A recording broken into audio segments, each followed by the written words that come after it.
There I am. I got lost. I can't get the thing to. Oh, sorry. Good morning. I am here. Let me take a look at the chat. I think I saw somebody in that's in. Look. Candy's first as usual. Good morning, Candy. Bridget, welcome. Welcome from John's. I saw you in the chat yesterday, and I was like waving to you, going, "I saw it. I saw it. I saw you. You signed up. Yay! You subbed." Oh, so good morning, everyone. Oh, we had a pretty big day yesterday. Witnesses were flying through. They covered 7 witnesses yesterday. 7. I am only going to speak a little bit about one of them because we only ever have a really short time, and I usually talk until I hear the court start because I'm a jibber jabber. Anywho, we are now on day 23. Yesterday was obviously 22. And it was, like I said, a very busy day. 7 witnesses. I listened this morning a bit to Nate. If you guys don't know who Nate Eaton is, if you're new with us or anybody in the replay, hi, replay watchers, love you. If you are new to this trial, Nate Eaton is with East Idaho News. He has covered this case from day one. He actually was the one who was filmed or seen. He saw the cop. He saw her car, Lori's car, fly by, and the cops chasing, and told his cameraman, "Follow that car." And so they showed up at the site where Lori and Chad were seen trying to walk into whatever that building was, and he was trying to get him to talk. And the entire way they wouldn't speak or even acknowledge that they were standing next to him. It was a very good interview in that he asked questions that everybody was wondering at that time. Where are the kids? Why have you not produced the children? All those questions. And none of those questions were answered by either one of them. So what he has done is they have the website is East Idaho News. You can go there, watch the live updates. I post the updates here, give Nate Eaton full credit on everything because he has kicked butt in this case with his reporting. And he is in the courtroom every day, unless he's sick. Something happened yesterday. A lot of the people, his watchers, were worried because he got to not feeling so good and had to step away from giving the reports, and his colleague Caitlin had stepped in for him, and that was about halfway through the afternoon. He said on his interview on his update from last night that the reason was because he really was affected by what was spoken about when it came to the bones of Tylee and all the things that had happened, all the explanation. He got really lightheaded. He said that this, in all the years that he's been covering trials, this is probably the first one that has really affected him this way. So I can understand if you've ever been in a courtroom and heard this kind of stuff. It's mind-blowing what you're seeing. We don't get to see the stuff. He didn't get to see a lot of the picture, but he did see the bones. They did show the courtroom the bones. And so he saw those, and that was his reaction to it. Um, Nate did say that they are still wrapping up things with the prosecution's case, and it could end this week. He always keeps saying, don't hold him to it, but they're flying through witnesses. We've seen 64 witnesses so far. Lori Vallow's case only had 59, and that was in the prosecution, and it went to the defense case. So we will see if the prosecution ends their case this week or not. But we do know we are getting close, because they're starting to show more of these witnesses that are really laying out the details of what had happened to both JJ and Tylee. So we're starting to really get a look. And yesterday they showed all that footage or they showed some pictures from the sky showing the property, and we saw what looked like clouds. My question was, is that smoke clouds or precipitation, coming from, I had a feeling it was smoke, but that's just me trying to be hopeful that they actually caught something that day. They did point to a certain dark spot on the property in that location of where Tylee was found. So what was that when this picture was taken? There's no, they tried to zoom in, and I guess you couldn't really tell. I guess it gets too pixelated when you zoom in. So we know that this case is going to be a bit bigger, because it is a death penalty case, and so there's going to be more involved in it in trying to prove it, which requires more witnesses. We know that Pryor did bring in his own, the one that one of them, which one was it? Concitus, I think it was yesterday, mentioned, or one of them mentioned, it was it Angie? I'm trying to remember which one it was that spoke to Pryor's witness, and that's somebody he's going to have in his defense case.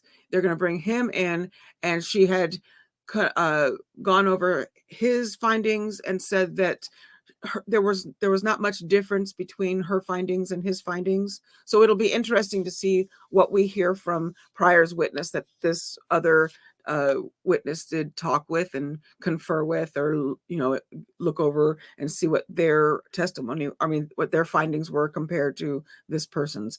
I forgot who it was. I was listening to Nate talk about it as I was getting ready to come in here. The names of the witnesses that we had yesterday, they finished up with Nicole Heidemann. She was still on direct when they started the day yesterday. She's a tactic specialist. We had Angie Christensen. She's an FBI forensic anthropologist. She went over the bones of Tylee. That's what got, in fact, I think she's the one that spoke to the Pryor's, or conferred, or whatever you call it, with Pryor's witness. She went over Tylee's bones. We had David Senserbo. He's a retired Idaho State Police forensic chemist. He went over, I believe is he the one that was going over, or stated that gasoline was used to attempt to burn the bones? I believe it was him. Then we got to Ashlyn. I don't know if her last name is Rind or Rind. I thought I heard somebody say Rind. Ashlyn said that she was Tylee's best friend, and that was an 8-minute testimony, was, but it was very good, and it was very heart wrenching to hear her testimony. We had Rexburg Detective Chuck Concitus, previously testified in this trial, and we had the FBI cast agent Nick Balance came back again. He has previously testified.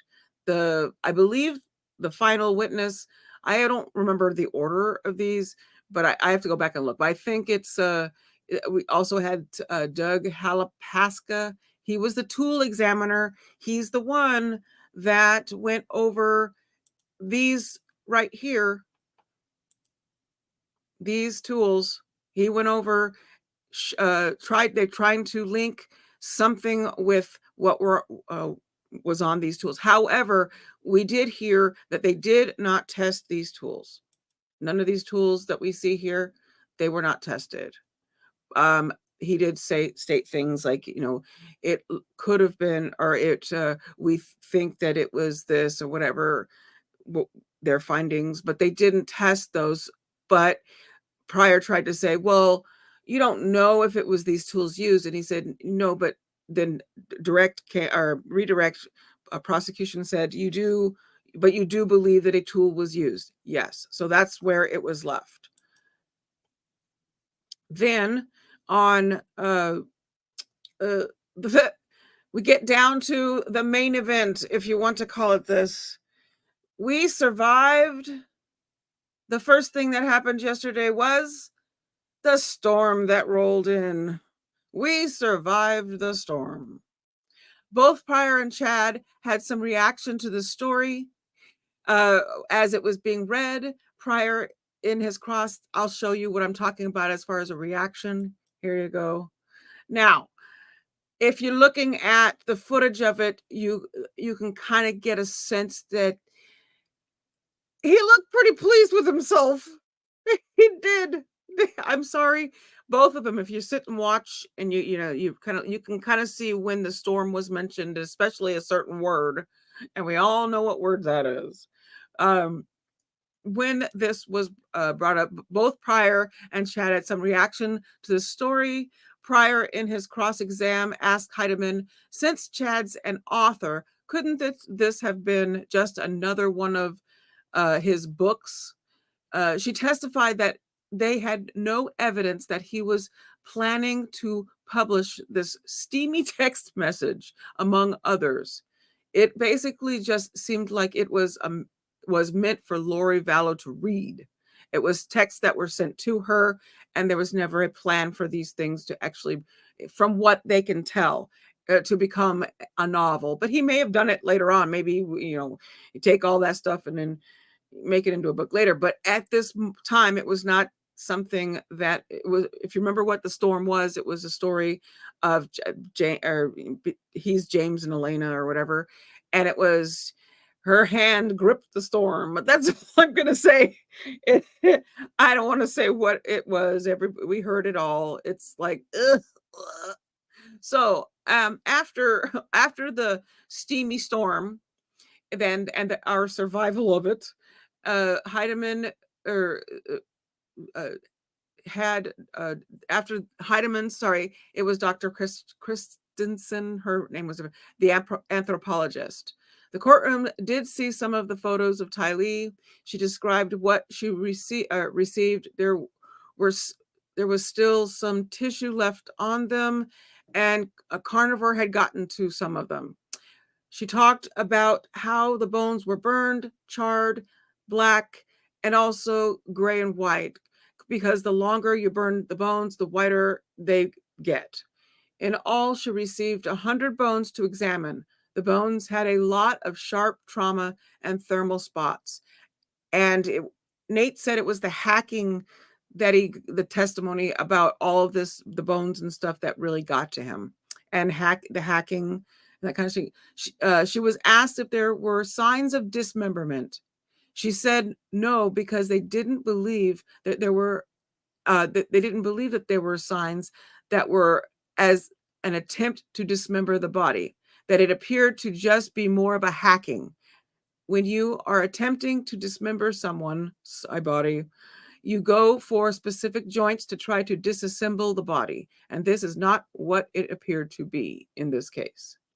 So all of this can be watched, and I have not yet. Last night I didn't get to it. I went live with John and had to do some prep stuff before, so I didn't get to put the timestamps in. I'll get them as soon as I can. Probably try to do it today. Hopefully I have my sweet Linda with me to do the text for me so that I can do that in the background and get it done. It was a lot of, but I'm going to put in the timestamps for when each of the directs were. It'll be real quick, and it'll be in there. Hopefully I can get it done before lunch, so that if we want to over lunchtime go over some of that testimony, we can. I'm waiting. Let me go ahead and get this set up to bring the court in. And get dear old Chad. I don't even know what some people are calling him Chud. I have no idea what that means, but Chad off the screen. There we go. Now we are waiting for court. We should, they should start probably, they normally start about 35, 36, 8:30, that whatever the heck time that is, Mountain Time. So let me get this. There we go. All right, let me find the chat real quick. And let's see who all came in while I was jibber jabbering. Oh, so again, I want to say hi to Bridget. Bridget May comes to us from John's chat. I kept trying to say, I wasn't able to type in the chat, or I would have tried to say hi. So I'm like waving at the screen going, I see you. I see you. Be sure, and if you can, please be sure to share. Let everybody know that we're over here in this little tiny hole covering this trial. That would really be awesome. I also want to put this up. Where is it? I'll put up, where is it? I have to find my banner. We're going to put this one up for a little bit. And let's see. So, Linda, I see her already. Oh, yay. Yay, Linda. Woohoo. Beanie, good to see you. Lemon Curd, good to see you. Candy, I said hi to, and she's my first girl that comes in first thing in the morning and puts her comment in first every day. Deborah Miller is here. Hi, Deborah. My voice sounds oof, because last night John was doing some stuff on his channel and I was laughing through most of it. So I lost my voice from that. He took my voice. All right, please. Just for in session. Stephen voice. I got down to the bottom of it and we are starting. So thank you. Please be seated. Bailiff, if we could have the jurors brought in, please.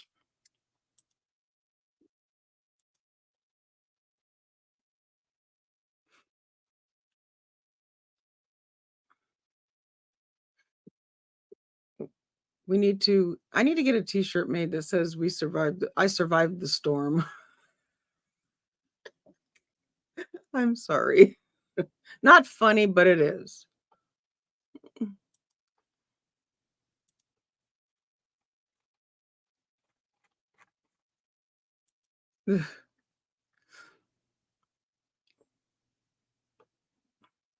Getting ready, they're getting the jury, and pretty soon we'll be able to say, what?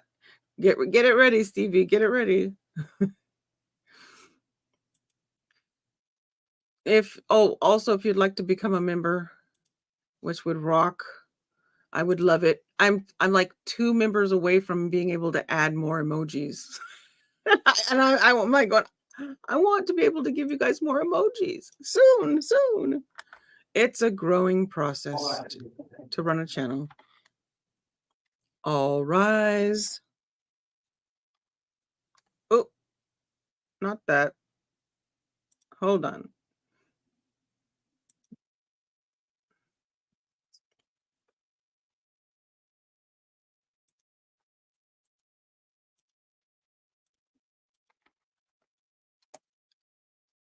Front of the jury is present and accounted for. All right. Thank you, Mr. Bailiff. Please be seated.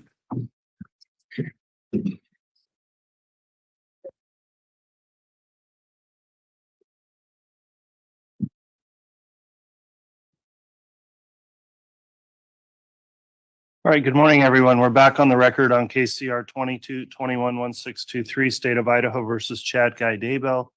Defendants present, as well as counsel for the defense. The state's present. Court notes all jurors are also present and properly seated. The court's received the juror affirmations signed by each of the jurors. Thank you again for continuing to follow the court's admonishing instruction as we break each day. And with that, the state is continuing with its case in chief, and I believe has another witness to call this morning. Who's going to be examining the witness? I will be, Your Honor. Okay, Ms. Blake, you can call your next witness. The state will call Dr. Lily Marsden. Very well.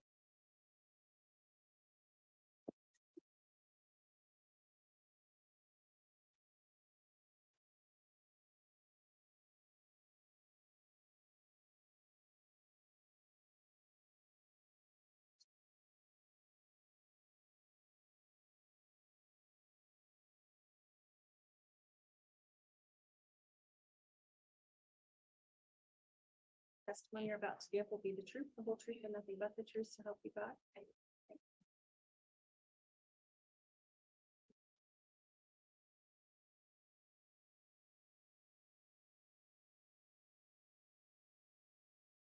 Sit close enough to speak directly into the mic. You have the water right there, and this is a laser. Okay, thank you. All right, thank you. I'll note now the witness has been sworn. Before we begin with direct examination, I just have a couple of questions for the witness. Dr. Marsden, have you been watching or viewed any of the trial testimony that's taken place in this case? I have not. Okay, have you discussed with anyone else the testimony they've given at trial? No. All right, thanks for your responses, Ms. Blake. You may inquire on direct. Thank you. Would you please state your name and spell it for the record? My name is Lily Marsden, Lily-Marsden. Dr. Marsden, where are you currently employed? I'm currently employed at the Utah Office of the Medical Examiner.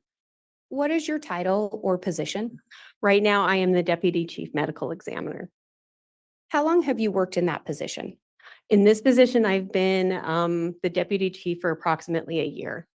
Did you work at the Office of the Utah Medical Examiner prior to that? Yes. What other positions have you held in that office? So I was also the Forensic Pathology Fellow during my training year and then was an Assistant Medical Examiner after that. Prior to working at the Office of the Utah Medical Examiner, did you have other experience as a pathologist? Yes. What was that?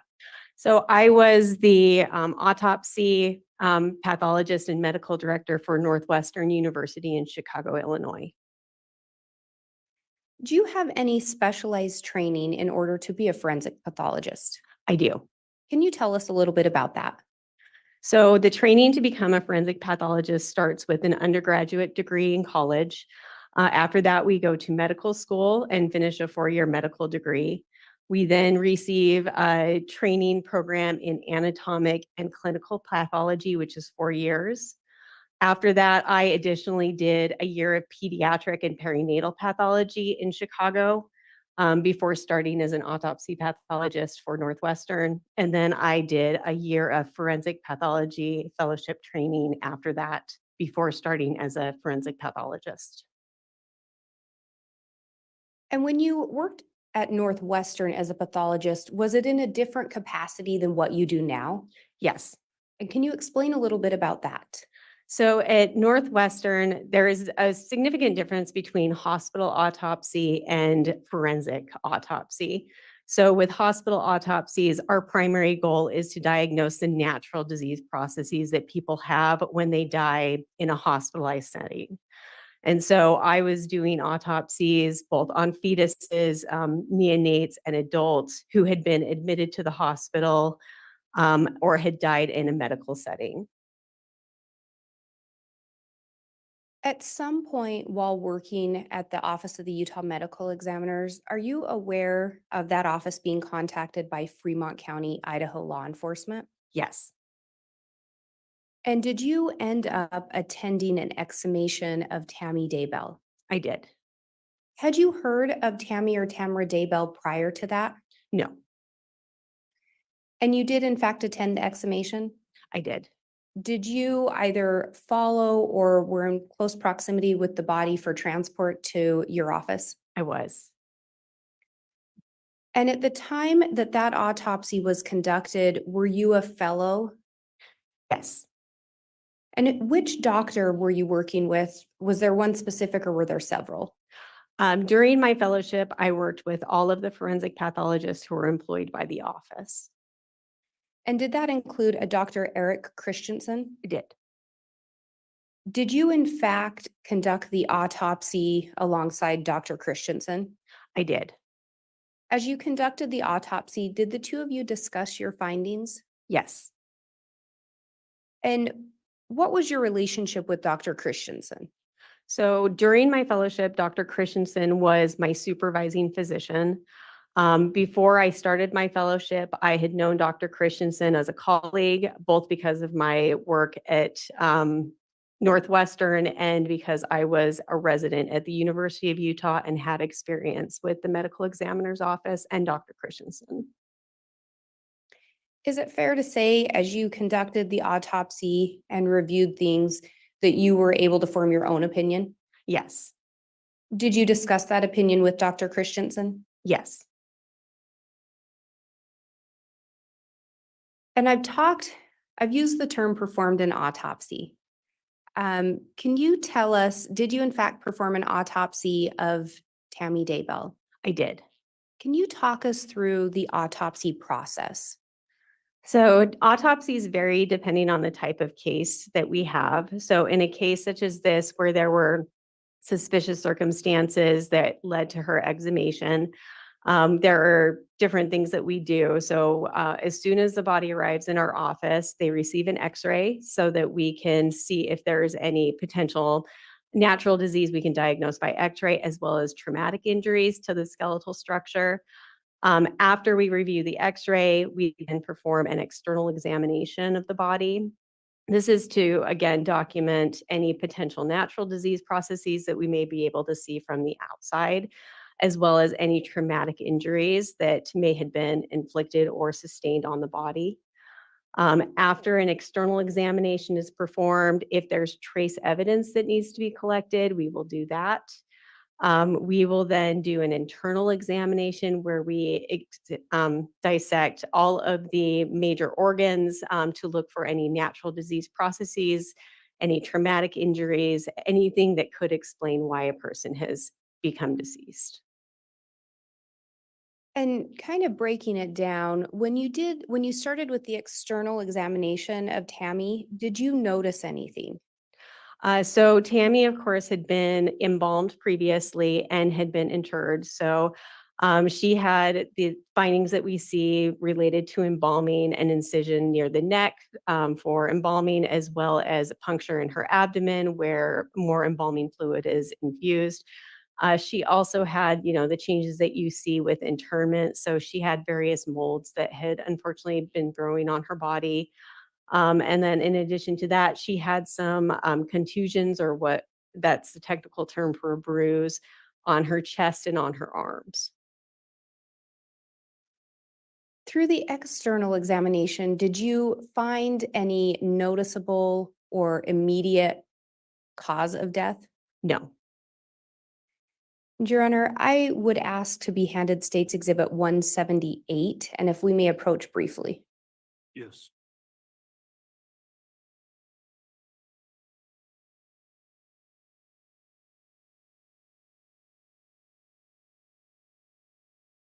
Okay, it's our first sidebar. Sorry about that, Linda.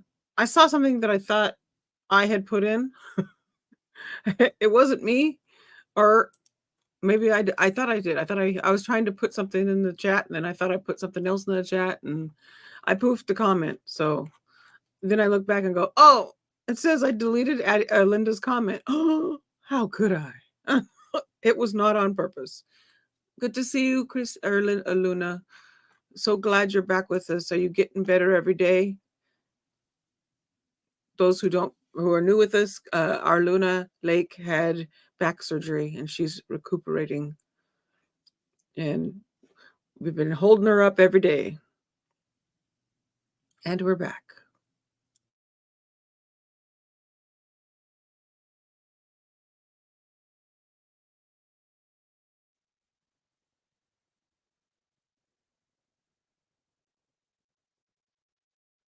And after performing that external, what next steps did you take? So after her external examination, we did the general Y incision that we do to open the torso so that we can examine all the major organs. We then remove all of the organs, weigh them, and dissect them to look for any potential cause of death, whether that be natural, traumatic. And then we open the head, we do an incision through the scalp that can be easily hidden, and then open the skull cap to remove the brain. Which is then placed in a fixative so that it can be dissected at a later date more thoroughly so that we're not rushing. And as you went through that process, did a cause of death become apparent for Tammy Daybell? No. Did you find anything abnormal or anything that caught your attention in doing that internal exam? The only thing abnormal we really found on Tammy's examination was that she had a lot of fluid in her lungs, which we call pulmonary edema. And she had a foamy fluid in her airways, so her trachea and her larger bronchi.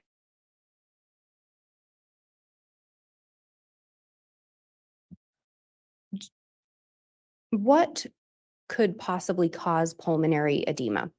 So pulmonary edema is very nonspecific. It essentially occurs anytime a person is experiencing respiratory failure for whatever cause.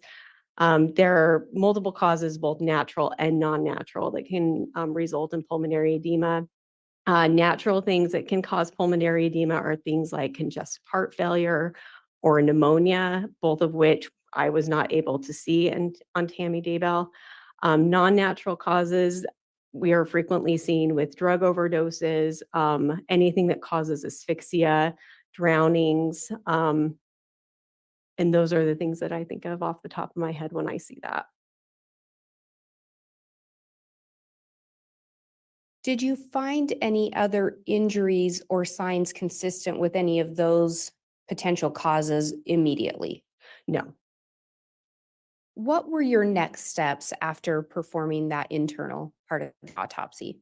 So while we're doing the internal examination, we're obtaining samples for potential toxicology testing.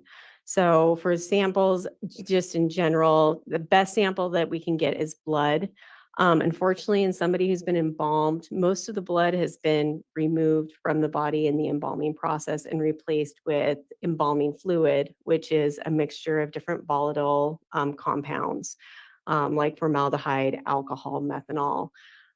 So, we get what we can from vessels, which is essentially just a mixture of the blood that's left and embalming fluid.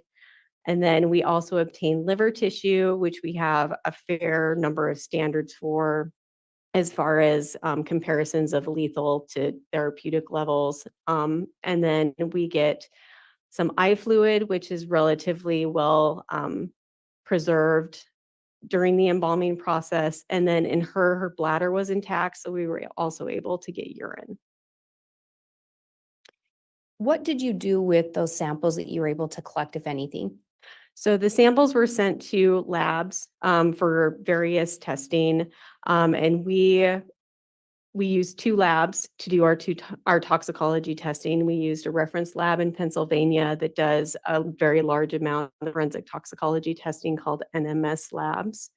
And then because of the circumstances around the case, we also involved the Utah Chemical Threat Response Lab to do some specialized testing and things that aren't normally tested for.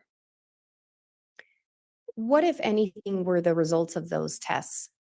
So based on everything that was ordered, the only thing that we really found in Tammy's system was fluoxetine, which was an antidepressant that she was known to have been prescribed for many years. And that was detected in her liver tissue at a reported therapeutic level. Did you find any explanation or anything to explain the cause of death? Not with toxicology.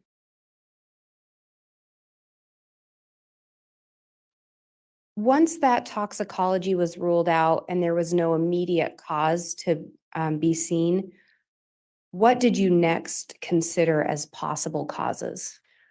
So when we have negative autopsies like this, so it's not an autopsy that's completely normal, but there is no cause of death that we're able to see.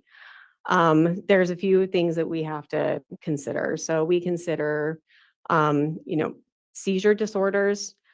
We consider cardiac arrhythmias, and as far as non-natural causes, we consider asphyxia. So we have to really take a look at all of these possibilities and see what is the most likely and what can essentially be ruled out. So in Tammy Daybell's case, we initially got some information at first that she had been having some minor shaking fits that looked like seizure activity. So we had our neuropathologist examine the brain very thoroughly to see if there was any possible reason why she could be having seizures. It is extremely unusual for a 49-year-old woman to just spontaneously start developing seizures without some anatomic reason, like a tumor or a brain bleed or something like that. And we just weren't able to find anything. The other thing that we think about are cardiac arrhythmias. So with cardiac arrhythmias, so abnormal heartbeats in the heart that can lead to sudden death. These, again, are very unusual in a 49-year-old who has no history of palpitations or anything that has been evaluated by a physician. So her heart was structurally normal. It was the normal size. It did not have dilated chambers. All of her valves were normal. So there was really no great reason why she would be experiencing a cardiac arrhythmia at this time of her life without anything preceding it. After that, we're left with asphyxia. And asphyxia is a diagnosis of exclusion. And in our opinion, we did thoroughly exclude the other potential causes of death with a negative autopsy. And when we talk about being left with asphyxia, is that what you ultimately determined to be the cause of death? We did. What did you determine to be the manner of death? Manner of death in this case was homicide. How many types of manners do you consider? So we have 5 manners of death that we get to choose from. And what are those? So there is natural, which is death by a natural disease process. Accident, which is death from an accidental external factor. Suicide, which is death by one's own volitional act. And homicide, which is death by the act of another person. And then if after the autopsy and examination, we don't have enough information to make a determination, we have a category that is cannot be determined. Have you ever conducted an autopsy where you determined the manner to be undetermined? Yes,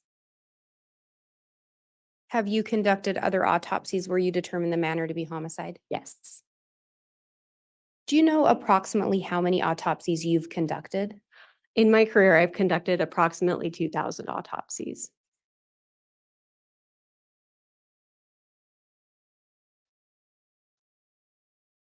And if we now go back to that cause of death being asphyxia, are there various ways that someone can die from asphyxiation? Yes. What are some of those? So I separate asphyxia into 4 general categories. So the first is exclusion of oxygen. So the airway is obstructed by something. Examples of this would be like choking, drowning, having a bag placed over the face or over the head to exclude oxygen. The second category that we see the most in my line of work is neck compression. So this would be things like hanging.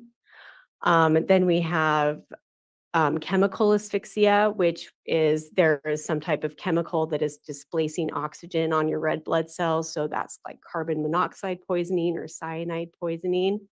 And then the last is a mechanical asphyxia, where there is some weight that's on the chest that's not allowing it to rise or allowing a person to breathe. So with that last category, could that asphyxia be a cause that's linked to the manner being homicide? It could be.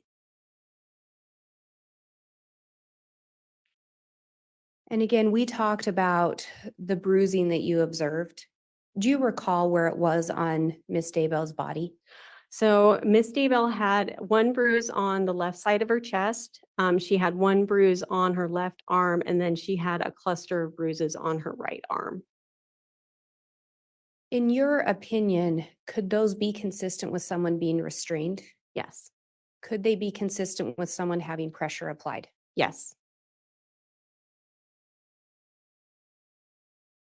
Did you do anything to attempt to determine the age of those bruises? Yes. And what did you do? So we took samples of the bruises to look at under the microscope. And when we did this, we're looking for, what causes the color of the bruise, which is hemorrhage or bleeding into the skin from the ruptured blood vessels. And then we're looking at any type of inflammatory response that the body is mounting to try to clean up all of the hemorrhage. And what were you able to determine, if anything, in relation to the bruises on Tammy Daybell? So all of the bruises on Miss Daybell were what we would call acute, which meant that under the microscope, the only thing there was bleeding into the soft tissues under the skin. So there was no inflammatory response. So the body had not started to mount a response to try to clean up the injury. What, if anything, were you able to determine in relation to the age of the bruising based on that? So I would consider these perimortem bruises, which would mean that they occurred probably within a couple hours of her death to maybe a few minutes after her death.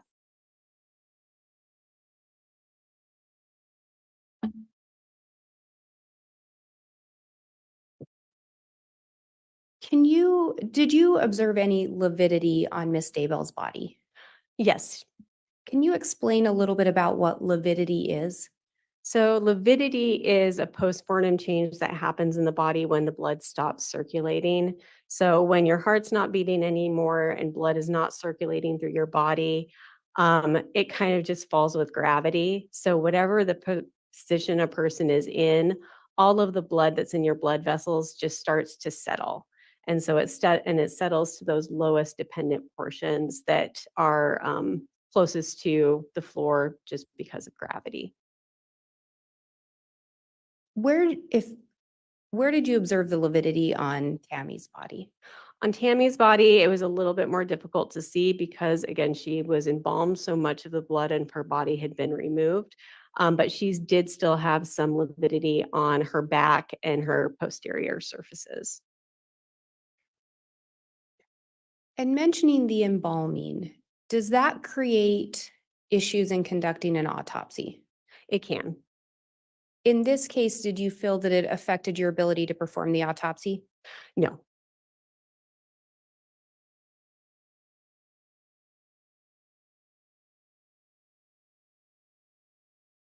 Did it have an impact on your ability to determine the manner of death? No.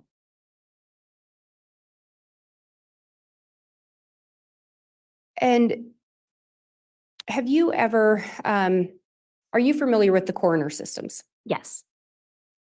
And can you explain a little bit about the difference between a coroner and a medical examiner? Sure. So a medical examiner is a forensic pathologist. So they are physicians who go through medical training and then specialized training in pathology and forensic pathology to do what they do. Coroners are often either elected or appointed to a position where they are in some ways doing the same thing as a medical examiner, but not always with the same level of education. And in your experience, is it fair to say coroners don't even have to have any medical training? In some places, they do not. And you work in Utah, correct? Correct. And is that a medical examiner system? Yes. Are you, as part of that office, tasked with determining whether or not an autopsy should be conducted? Yes. And does that include for unattended deaths? Yes. Can you explain what an unattended death is? So in Utah, an unattended death is an individual who passes away when they are not under the routine care of a physician. So in Utah, we consider attended deaths if you are being treated for a lethal chronic medical condition within a year of you passing away. So if you have not seen a doctor for a year and pass away at home, that would be considered an unattended death, and those would be considered the jurisdiction of our office. When you're determining whether or not to get an autopsy, do you consider additional factors? Yes, Does that include police reports? it can. Can it include witness statements? Yes, Does it include medical records? yes. In regards to Tammy Daybell, did you in fact look at those types of documents? Some of them before the autopsy and then additional afterwards. And I talked about in terms of requesting an autopsy, do you also look at those in assisting in determining a cause and manner of death? Absolutely. And did you do that in this case? Yes.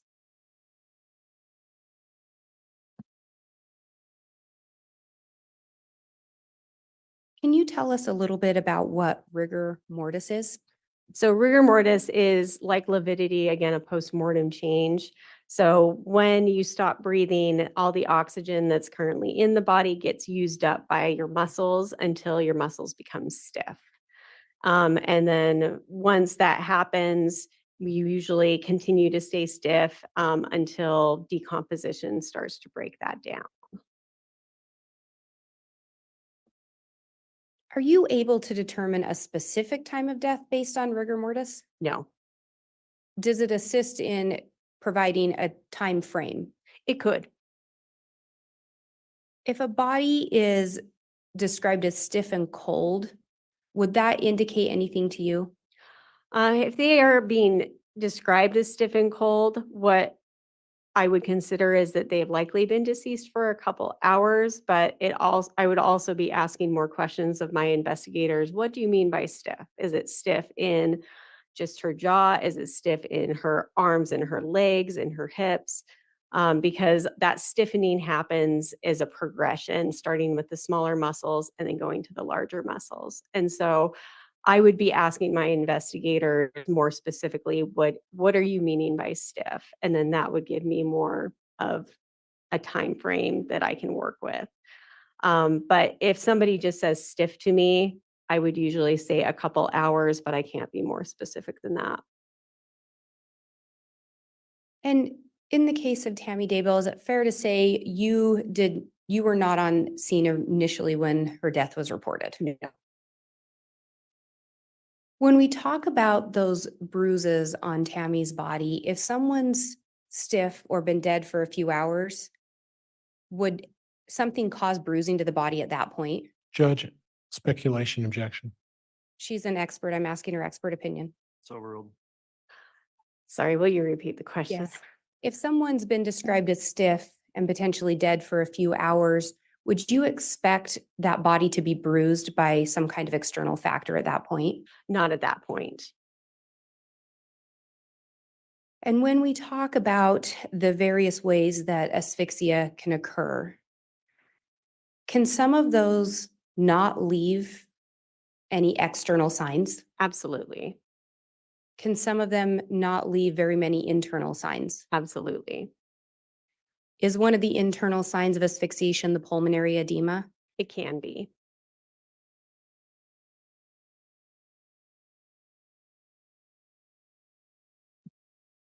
And in this case, did you review some medical records associated with Tammy Daybell? I did. Did you see anything in the medical records that would explain her sudden death? No. Do you recall seeing anything in the medical records about seizure activity? No. Do you recall seeing anything about low blood pressure? Nothing that was reported as a diagnosis. I did review her vital signs for multiple medical visits in probably the decade before she passed away. And she had some low normal blood pressure readings, but it was never discussed as a problem with her physician. And would you expect someone that had a prior history of anemia to just suddenly pass away? No. Would you, or in your experience, expect someone using homeopathic medicines or remedies to just suddenly pass away? No. And again, in your prior work at Northwestern, would you have been conducting autopsies that would have been attended deaths? Yes. And those would be deaths where someone was under the care of a doctor Exactly. and deaths where someone had some kind of a medical issue. Yes.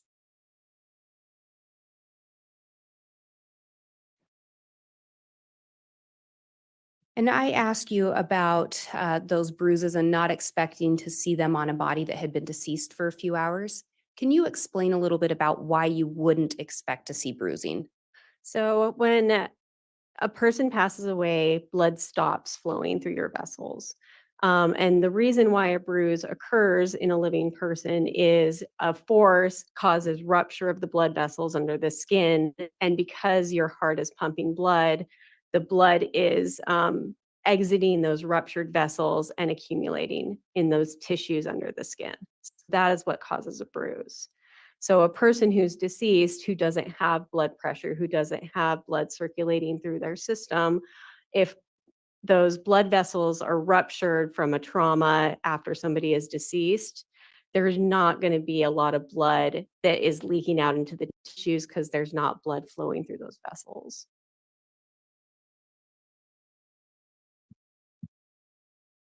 And so again, the bruises on Tammy in this case, you determined would have occurred sometime around her time of death. True. And you talked about asphyxia kind of essentially getting there by ruling other causes out. Is that fair? Yes. When we talk about the seizures, any indication in Tammy's medical history that made you think that was a plausible explanation or likely cause of her death? No. And there's a number of reasons why I think seizures are an extremely unlikely and unplausible explanation for her death. So most people who have a seizure disorder and who die of their seizure disorder, they are not minor shaking fits. They're not minor seizures that these people are having. They're usually grand mal shaking seizures that are not subtle. And so to not have a history of any type of seizure like that and to suddenly develop it as a 49-year-old woman with no explanation in the brain for a seizure focus just does not make any sense. And then talking a little more about the cardia arrhythmia, did you see anything in Tammy's medical history or with her heart that would lead you to believe that was a likely cause of death or plausible? No, Tammy's heart was completely normal at the time of examination.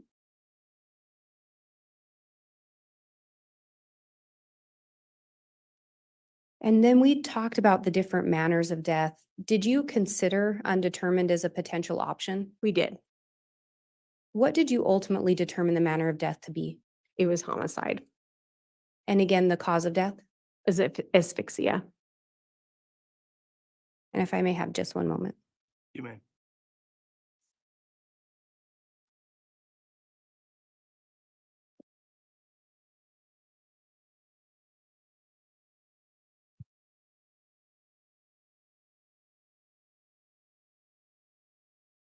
I have no further questions, Your Honor. All right, I have a question, Ms. Blake. You had discussed or potentially offered an exhibit 178. Are we not, is that being offered or not? I need to clarify. No, Your Honor, it's already been admitted into the record, just not republishing it. Okay, thank you for the clarification, Ms. Blake.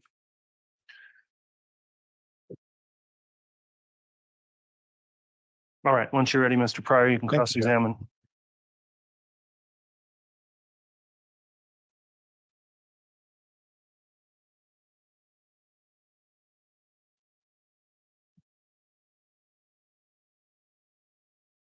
Good morning, Dr. Marsden. Morning. You mentioned that you're currently working at the Utah Medical Examiner's Office out of, is that Salt Lake City, Utah? Correct. Okay.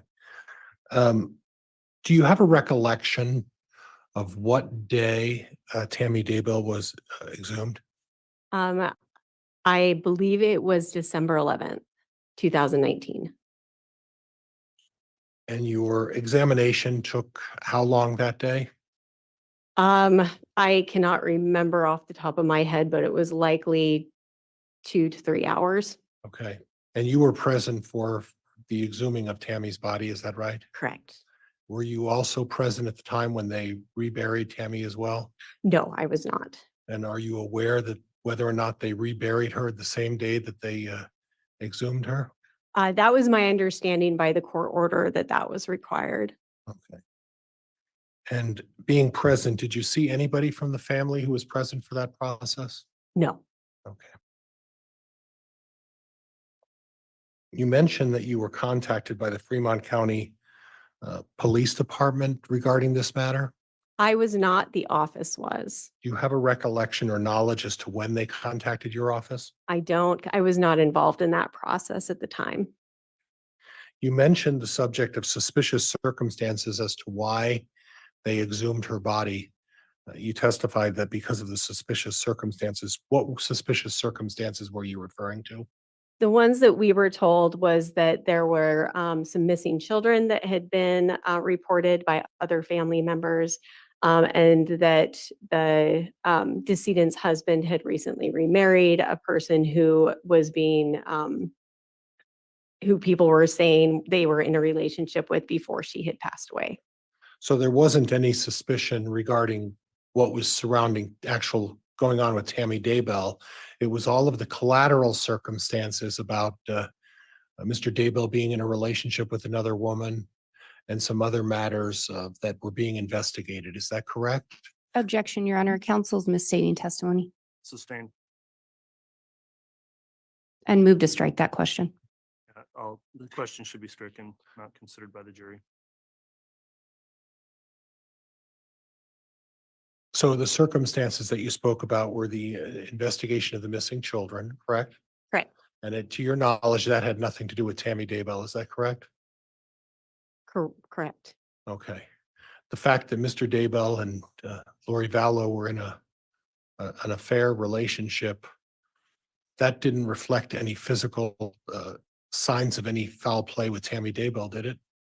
It was suspicious mostly because she was a 49-year-old woman who was in good health leading up to her death, which was unexplained by the coroner on the death certificate. But the coroner had explained that there weren't, this wasn't a homicide. You saw that, correct? Correct. And the coroner determined that there was no autopsy. They made the determination not to perform an autopsy. Is that correct? Correct. Now, the bruises that you spoke of, when someone uses the term, they're not specific. Can you explain to me what you mean by a bruise is not specific? So a bruise is not specific just because, there's usually not a pattern to it. So we really don't know with any degree of certainty what produced the bruise. And isn't it true, there really is no empirical way to determine when exactly a bruise is placed on a body? With any specificity, yeah. Right. So we can't really tell to a certainty or specificity when those bruises actually occurred on Tammy Daybell's body, correct? We could give a general time range, but not a specific time. And even that time range is a subjective determination, isn't that true? Yes. In other words, you can't be certain when those bruises were placed on Tammy's body or how they were placed. Isn't that correct? Correct. On the subject of heavy lungs, one of your associates, Dr. Christensen, who you worked with on this, made some mention of heavy lungs and explain to me what. Objection, Your Honor. Misstates testimony, calls for speculation. Sustained. Have you heard of the term heavy lungs? Yes. Did you observe or make a determination that there was a medical situation here that's consistent with heavy lungs?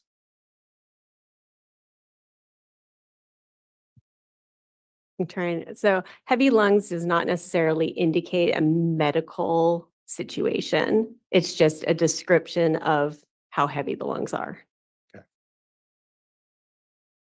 But there are underlying medical conditions that can be related to a determination that the lungs are heavy. Isn't that true? There can be, which is why we do microscopic examination of the lungs. Now, at the time of this autopsy, you were working as a fellow with Correct. Dr. Christensen. Correct. And was this your first autopsy outside of a laboratory environment? No, Okay, how many autopsies had you done prior to this? approximately 500. And were those autopsies all under the supervision of another physician or medical examiner? No, only the ones that I performed at the office of the medical examiner. You mentioned that the stomach contained a substantial amount of foam. Not the stomach, the airways. The airways, I'm sorry, I don't know why I put down stomach. And it wasn't a substantial amount, but there was foam still present. And that was after Tammy had been exhumed, is that correct? Correct. So in other words, either the foam continued or it was that way when she was prepared for burial, correct? Correct.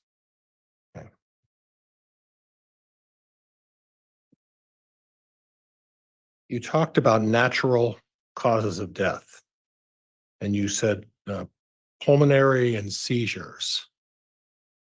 I recall. Again, could you describe to me what are the natural causes of death that could be unexplained in a situation like this? So the natural causes of death that you would think about when you have a quote negative autopsy, an autopsy where there's no discernible cause of death, are going to be things like seizures or cardiac heart rhythm disorders. Right. And when you're talking about, and I wrote down pulmonary because it's heart rhythm disorders. Uh, Maybe that was my shortcut. Heart rhythm disorders. When you have a situation where there's no identifiable cause of death, including a completely healthy heart, you can still have cardiac arrhythmias, correct? You can. And you could still have a manner of death that included the heart just stopping its functioning process without any explanation as to the whether there's damage to the heart or not, correct? Correct. So when we talk about foam, and I was about to say the stomach again, but when we talk about foam that was in the airways and the lungs, one of the indications of foam, isn't it true, is that the heart stops and doesn't provide enough oxygen to the body, and the result is a significant amount of foam. Usually it's that the heart isn't functioning appropriately for an extended period of time that's leading to respiratory failure, which is causing accumulation of fluid in the lungs. Usually when you have a sudden cardiac death, you don't have enough time for that pulmonary edema to develop because your lungs are essentially stopping at the same time that your heart is stopping. So if I understand you correctly, then that if there's a sign that the heart isn't working properly, regardless of whether there's signs or not, though of an unhealthy heart, that's when you're going to get that foam situation, correct? Correct. Okay. So I guess my question is this, is that if in fact Tammy Daybell's heart was immediately stopped by compression or asphyxiation, that's an immediate stopping of the heart. Why is there foam in her system then? Well, asphyxia isn't going to immediately stop the heart. The heart will stop once it's not able to get enough oxygen to continue to pump. And that's going to take minutes if a person is being asphyxiated. And then that will allow time for the lungs to start to fail and fluid to accumulate. Or it could be that the heart wasn't functioning properly and it stopped and foam developed within her system as a result of a heart that wasn't working properly, correct? So what you're describing is congestive heart failure. And in that case, when we look at the lungs under the microscope, we see other evidence of congestive heart failure, which is usually old bleeding into the lungs from leaky vessels, which causes macrophages or the inflammatory cells to come in and clean it up. And that was not seen in her. So this was not a congestive heart failure. But when you come up with a determination that the death is undetermined and there's absolutely no signs, let's say there's no bruising, let's say there is nothing indicating any sort of cause of death, and yet we have someone who's passed away. You make an undetermined, that in that situation, without any signs or any other collateral information, you make a determination that it's an undetermined death, correct?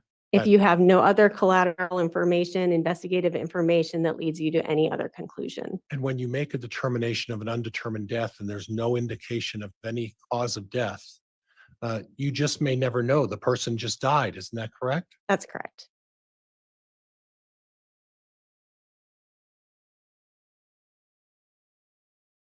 And in a situation where the person just dies, you could have an absolutely healthy heart, correct? You can. You can have an absolutely healthy lung, correct? Correct. You can have absolutely healthy organs in every single manner, and yet the person can still die, correct? Correct. And that's not limited to someone who's 49 years old. That could be an athlete on a basketball court who passes away suddenly without any notice of anything or any sign of any damage or disease, correct? Could be. And that athlete could be a 17-year-old athlete playing in a basketball game and suddenly just passes away and that would be an undetermined death, correct? Not necessarily. It depends on the autopsy. And in that kind of case, especially with a young person like that, that is where we start to think about genetic arrhythmia disorders, and we would do genetic testing. And what that means is that you would be looking back at their past as to whether or not there's any family history of any heart issues or anything like that, correct? Correct. And in this particular situation, there was a notation on her medical records which indicated that Tammy Daybell's family had some heart issues that were listed and noted on her medical records. You recall that? I do. Okay.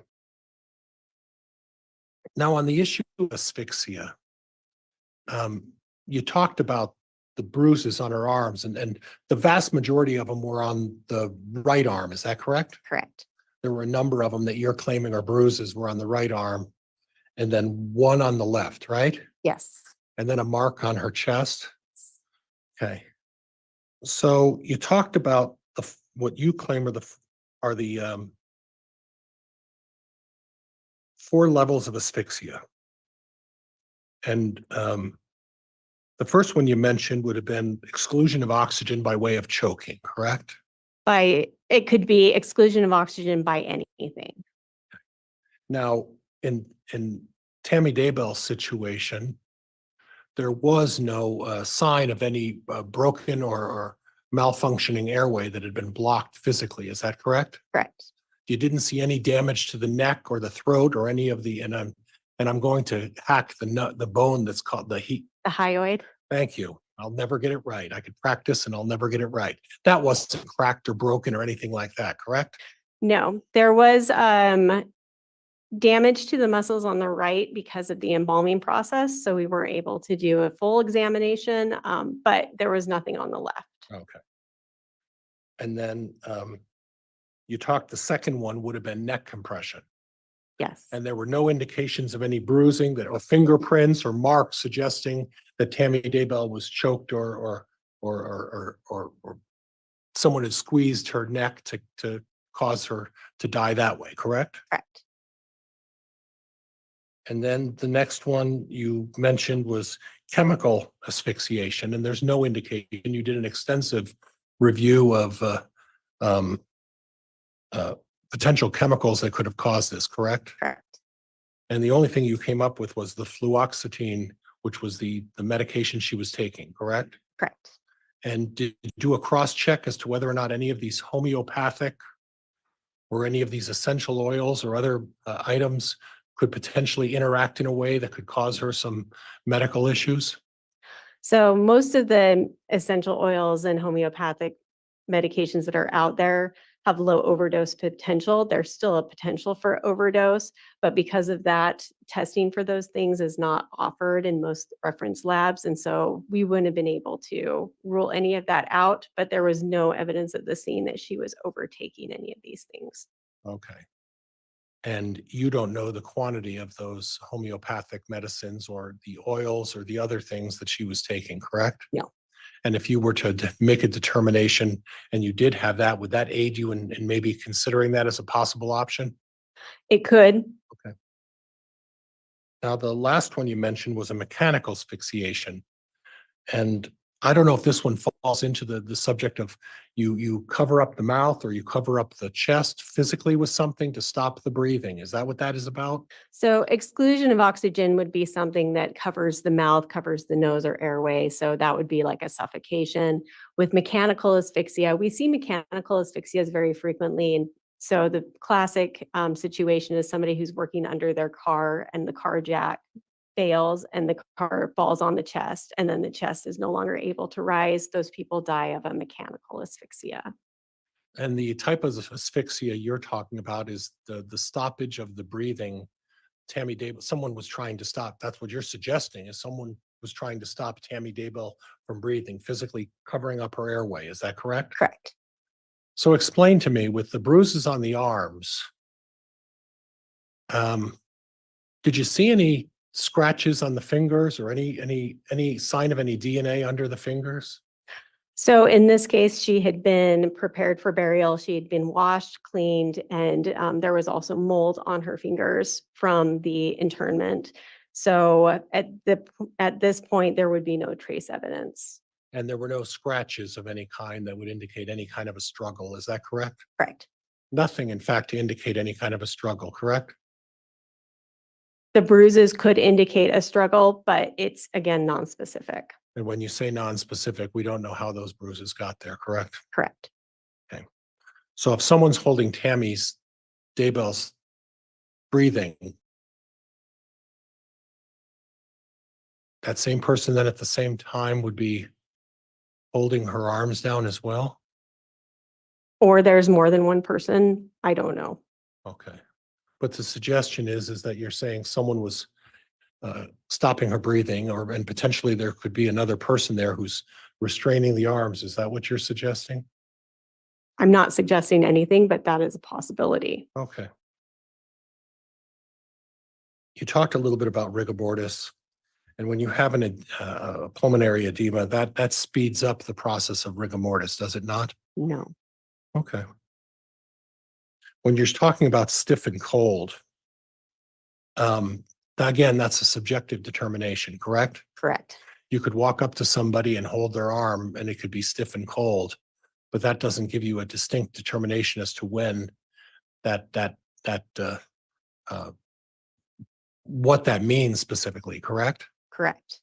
In fact, unless you're someone in your profession, making that determination, the best way is that you're there and you evaluate the level, because that's an advancing determination of when someone starts to become cold, and it increases as time goes on, correct? Correct. So if someone makes mention of the fact that something is cold or stiff, that's really doesn't give you any sort of information or determination as to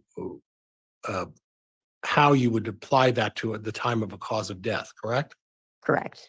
And again, as far as the cause of death, again, this is a subjective determination by you. You really can't say to any specificity when the cause of death was or had occurred in this case. Isn't that correct? Correct.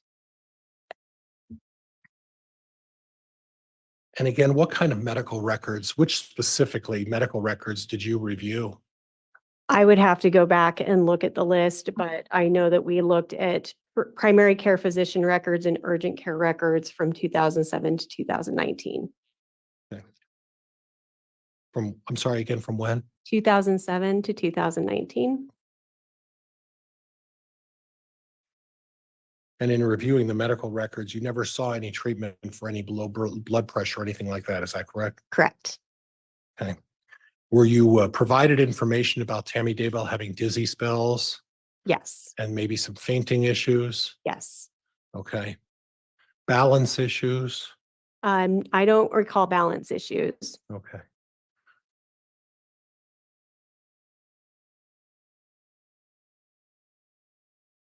And in terms of the contents of her stomach, you found some, at least what I describe as potatoes or something like potato-like substance in her stomach? Yeah, she had about 3.5 ounces of a pink liquid that looked like had food substances that appeared to be consistent with potatoes and peanuts.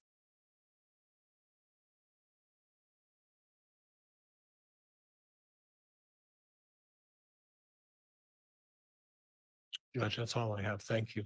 All right.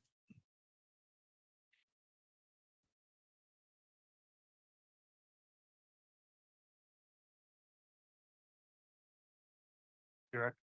Thank you, Your Honor.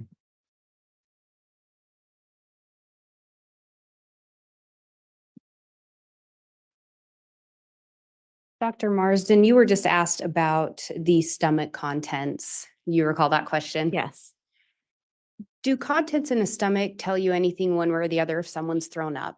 No. And you talked about seeing remnants of potatoes and peanuts. Is that what you recall? That's what it appeared to be. Did it appear to be a Big Mac? No. You were asked about learning that Tammy had dizzy spells or fainting spells? Do you recall that question? Yes. Do you recall where that information came from? That information was from the police report, which was obtained from her husband. So the only information regarding dizzy or fainting spells came from Chad Daybell. Correct. Anything in the medical records that indicated dizziness or fainting spells? No.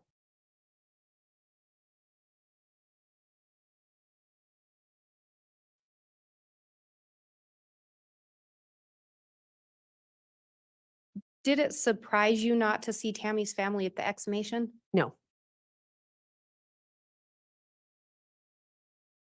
And you were asked about some of the suspicious circumstances involving some missing kids. Do you recall that? Yes. Did you learn that those missing kids were Chad's new wife's kids? Yes, I think I knew that. And Tammy Daybell was Chad's recently deceased wife. Yes.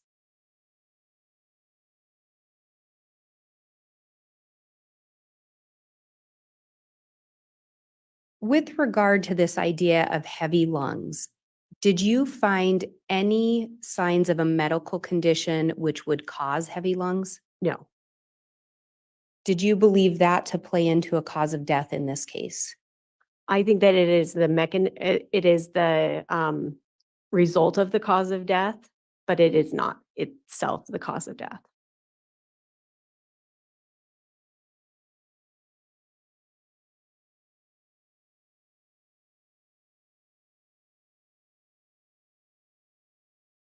In looking at the history, Tammy's medical history and her family's medical history that was noted in her records, any concerns in relation to Tammy's heart based on that?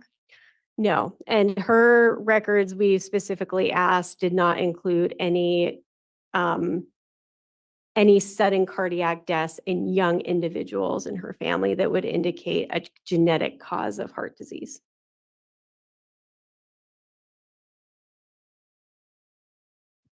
And counsel went over with you again, death by essentially asphyxiation by exclusion of oxygen. Do you recall that? Yes. Are there ways that someone can cause someone else's death in that manner without leaving any signs or external injuries? Absolutely.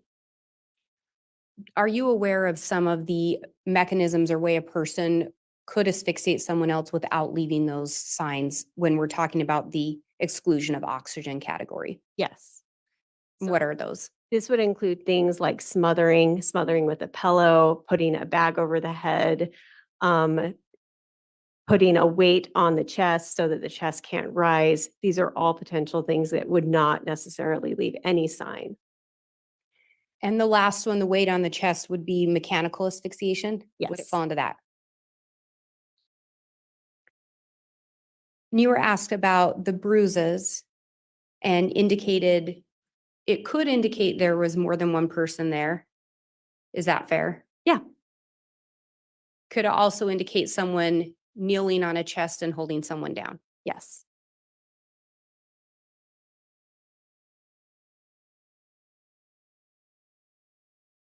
In reviewing possible causes of death, what did you determine in relation to a seizure as a possible cause? That it is extremely unlikely and improbable. What did you determine with regard to cardiarrhythmia as a cause? The same, extremely unlikely and improbable. And again, ultimately, what did you determine the cause to be? Asphyxia, And what did you determine the manner to be? homicide. In your experience, or would it be fair to say that dead bodies don't generally roll out of bed? True. I have no further questions. All right, thank you, Ms. Judge, Blake. could I have recross, please? On which issue? On the kneeling issue and the falling out of the bed. I think those are within the scope of the cross. I believe those were covered in cross as well, so I'm not going to allow any recross on that. I don't think the redirect went outside the scope to open a new topic, so I'll deny the request for any recross at this point. That will conclude the testimony then of Dr. Marsden. And With her testimony being concluded, is she going to remain under subpoena No, Your Honor, she can be released. from the defense? I didn't subpoena her, Judge. Okay, so that concludes your testimony. Thank you for appearing this morning. You can be excused. Thank you.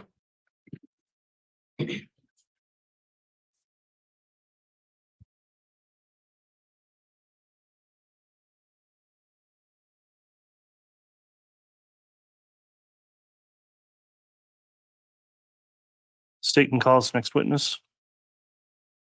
The state will call Investigator Ricky Wright.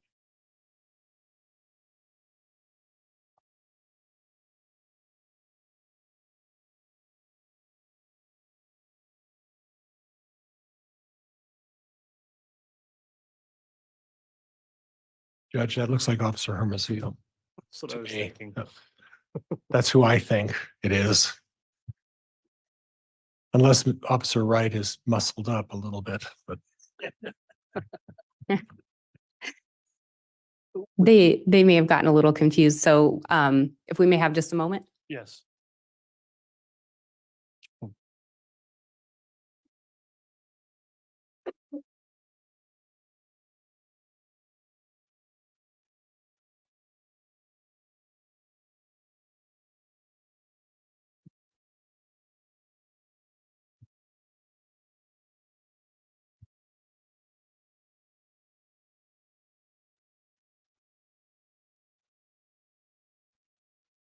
Swear or affirm the testimony you're about to give will be the truth, the whole truth, and nothing but the truth, so help you God. Yes.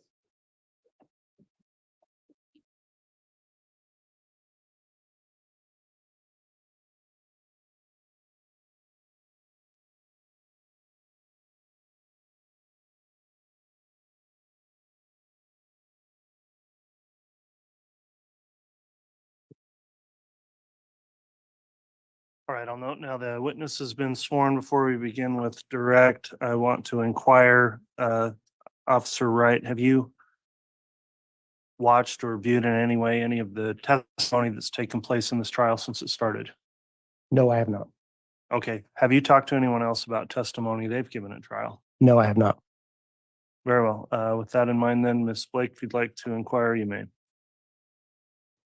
Thank you. Would you please state your name and spell it for the record? Yes, Rick Wright, Wright. And where are you currently employed? I am currently employed as a contract special investigator for the FBI in Pocatello.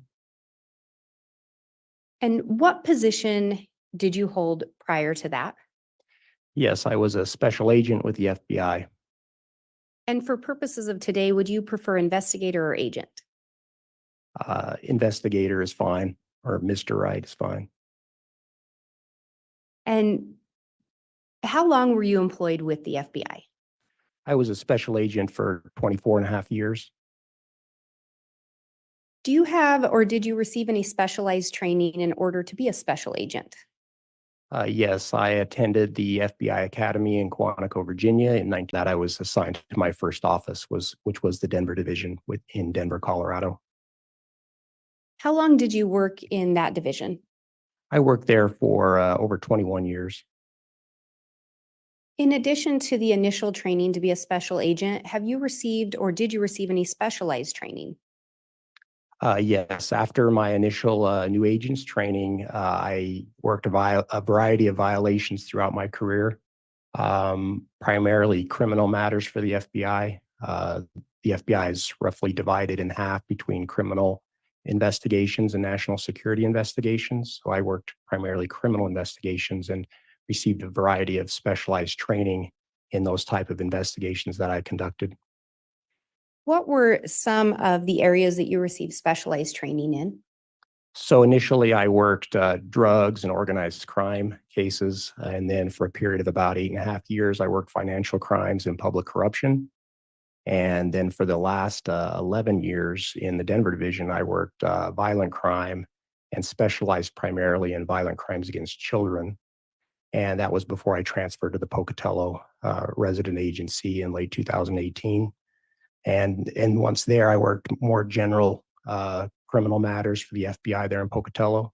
So throughout my career, I received specialized training in all those types of investigations, particularly regarding crimes against children, which was much of my career. I received specialized training in responding to missing abducted children, sex trafficking of children, other exploitation of children, international parental kidnappings. And I received that training.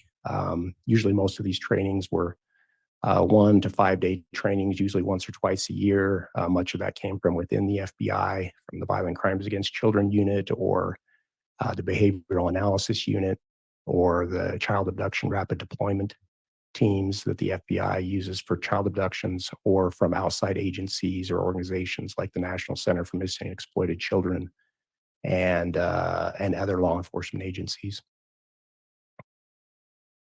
And you indicated in about 2018, you ended up transferring to the Pocatello area. Yes. And is that a different division? How is that in relation to where you were at before in Denver? Yes. So I transferred to the Pocatello Resident Agency of the Salt Lake City Division of the FBI. The Salt Lake City Division is the headquarters. The headquarters is located in Salt Lake City, Utah, and that division covers all of Utah, Idaho, and Montana. The Denver division covered all of Colorado and Wyoming. And so within a division, there are often these satellite offices called resident agencies, as was the case with the Pocatello Resident Agency being one. Within Idaho, there were 4 resident agencies at that time, one in Pocatello, another in Boise, Lewiston, and Coeur d'Alene, I believe. And when you transferred to that resident agency in Pocatello, how many agents were employed at that resident agency? Yes, at that time, there were 5 agents in the Pocatello Resident Agency. 3 of them did criminal work, which I was one, and the other 2 did national security work. That resident agency covered really all of eastern Idaho, about 17 counties, I believe. Our supervisor for the criminal agents in Pocatello was actually located in Boise, and that was Doug Hart.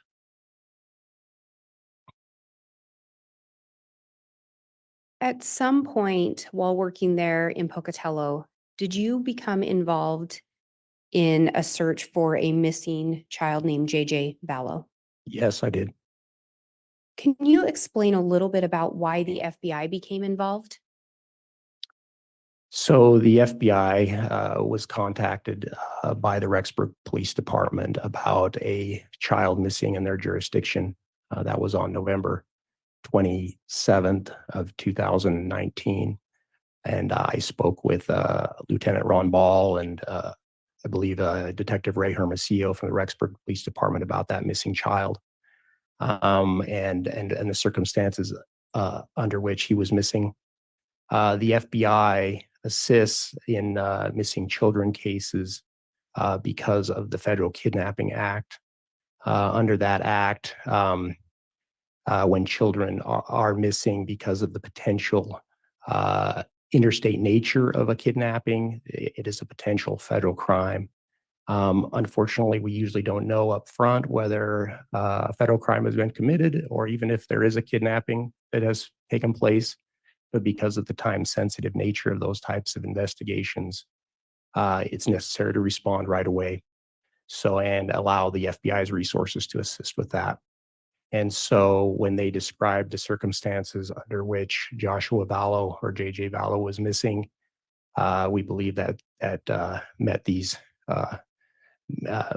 requirements of the FBI being involved. And generally, when we have a child, we define that as a child of tender years that's missing under suspicious circumstances. We should get involved. And a child of tender years, I believe, is defined as 12 and under. And did you know how old JJ Vallow was? I believe he was 7 at the time. When you first became involved, did you know anything about Tylee Ryan also being missing? Shortly thereafter, I became aware that JJ had a sibling named Tylee Ryan. We did not realize that she was missing from Idaho at that time. Do you recall approximately when yourself and or the FBI became involved in the search for JJ Vallow?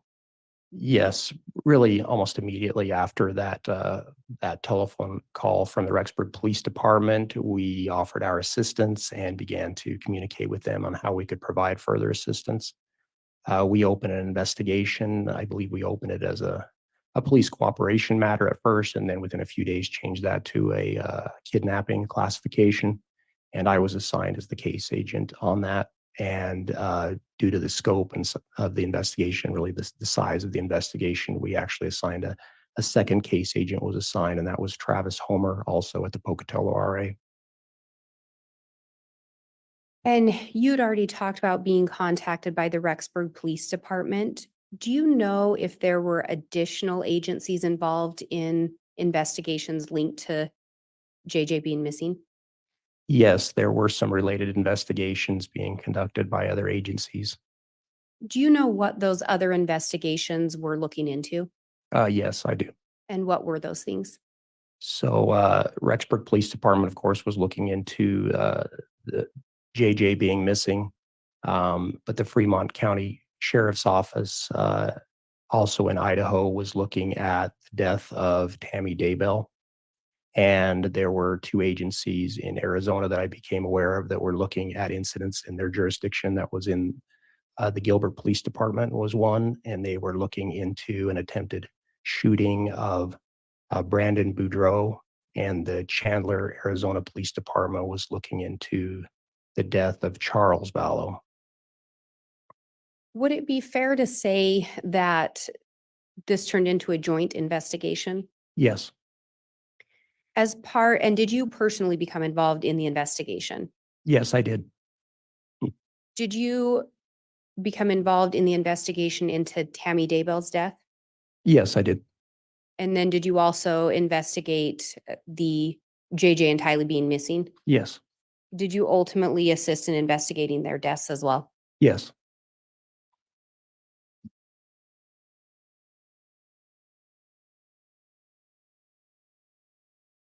And I think you indicated that you were assigned or you were the case agent.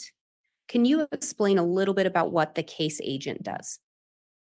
So really, when an investigation is open at the FBI, there's a case agent, or sometimes called a case manager, that is assigned. Most cases have one case agent, and due to their size, can be handled by one agent.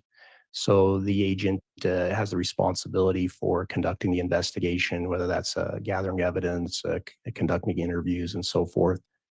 And uh, but the FBI, that agent can also call upon additional resources. Often that's uh, other agents that may work in the unit, other staff within the office, and also pull up from resources from outside the office, but within the FBI. The FBI, being a national organization, has considerable resources, and that can include administrative, analytical, technical assistance, and so forth.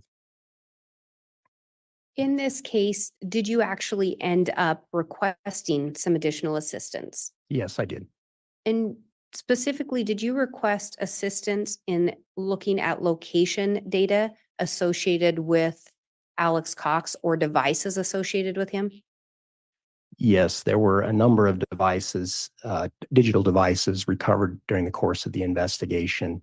Many of those were processed by the regional computer forensics laboratory in Salt Lake City. As also, for many of those digital devices, they were cell phones, and we were able to get records associated with them, including location data. Many of those records went to a member of the FBI's cellular analysis survey team, who reviewed those records and helped us interpret them and review them. And do you recall specifically which agent from the CAS team looked at the records? Yes, that was Agent Nick Balance in the Phoenix, Arizona division. As he would go through that information, would he share it with you? Yes, And did he provide information to assist you further in your investigation regarding location data linked to Alex Cox or a device associated with him? Yes, there was one particular device that Alex Cox seemed to use extensively, and Nick Balance was reviewing records for that device, transactional records, and location information, and providing me with and other investigators with information that we could follow up with on from those records. And in relation to that information, were there specific time frames that you were interested in or looked at? Yes. So this particular device had extensive location information within it. And in the initial stages of the investigation, when we learned that JJ was missing and shortly thereafter that Tylee was also missing from Idaho, we didn't know really where they had gone missing exactly and when they had gone missing. Initially, it was as much as potentially 3 months they had been missing from sometime around August until the investigation was starting here in late November. And so over the course of that, the next ensuing months, we were able to narrow that time frame down significantly to help us determine where they had been or where they had last been seen and when they had gone missing. And that was critical for us to determine what had happened to them, just because it was hard to know where and when in time to look at the various types of information that would be available to identify what had happened to them. And so by approximately April of 2020, we had narrowed down that they had both been went missing in September of 2019. Tylee appears to have gone missing first, sometime around the 8th or the 9th of September was our best information, and that JJ had gone missing approximately 2 weeks later, around September 22nd or September 23rd. So I requested at that stage in the investigation, we had not been able to locate the children, and Nick Balance had been providing location information. Judge, at this point, it's becoming a significant narrative. Can the state ask some questions? There's an objection there on Yes. negative. I'll sustain that. Go ahead, Ms. Blake. So in determining the last known sighting of Tylee being around September 8th or 9th, and the last known of JJ around September 22nd or 23rd, what time period did you initially focus in on in relation to location data? So I requested that Nick Balance look at those timeframes in September related to the children, and he was doing that and providing us with information.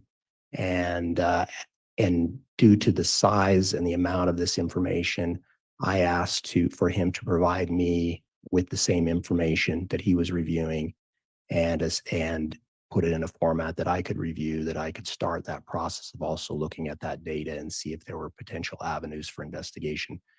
So he provided me with a file of all of the location information for that particular device for really all of September of 2019, from September 1st through September 30th.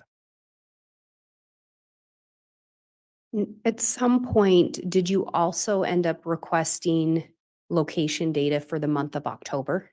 I did. And why did you request location data for the month of October?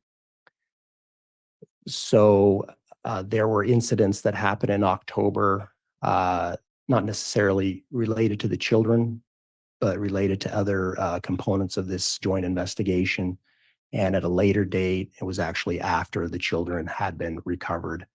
I requested him, Nick Balance, provide me the records for all of October, and I did a similar review as I did for the September data, and I completed that in September of 2020. And when you were reviewing this data from September and October, were you also following up on information that you gained from that location data? Yes, it was really a process. As I said, Nick Balance initially was giving us information that he was observing in those records, and we were following up as investigators. Sometimes I did that personally. Sometimes other investigators did that, particularly in the Rexburg Police Department. They were doing that. And then as I started looking at those records myself, I tried to, as best as I could, determine whether there's potential follow-up investigation can be at these sites where the device had gone. And some of that I did myself. Sometimes other investigators were tasked to go and follow up with what we observed. And in going through that location data and then looking through the follow-up that was done, did you assist in preparing a summary exhibit today? Yes, I did. And is that, actually, I will do this.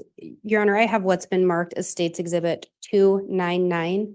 It's actually a PowerPoint on a thumb drive would be the original exhibit. I have a copy of that for counsel and the court. And then I also have printed out copies, a courtesy copy for Your Honor, one for the court and one for counsel.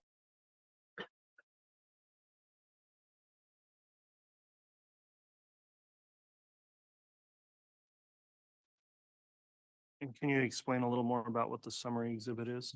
Yes, Your Honor. And I was going to see if I could have the witness shown a copy. Very well.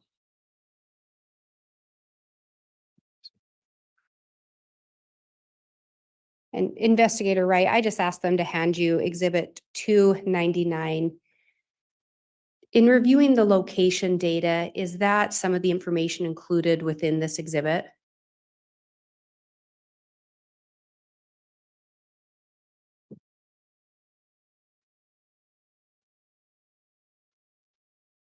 Yes, it is. Does this exhibit also contain some of the follow-up investigation that was completed as well? Yes, it does. Would this, in looking through it, does this appear to be an accurate depiction of the exhibit created?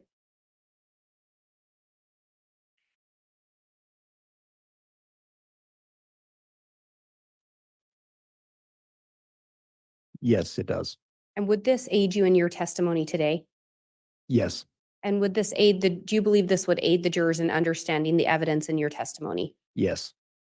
Your Honor, I would move for admission of States Exhibit 299. Any objection? Judge, the information as it came from the Homer J. Maximus account is admitted by way of stipulation.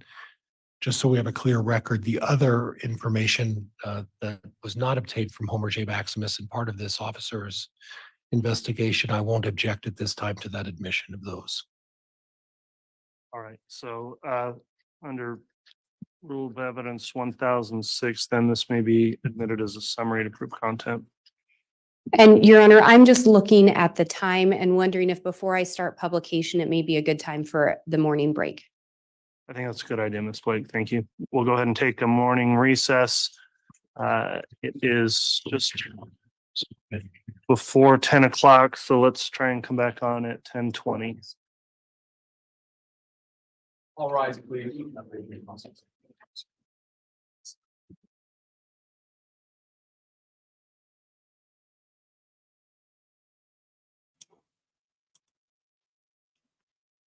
All right, we are on a break.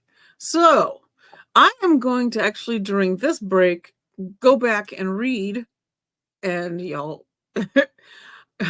I just looked up and went, oh, it's MTI Day. For those of you who are maybe new, or those of you in the replay, what's MTI?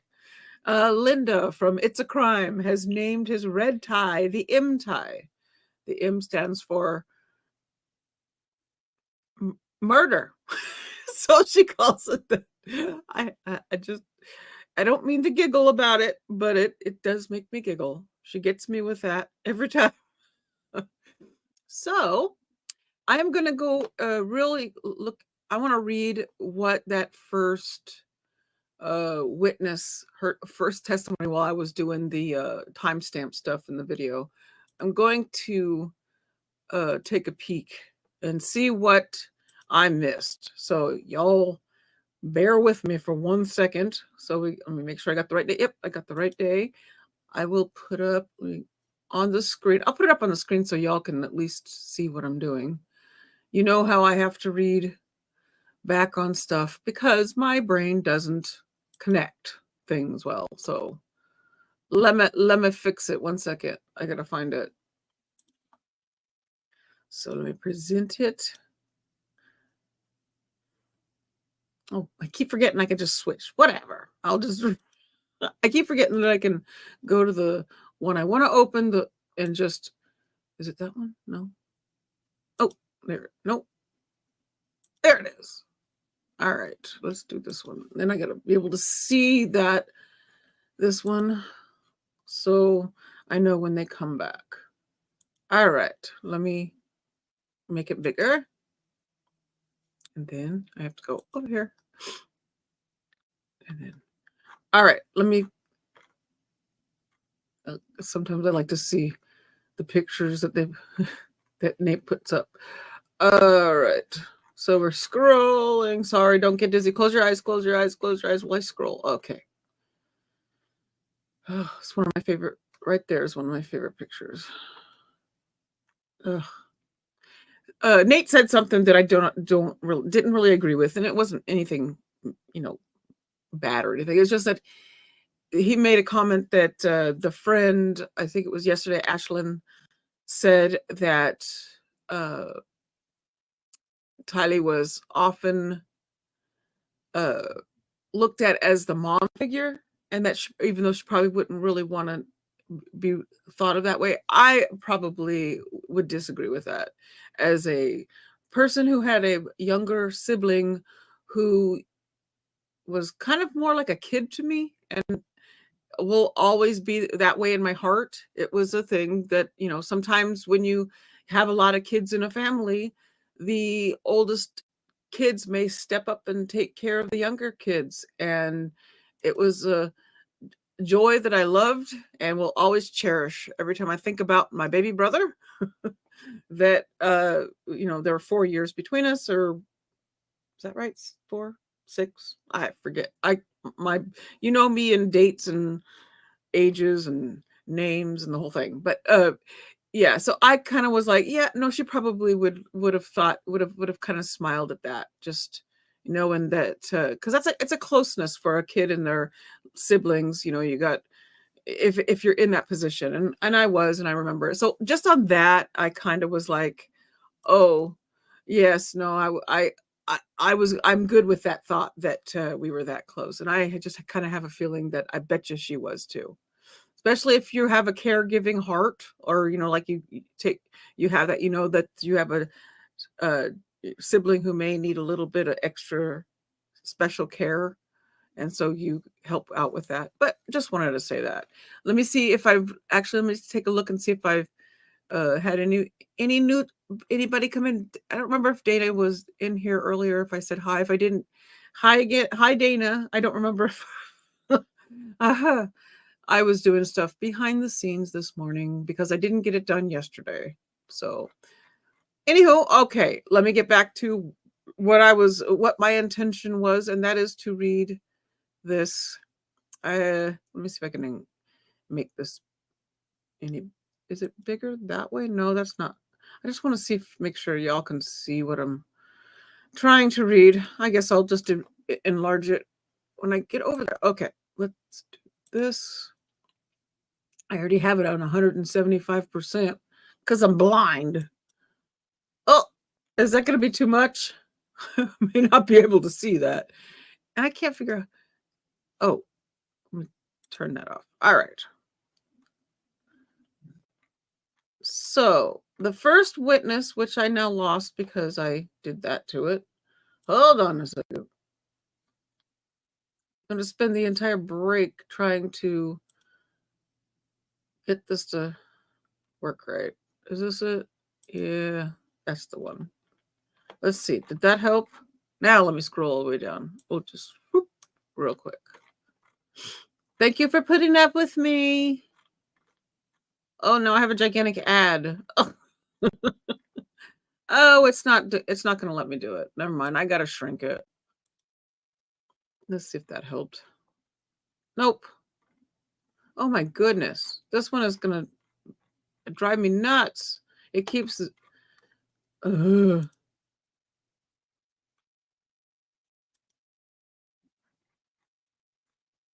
Okay. Now I'm going to just have to scroll again. Sorry, close your eyes so you don't get dizzy. All right. So finally down to the bottom. So the first witness was Dr. Lily Marsden. She is the deputy chief medical examiner at the Utah Medical Examiner's Office. She's a forensic pathologist and explains her background and training. In case you want to know what I'm looking at, for those who are new with us and our replay watchers, this is the East Idaho News Live updates page that while Nate and those working for for East Idaho News are reporting on trials, this page updates as they tweet stuff out. And I find it easier to follow this than I do their tweets because I get lost in them. This one, it's all ascending and the timestamps are in the right order. If you're looking at Twitter, sometimes Twitter. Sometimes I get lost in which tweet was first. I mean, which you know me and that dang X. Elon took my tea. So, this witness, Marsden, attended the exhumation of Tammy Daybell. Okay, so we're back to, I was wondering what this testimony was going to be about. All right, so it's the exhumation of Tammy Daybell. She followed the body during the transportation to her office. She worked with Eric Christensen in performing Tammy's. Okay, so that's the connection. So Dr. Eric Christensen and this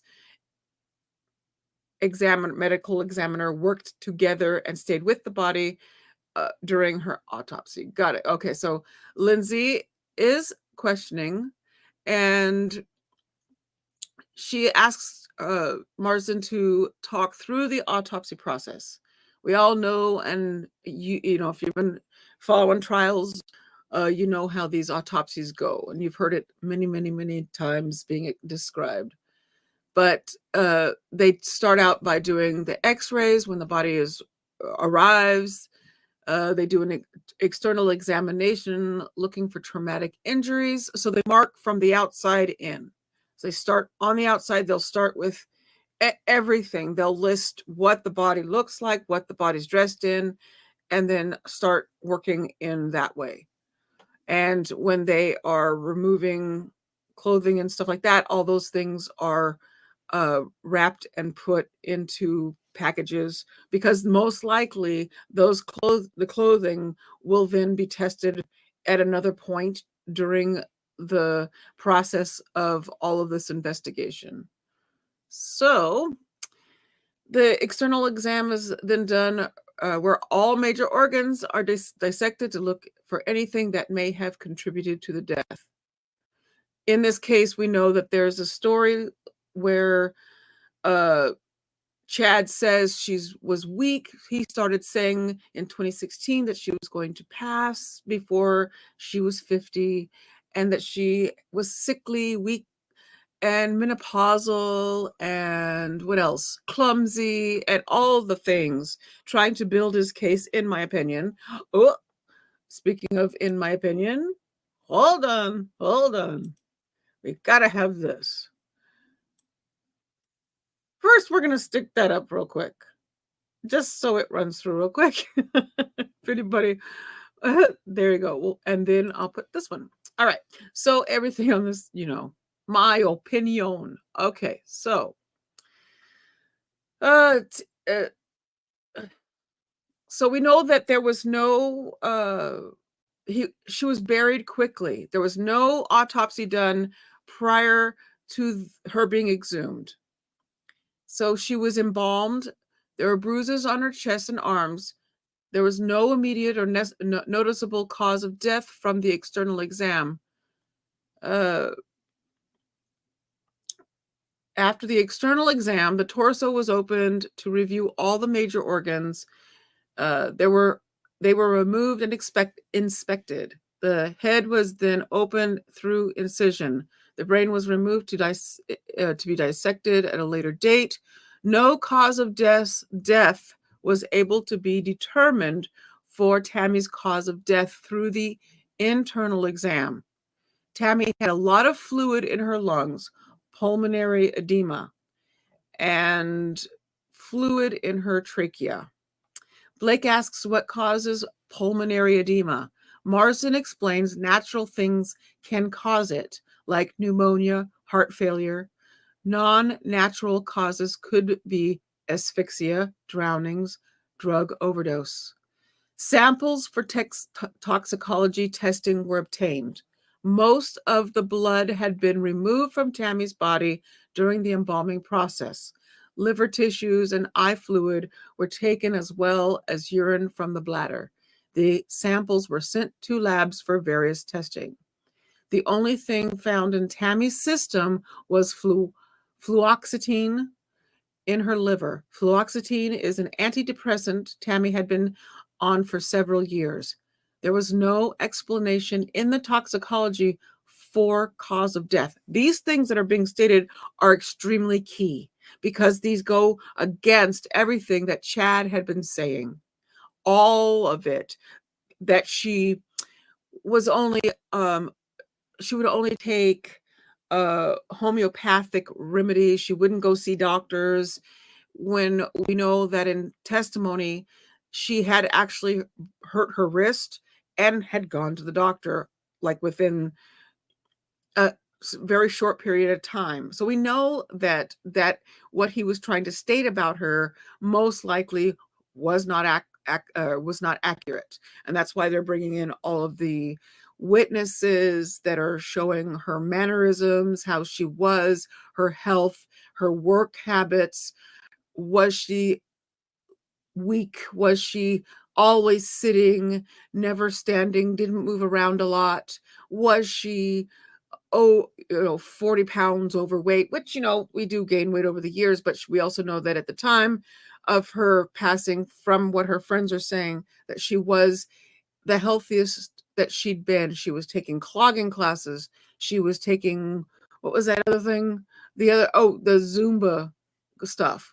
And she went, she had friends who went with her to these classes. Her, her daughter went with her as well. So everything, in my opinion, that the prosecution is laying is pointing to this part right here. These things in the autopsy that do not point or do not show anything what Chad was saying. And of course, Pryor is going to most likely try to throw in certain things to point the jury to see mitigators or to impeach a witness or something that will try to get the jury to see their side of the case, which is their side is she was sickly, she was weak, she was all these things, when none of this stuff points to that.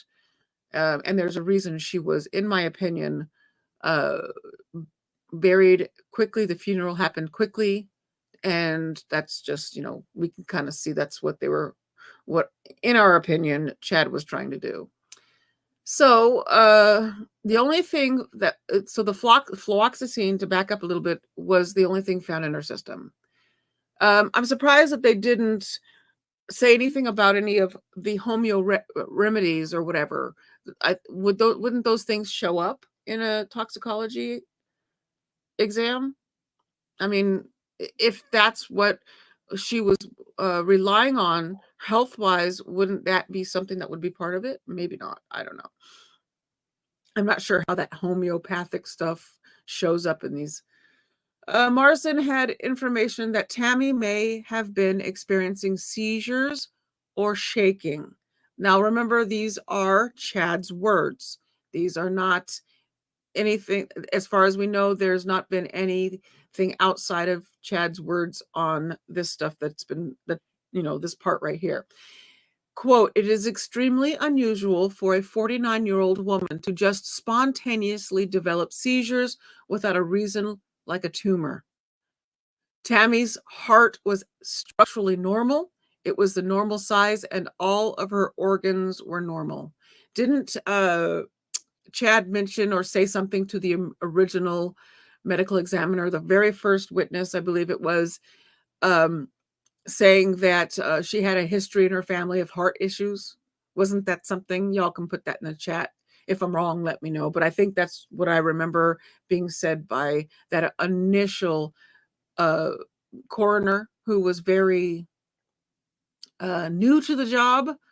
And she's the one that stated, yeah, she looks, this looks, he took her word and went with that, in my opinion. So Marsden says cause of death was asphyxia. Manner of death, homicide.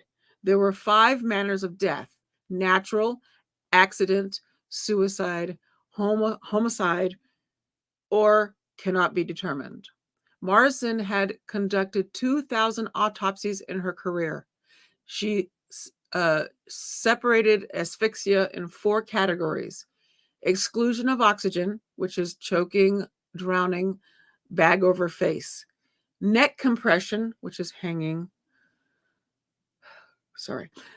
chemical asphyxia, which is carbon monoxide and poisoning; mechanical, something placed on the chest that prevents breathing. Marsden says the bruises on Tammy's arms could be consistent with someone being restrained. Blake asks if anything was done to determine the age of the bruises. Marsden says samples of the bruises were looked at under a microscope. All of the bruises were acute, which means just bleeding and no inflammatory response. This means the bruises were perimortem, which peri means around, surrounding. So surrounding, around the death, run of time of death. So perimortem breathing bruises, which means they occurred within a few minutes to a few hours of her death. Marsden says there was lividity on Tammy's body, on her back and posterior surfaces. Lividity is when the blood settles. So this is one of the things that Pryor tried to point to, that there was no lividity on the back of her head, which, because she was found in a laying down position, that there was no lividity, meaning that the blood didn't settle where she would have been laying down, because Chad said that she'd rolled out of bed. So she didn't die. He's trying to say, well, she didn't die on her back, but the lividity of the body, if she'd rolled out of the bed and off to the side, who knows what position she would have been in. Do you know what I mean? So Pryor tried to use the lividity on the back of the head as no, she wasn't lying in the bed when she was found. Trying to say that, try to say that she had these accidents and these things. I mean, these things happened to her health-wise and rolled out of bed. So that's still, in my opinion, allegedly hooey on Chad's part. Blake asks the difference between a coroner and a medical examiner. A medical examiner is a forensic pathologist. Coroners are either elected or appointed. In some places, coroners don't need any medical training. Idaho has a coroner system. Utah has a medical examiner system.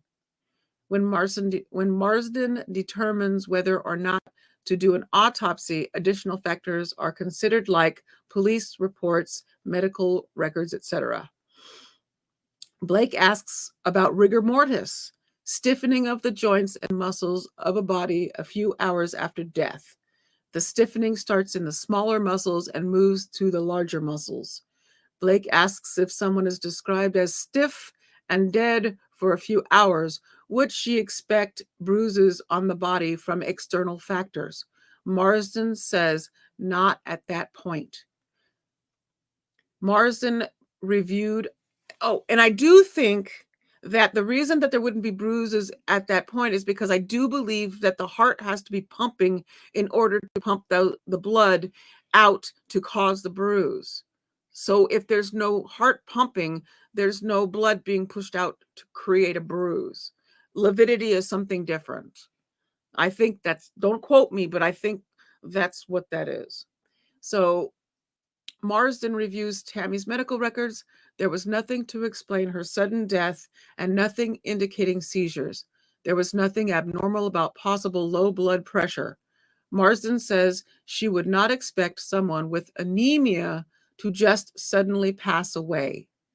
She would not expect someone using homeopathic medicines to just suddenly pass away. When a person dies, blood stops flowing through vessels. Oh my goodness. Oh, look at what I just got to.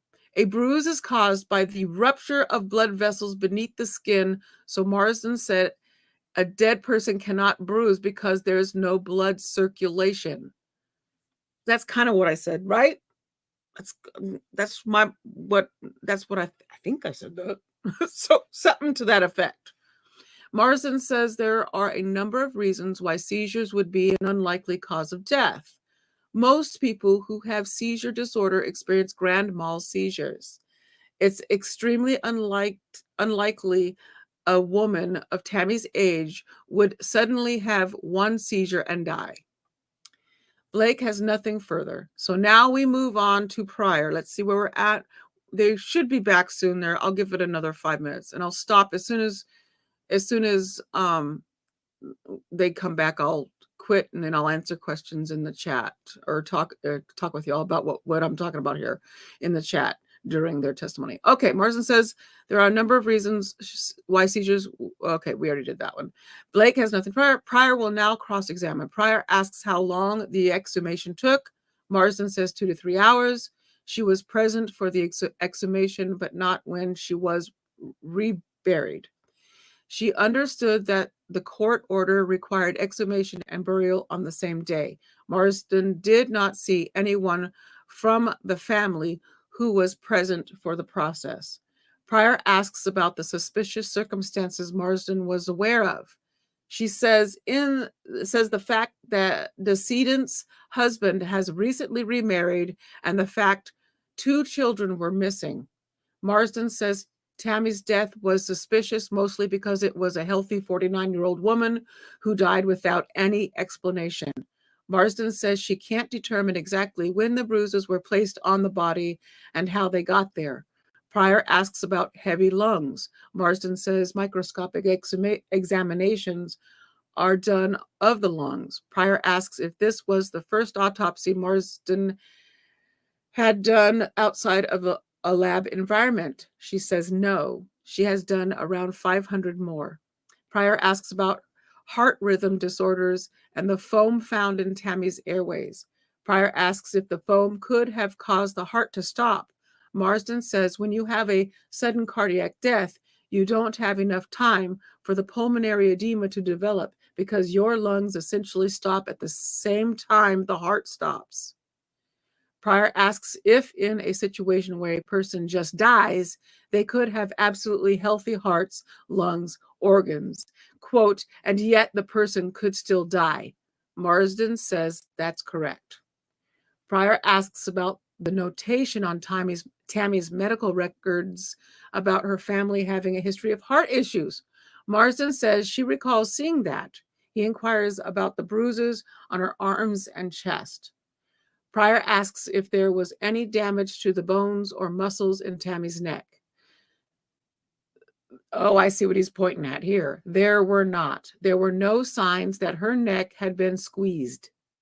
There was no indication of chemical asphyxiation. Pryor asks Marsden if she did a cross-check to see if the essential oils or homeopathic remedies could have caused medical issues. Marsden says most of those substances have very low chance of overdose. There was no evidence at the scene that she was overtaking any of those items. Pryor asks about mechanical asphyxia. This could be like if someone was working under their car and the car falls on their chest. The person can no longer breathe. Pryor asks if they checked under the fingernails or if there was anything to indicate any sign of a struggle. I actually asked this question right there early on. Did they ever take fingernail scrapings? The bruises could indicate sign of a struggle. Marsden says the fingers were cleaned prior to burial and there was some mold growing on them. Ooh. Pryor asks about the cause of death being a subjective determination by her. Marsden says that's correct. Pryor asks what medical records she reviewed. Marsden says she looked at primary care and urgent care records from 2007 to 2019. She never saw any treatment for low blood pressure. Pryor asks about what was found in Tammy's stomach. Marsden says she had 3.5 ounces of a substance that appeared to be potatoes and peanuts. Pryor has nothing further. And then in redirect, Blake asks if content in the stomach tells you whether someone has thrown up or not. Marsden says no. Blake asks if a Big Mac appeared to be in Tammy's stomach. Marsden says no. Blake asks about Tammy having dizzy or fainting spells. That information was from the police report that contained information given to them by Chad Daybell. Blake asks Marsden if she learned the missing kids were Chad's new wife's children. She did. Blake asked if there were any signs of a medical condition that would cause heavy lungs. Marsden says no. The heavy lungs were the result of the cause of death, but not the cause of death, Marsden says. Tammy's records did not have any sign of young cardiac deaths in her family that would indicate a genetic sign of heart disease. Blake asks if someone could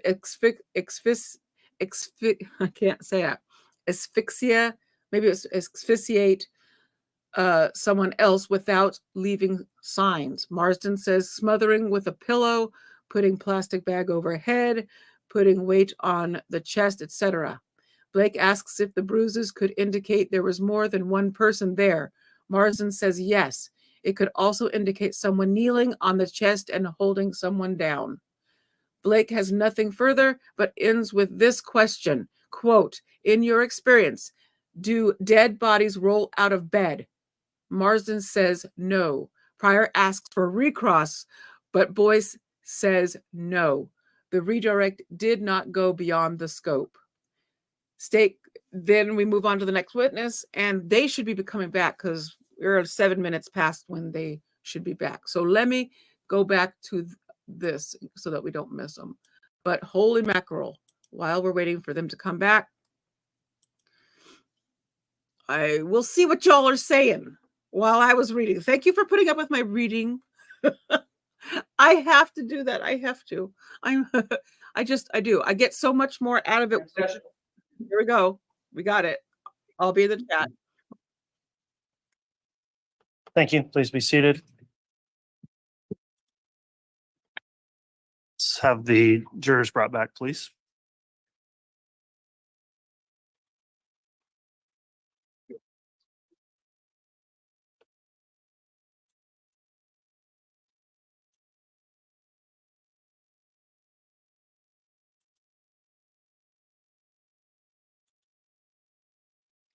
Thank you, Candy. Mwah. Thank you. Yay. We're going to be doing member stuff soon, as soon as I figure out what that is.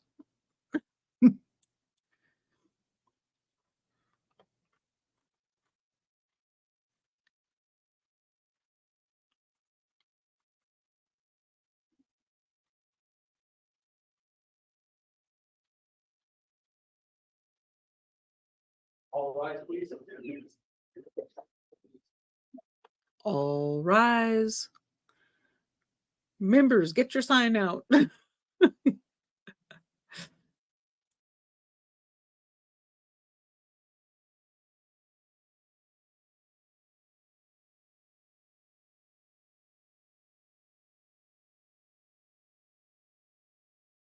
Present and accounted for.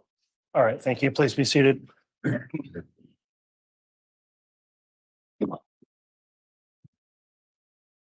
All right, if you'd like to continue with your direct, Ms. Blake, we did just admit States Exhibit 299, and you can continue with direct.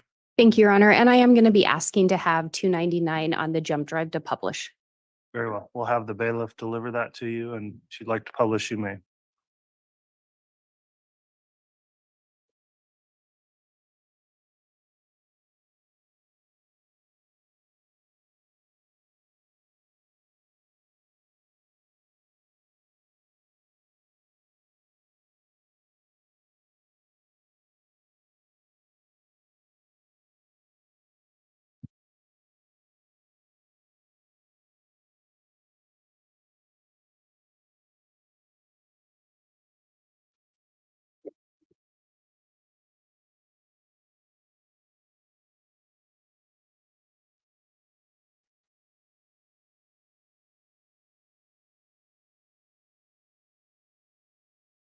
Great, if I may publish. Yes, you may.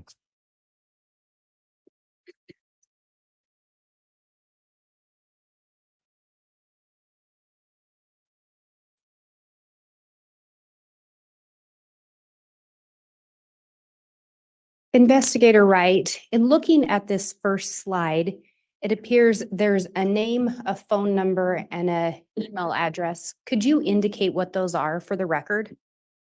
Yes, Alex Cox, and the phone number is 480-351-9120.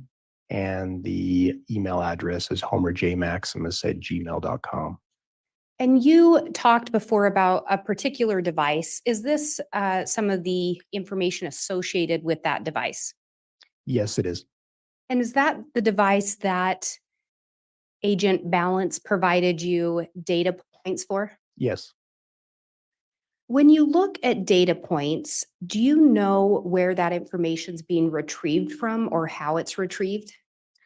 Yes, these location data points that Nick Balance provided to me came from two sources, from the cellular provider. In this case, it was Verizon for that particular phone, and from Google, who retained location information associated with the Gmail account associated with that device.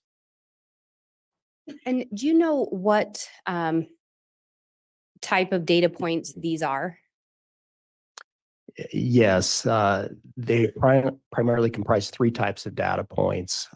There was GPS, global positioning satellite data.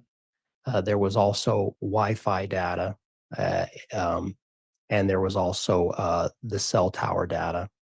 The GPS data tends to be the most precise. It has a margin of error of usually a few meters to perhaps several meters. The Wi-Fi data, as I understand it, is a little less precise, but still fairly precise. Usually, in my experience from my review, the margin of error on it was 15 meters to 100 or 200 meters. And then the cell tower data was the least precise. The margin of error on it could be hundreds of meters or even thousands of meters, depending on the density of the towers. And when we talk about the margin of error, is the smaller the radius, the more precise? Yes, the location data is really an estimate by the source of the information, Google and Verizon, of where that device is based on the technical information.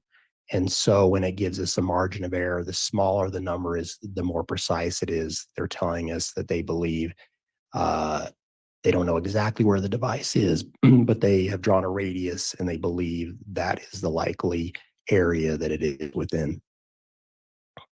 And when you're looking at these data points, is it fair to say that you try to focus in on the ones that are more precise? Yes. And as we go through this presentation, did you denote the time in military time? It was provided to us in that format. So it was also in the file that I reviewed, also in that format. So I retained that to avoid any confusion. And as we go through this, did you learn how Alex Cox was related or played into the investigation? Yes, I did. And how did he play in? He was the brother of Lori Vallow. She was the mother of the missing children. And when she moved to Idaho, he moved with her. And did you learn of any connection between Chad Daybell and Alex Cox? Yes, I did. I learned that they were associated with each other. They knew each other, and Lori Vallow had married Chad Daybell shortly before the investigation had been initiated, and so he was connected to Chad Daybell through his sister Lori Vallow. As you started looking at this data location, were you able to determine when the device associated with Alex Cox first arrived in Idaho? Yes, I did. And when was that? The device arrived in Rexburg, Idaho, where it started residing in that area for the first time on September 1st of 2019. As of the morning of September 1st, the device was actually in St. George, Utah, where it had stayed at a hotel. And then it moved at driving speed towards Rexburg, Idaho, where it arrived on the evening of September 1st.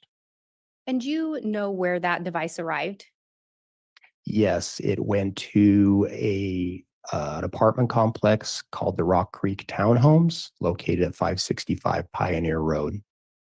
Do you know which apartment that device originally was located at?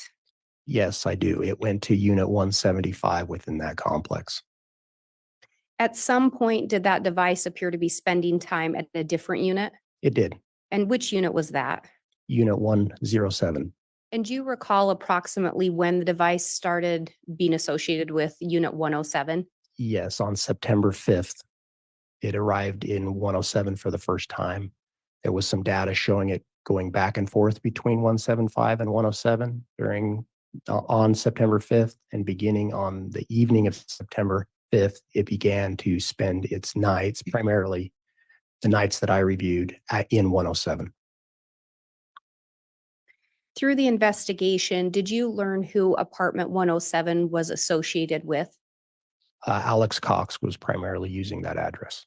And did you learn who was using the apartment 175? Yes, Lori Vallow and the children were primarily living there. And we talked about the fact that you focused on specific dates within September. Do you recall one of the first dates that you focused on? Yes, September 8th, 2019 became an important date in the investigation. And I believe there should be a laser pointer up there if it will assist you at any point. When we're looking at this slide, can you tell us what we're seeing here? Yes, we're seeing a series of times for the date of September 8th, 2019, and then locations associated with those times. And so in the course of my review, I began to go through this data from September, for the month of September, really data point to data point. It helped the most to look at each data point individually and in order to be able to draw some conclusions about the data. And also each data point had underlying data associated with how precise the information was. And so it helped to look at it to know how much that information could be relied on. And so as I had done that, I'd gotten to this date of September 8th, and I progressed through that date. And then I prepared a report, really a summary report of where the device appeared to be at certain times. I didn't put in every data point that I observed or necessarily the data points in transit between points, but just this is where it was at a certain point.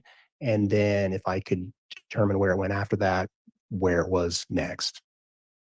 So on this particular slide, we're seeing some of the data points that you plotted in your report. Yes. Or I should say included, not plotted. Yes. That's correct. Correct.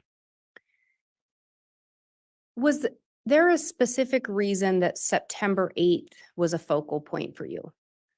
Yes, we had in other parts of the investigation, we had conducted a search on an iCloud account that was associated with Lori Vallow, the Lori for Style iCloud account, and had been able to retrieve some photographs from that account. And the photographs appeared to show Tylee Ryan, JJ Vallow, and Alexandra Cox in the vicinity of Old Faithful Geyser within Yellowstone National Park, and that those photos, or at least one in particular, was timestamped of 1549 on September 8th, 2019. And when we start looking at this slide, this is the location data associated with a device linked to Alex Cox. Yes, correct. And so can you talk us through the travel of that device? So on this particular date, it had been at 565 Pioneer Road earlier in the morning, and I didn't reflect that here. But the last stop that it made within Rexburg was at the Maverick at 859 West Main Street in Rexburg. It was there for a period of time, and I reflected the time it departed that, which was at 11:52. So that was the last time it was in Rexburg that morning. The device then begins to travel to the west entrance of Yellowstone National Park and gets there at 13:29. And if I pause there with you just briefly, did you learn anything in relation to when that vehicle entered the park? Yes, I did. And what did you learn? We had obtained assistance from the National Park Service, and they were able to conduct a variety of provide a variety of assistance to us. But one thing was they had looked at cameras entering the park on that particular date and were able to identify a vehicle that Alex Cox was driving, and Tylee Ryan was seen in that vehicle. And if you would continue?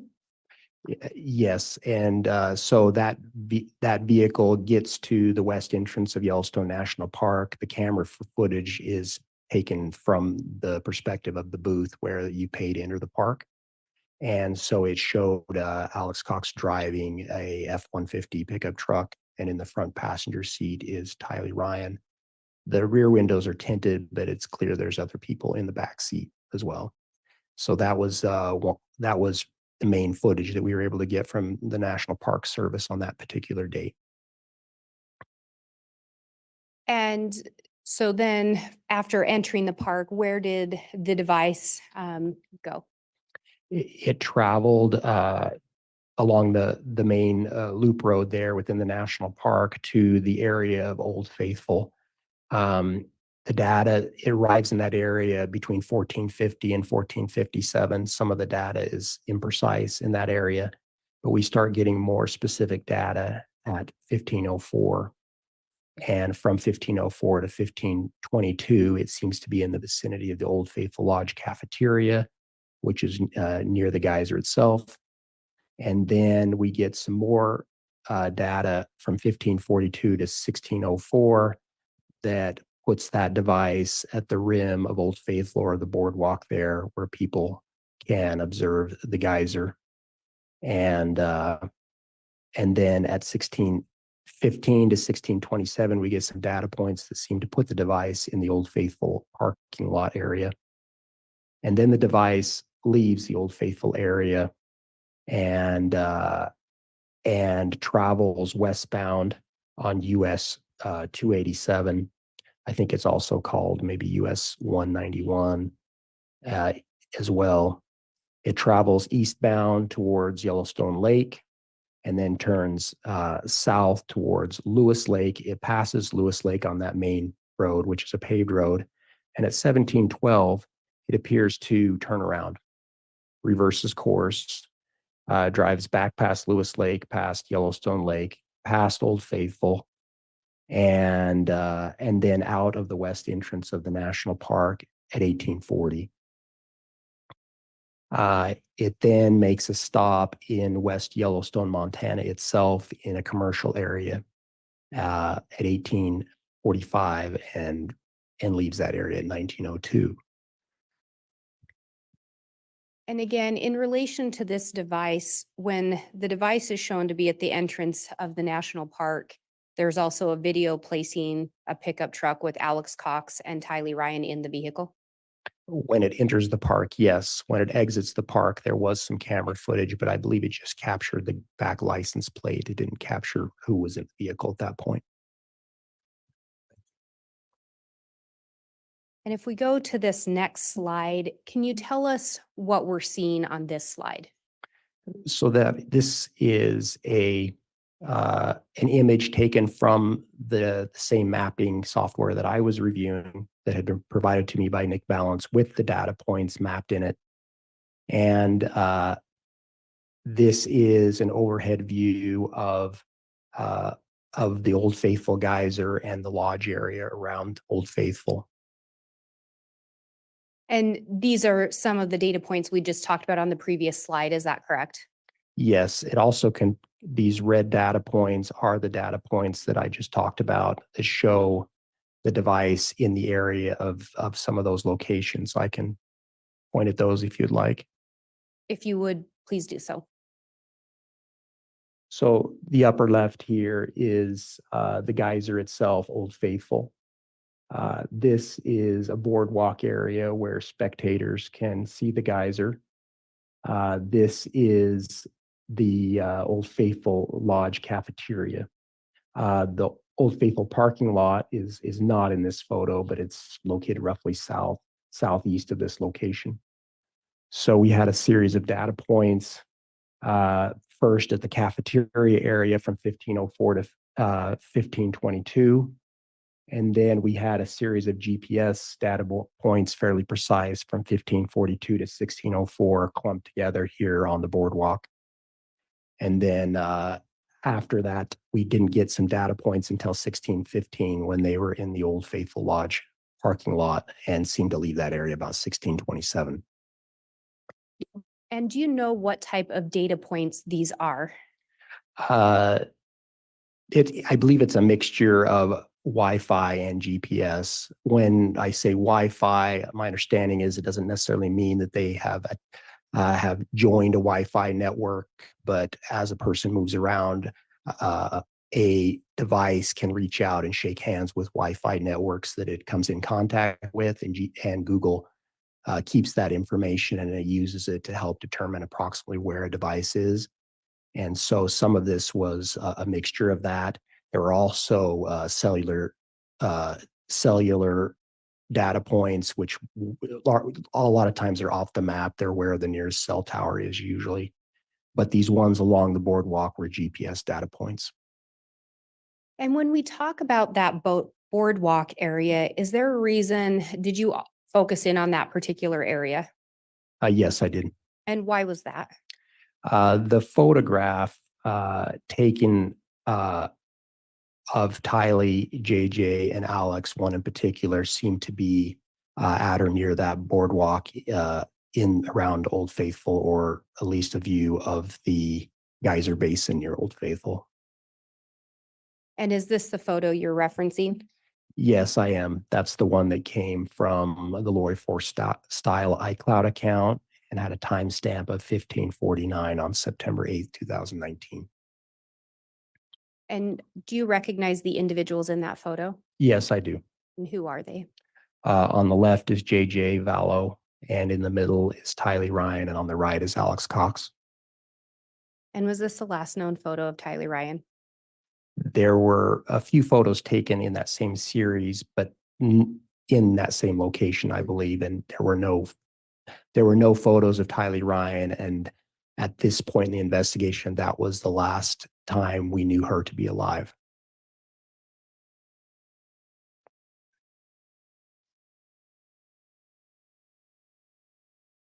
And can you talk about what we're seeing in this particular slide?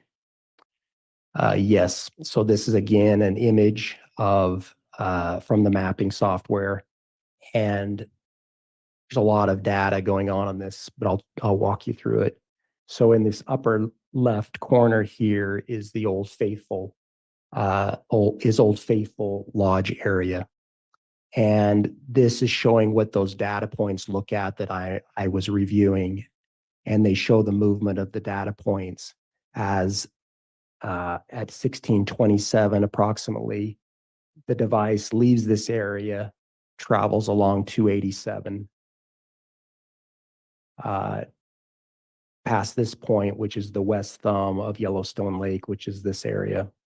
It then turns, the highway then turns south. It continues on that highway past this, which is Lewis Lake.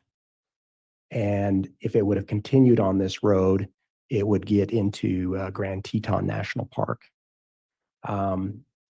In this area, we were getting both frequent and precise data points. Some of them were coming in multiple times a minute, which was helpful in determining that the vehicle appeared to have quickly turned around and immediately reverse course. For example, it was 1709 there, but we had multiple at 1712, and it was already back at 1713 there. The reason I was looking hard at this particular information is first, it was the last known location for Tylee Ryan to be alive. And we were concerned that something potentially had happened to her in Yellowstone National Park. And we were in communication with National Park Service and preparing to conduct searches in Yellowstone National Park if necessary to see if we could locate her. And part of my review here was to help identify potential sites to conduct a search. And what did you determine in relation to potential sites for a search? Yes, I determined that it moved from Old Faithful down to this point at what appeared to be driving speed. It turned around fairly quickly within a minute or two. It didn't appear to have deviated off the main road. It didn't appear to have stopped for any substantial period of time. And then it reversed course. It reversed course back the way it came, back past Old Faithful without stopping, and then continued westbound and then northbound until it left the park. There are gaps in data points, for example, here and so forth, where for a few minutes at a time, we did not get any data. But based on what drive time between those data points was consistent with the vehicle or the device continuing to move at driving speed. It didn't appear to have had time to have deviated in any great amount or had to have been able to stop for any substantial length of time. I tried to estimate how long it takes to drive from Old Faithful down to the turnaround spot south of Lewis Lake and then reverse course and exit out the west entrance of Yellowstone National Park. I estimated the drive time to be about 2 hours and 50 minutes. The device covered that distance in about 2 hours and 13 minutes. So faster than would probably be a typical driving time. Of course, there's a lot of variables traveling within Yellowstone National Park because of traffic and animal activity and so forth. But based on my review, I really came to the conclusion that I could find really no place where there seemed to be any deviation from a populated area or any substantial period of time that it may have stopped other than the very public area at Old Faithful.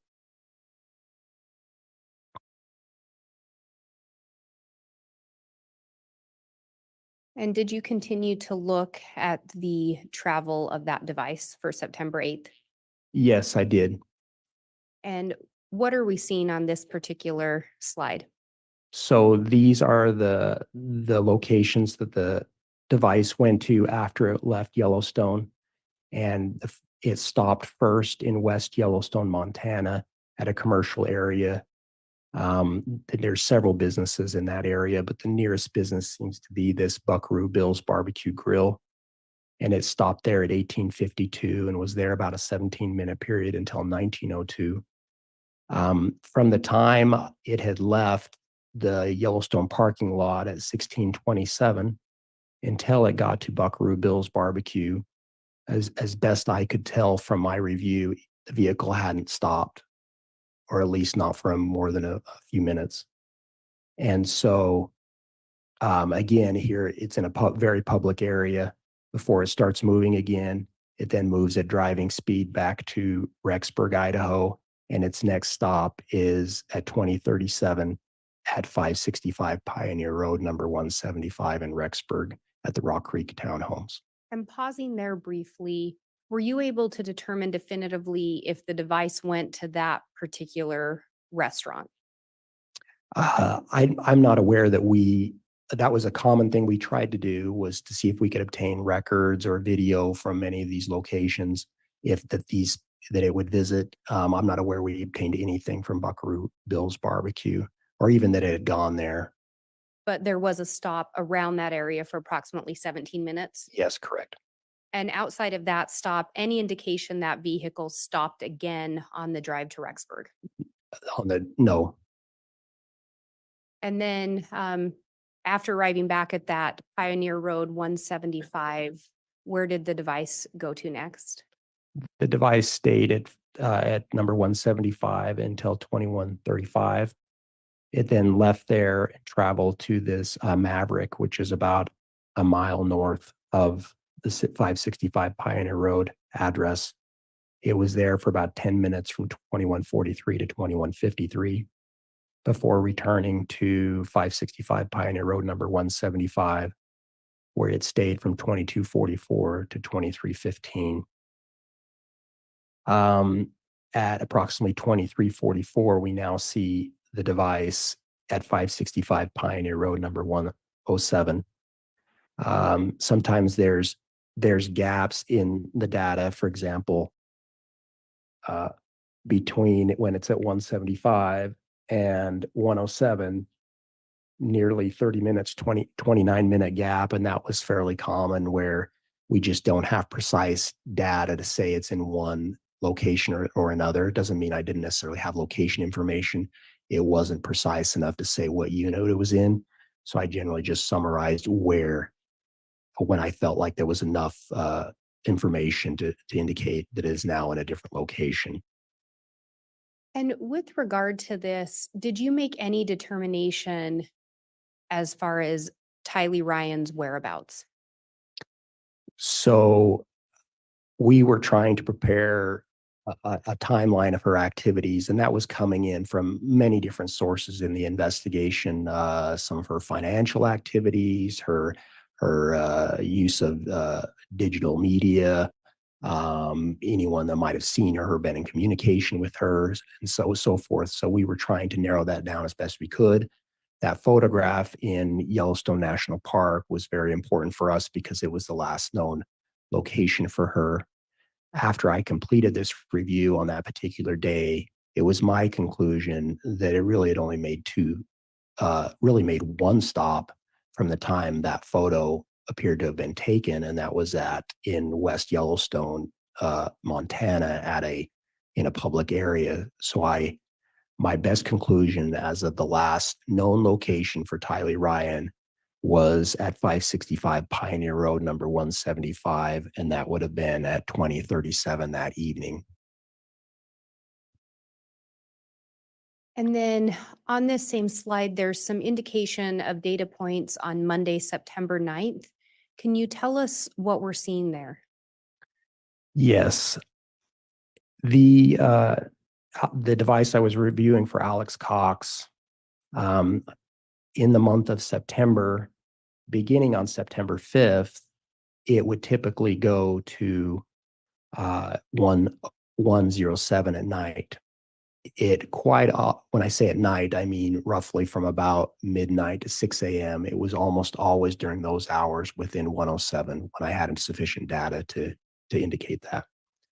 On this particular night, and this was the only time I observed that, at least in the month of September, we received some data points of the device in 175 in the early hours of that morning, and we just had 3 data points during that time. Now it was really common that when the device was moving, I observed regular updates of its location, sometimes one or more a minute, or at least every few minutes. That was pretty typical to get an update. It seemed like when the device stopped somewhere, the updates became less frequent, particularly at night. Sometimes it would be an hour or more between a data point. And so during that time, there are just 3 precise data points. And they are at 2:42, and then a second one at 2:42, and then another one at 3:37. All three of these were GPS data points with a 4-meter radius, and they seem to put the device in unit 175. And again, this was the only time in September that you noticed that device in 175 in those early morning hours? Yes, except for on September 30th, there was one occasion where it stayed the night in 175 on the night of September 30th. And then what are we seeing with those next data points? So the next data points with sufficient precision to tell me what unit it appeared to be in came in beginning at 4:37, and then another one at 4:39, and then 4:41, 5:14, 6:47, and 8:49. These data points put the device back at 107. Now, these were a combination of Wi-Fi and GPS data points. And the margin of error or the radius on those data points varied, and the span of the variation was 8 to 37 meters, depending on the point. And can you tell us what we're seeing in this slide? So this is an image of the Rock Creek townhomes for the time period that I just discussed, and it is taken from that exact mapping software that I was using at the time in 2020, as provided to me by Nick Balance. So at that particular time, the image for this property was somewhat dated. It was dated from 2015, and part of the complex had not been built yet. But in the upper left corner, where this yellow pin is, was unit 175 for Lori Vallow.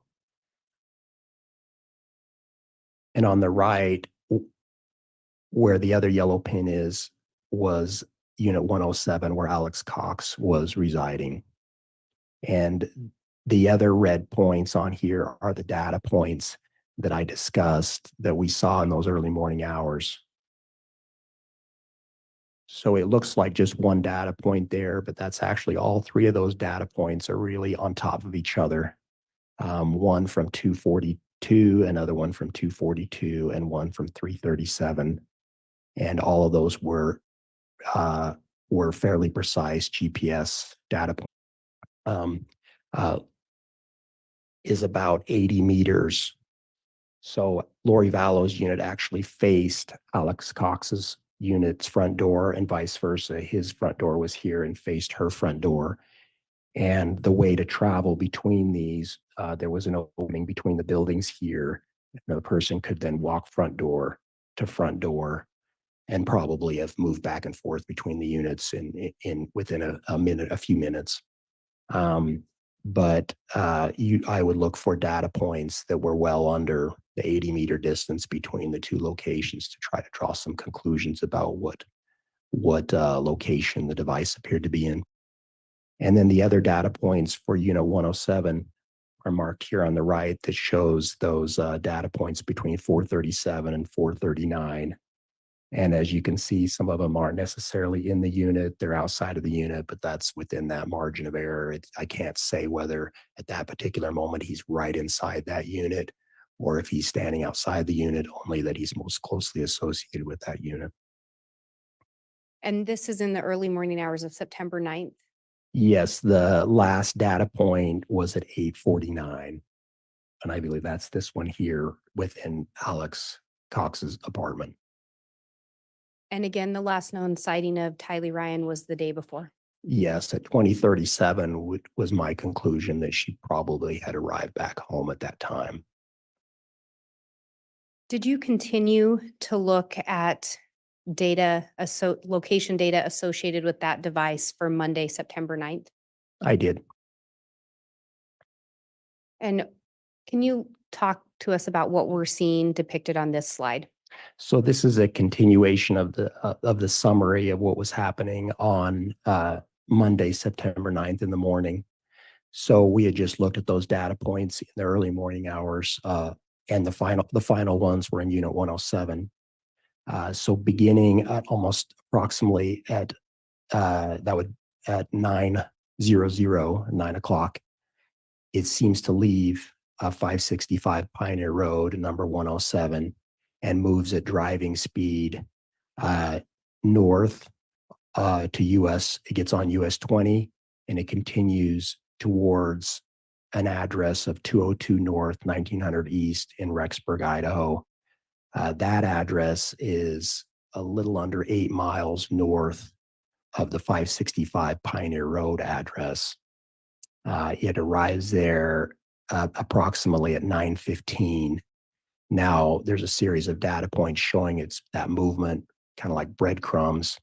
And I believe the final data point at 9:15 is just maybe 100 yards south of the address. So it appears to be arriving at approximately that time. And did you determine who that address is associated with? Yes, the 202 North, 1900 East in Rexburg was the residence of Chad Daybell at that time. Did you ever learn of any connection between Tammy Daybell and Alex Cox? No, I had no information that they knew each other. So their only connection would be Chad Daybell? Yes, as far as I know.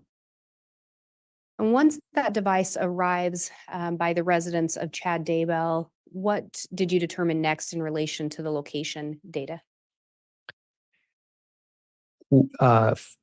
Between about approximately a 2.5 hour period, there were numerous data points generally around the Daybell residence.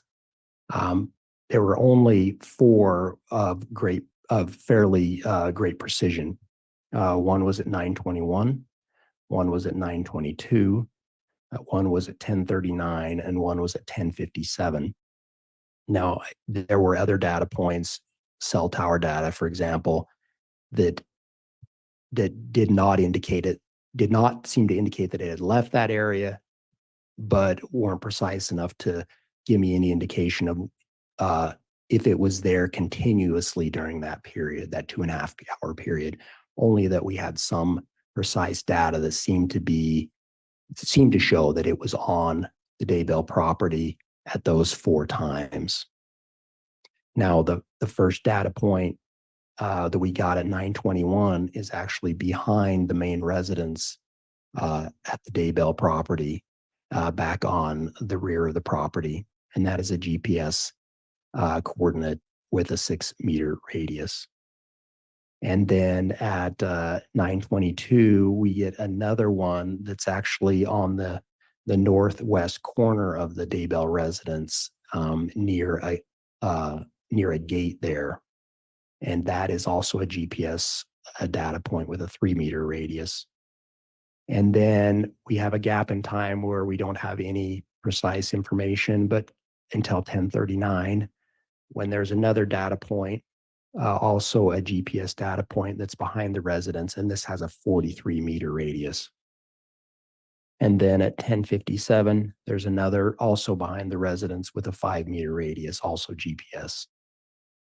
As best I could determine, it seems like the device is leaving that area of the residence at approximately 11:45. I actually see briefly, it seems to drive north from the residence, the opposite direction of Rexburg, for just a minute or two, maybe goes about a block north shortly before 11:45. And then it seems to turn around and then begin traveling south. So it may have left the Daybell residence just a few minutes before 11:45. But by 11:45, it is driving southbound back into Rexburg. And its next stop is at 11:52 in northern part of Rexburg at Del Taco at 568 North 2nd East, where it stays for about 10 minutes.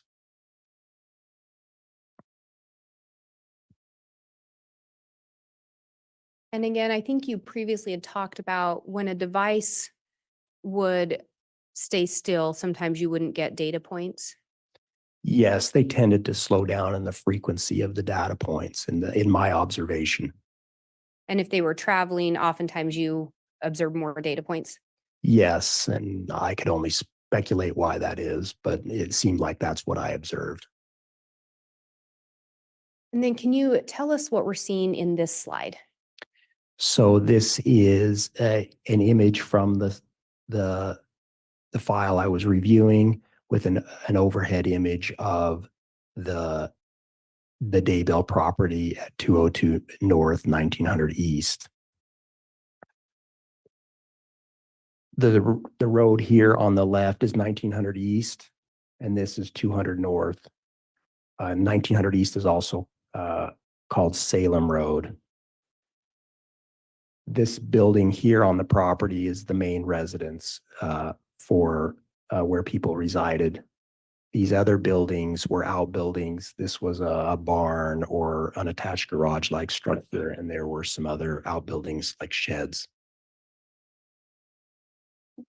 The first data point we got of some precision was at 9:21, and that was in this area.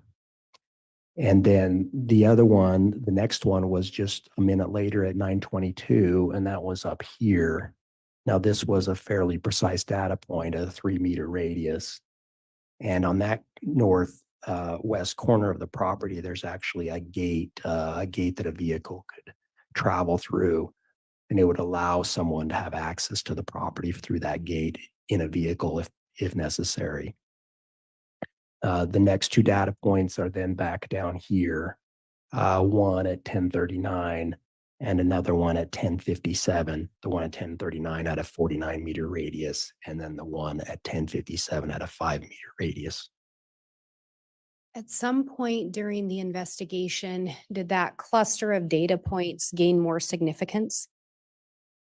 Yes, we had observed those data points in my review. I think Nick Balance had also drawn attention to them earlier in the investigation.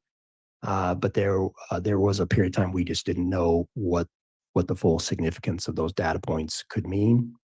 But I had finished my review of all these data points by May 21st of 2020.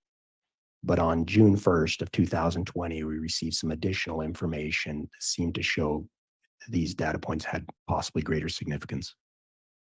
And what was that information? There was a device that had been seized during the execution of a search warrant at the Daybell residence on January 3rd, 2020. In the course of this investigation, numerous devices had been recovered from various locations in various ways. These devices were quite often sent to a computer forensics laboratory to extract data from the devices, and then the process typically is that information goes into a system so it can be reviewed by an investigator or analyst. There was one particular device that was recovered on January 3rd from the Daybell residence. Its relevance to the investigation was unknown, or who would use that device. It went to the RCFL and ultimately went to an analyst in Boise named Ben Dean, and he was reviewing that particular device. Did you ultimately review some of the content obtained from that device? Yes, I did. And did you review it as initially pulled from the device and provided to you? Yes. Was this one of those messages? Yes. So analyst Ben Dean contacted me on June 1st of 2020 and indicated that he had found a text message on the device, and also based on the review he was conducting, that it appeared to be a device that Tammy Daybell had used before her death. And could you read this message into the record? Yes. This message appeared on the device on September 9th at 11:53 a.m. And it was a text message from a device attributed to Chad Daybell, and it came into that device for Tammy Daybell. And the text message read, "Well, I've had an interesting morning. I felt I should burn all of the limb debris by the fire pit before it got too soaked by the coming storms. While I did so, I spotted a big raccoon along the fence. I hurried and got my gun, and he was still walking along. I got close enough that one shot did the trick. He is now in our pet cemetery. Fun times. And in this, do you see the reference to a fire pit? Yes, I do. Did you determine if there was a fire pit on the Daybell property? Yes, I did. And looking back at that previous slide, and again, these data points are from September 9th of 2019. Yes. Did you learn anything in relation to that cluster of red dots? Yes. So subsequently, I had been to that location on January 3rd of 2020 for the first time. I'd been on the property and I had walked much of the outer property as well, but it was under snow at the time. And then subsequently, a search was conducted on June 9th at that location, and I was also present. And I'm aware there is a fire pit on the property. And although I don't have it marked on here, it's approximately in this area. So around the same area as those data points? Yes, in the vicinity, yes. Do you know what was ultimately found near those data points? So at a nearby location to the fire pit, investigators approximately in this area, were able to recover human remains that had been buried. Do you know who those human remains were ultimately determined to be? Yes, they were Tylee Ryan.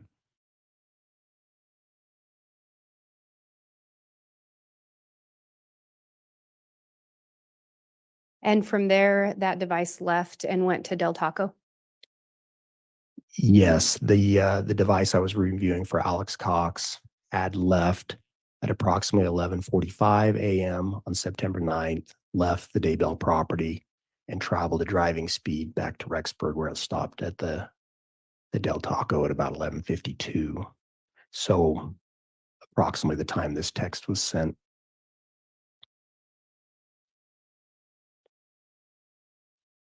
As part of your investigation, did you focus on other dates in September? Yes, I did. What were those dates? So we had also looked at dates associated with JJ Vallow, that we believe that JJ Vallow we knew he was in school after September 9th.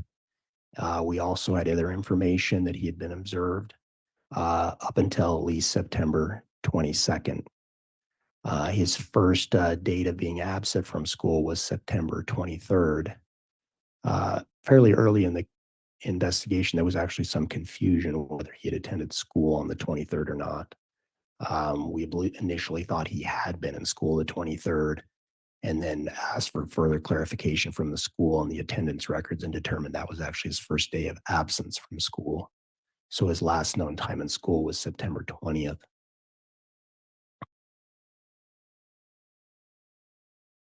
And can you tell us what we're seeing on this slide? Yes, this is a summary of my review of the device for Alex Cox and its activities on the evening of Sunday, September 22nd, 2019, into Monday, September 23rd, 2019.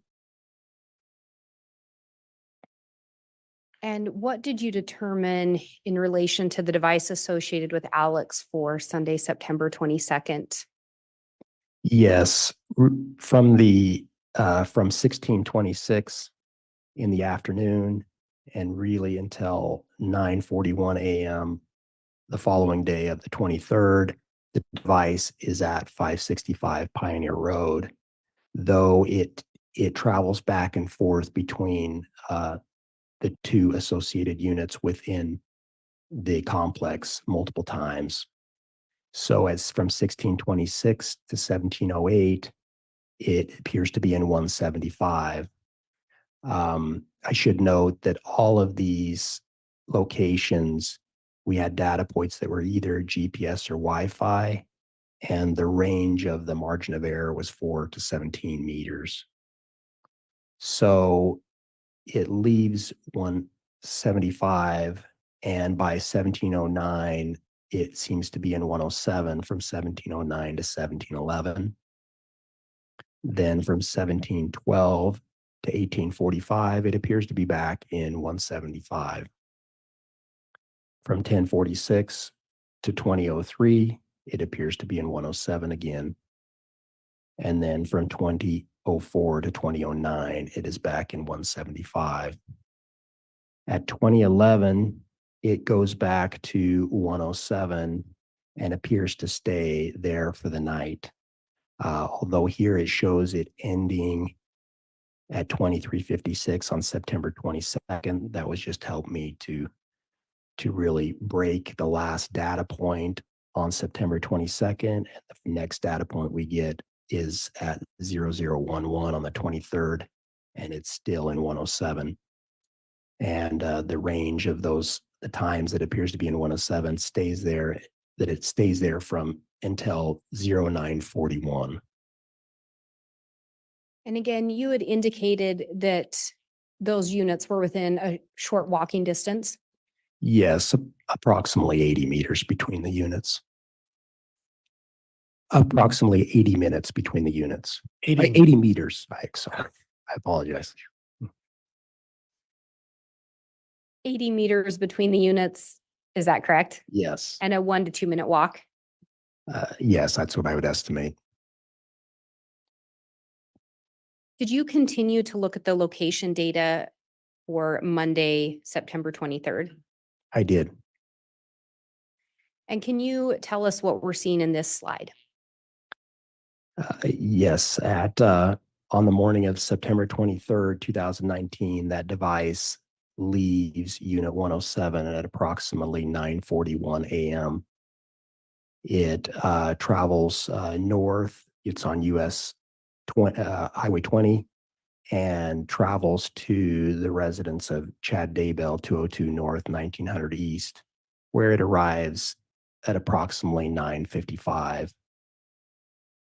And then between 9:55 and 10:12, approximately 17 minutes, the device is in the vicinity of the Daybell residence. We get 6 data points during that period of time in or around the Daybell property. The first one is at 9:55. It's at the front of the property near the garage, and this is a Wi-Fi data point with a 50-meter radius. And then at 9:56, there is another data point on the rear northern part of the property. And it is by what appears to be a pond on the property. And I use that term pond, but it's some kind of, it could be a pond or a pit. The 2 occasions I was on the property, it didn't have any water in it. There's that data point there, and it's a GPS data point with a 4-meter radius. And then at 10:02, there's also another GPS data point by the pond on the property. By 10:05, the next data point I receive is near the front door of the house. And it's a Wi-Fi data point with a 68-meter radius. There's another one at 10:07, also near the front of the house. That's a Wi-Fi data point with a 92-meter radius. And then by 10:12, that data point is actually in the middle of the road, the Salem Road and 200 North. And from there, there's a series of data points. And that one is a Wi-Fi data point with a 28-meter radius. And after that, there's a series of data points seeming to show the device leaving at driving speed, and it returns to 565 Pioneer Road and goes to Unit 175 and arrives there at 10:22 and stays there until 11:14. So just to summarize, from the time it left Alex's residence at 9:41, it took 41 minutes for it to return again to the same 565 Pioneer Road complex, but then go to Lori Vallow's unit. And there's approximately a 10 to 14-minute drive either way. To be clear, this device leaves from the residence associated with Alex Cox and goes to Chad Daybell's residence. Is that correct? Yes. And then the device goes from Chad Daybell's residence to Lori Vallow's residence. Is that correct? Yes. And this is the day after the last known sighting of JJ Vallow? Yes.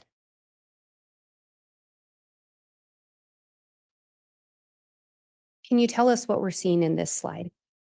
So this is an image from the mapping software that I was reviewing of the Daybell property, with the road on the left being 1900 East or Salem Road, and the road along the south being 200 North.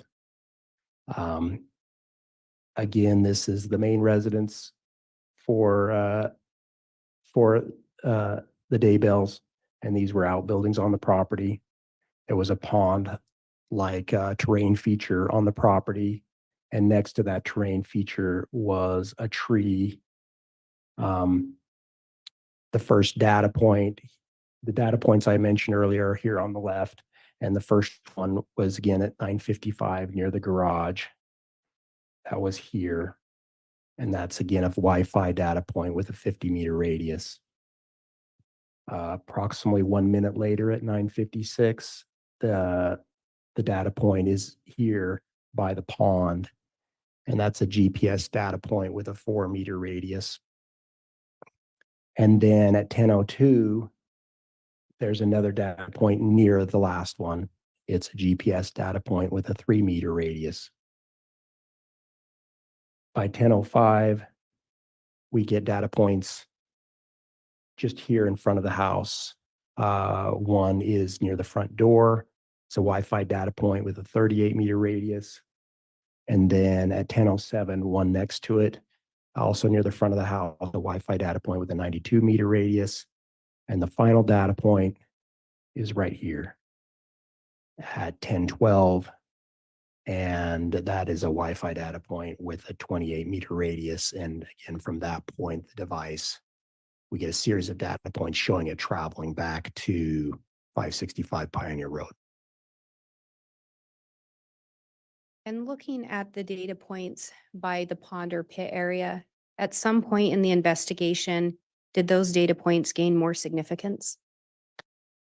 Yes, they did. And why was that?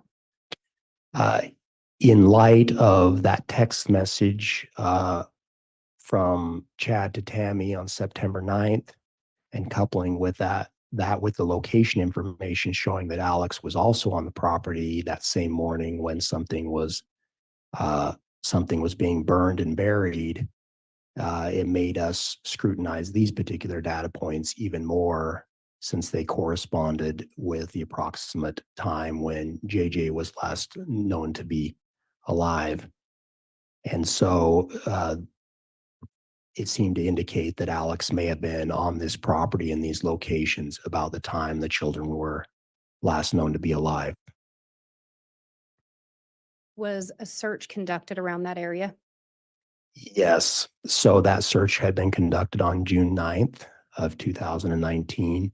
The Rexburg Police Department had obtained a search warrant for the property.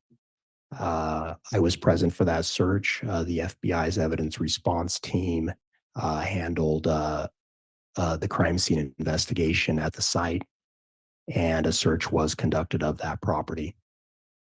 Do you know what was located in that vicinity?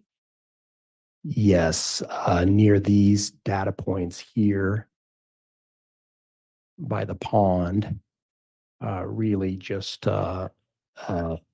almost next to or under that tree was a grave for JJ Vallow.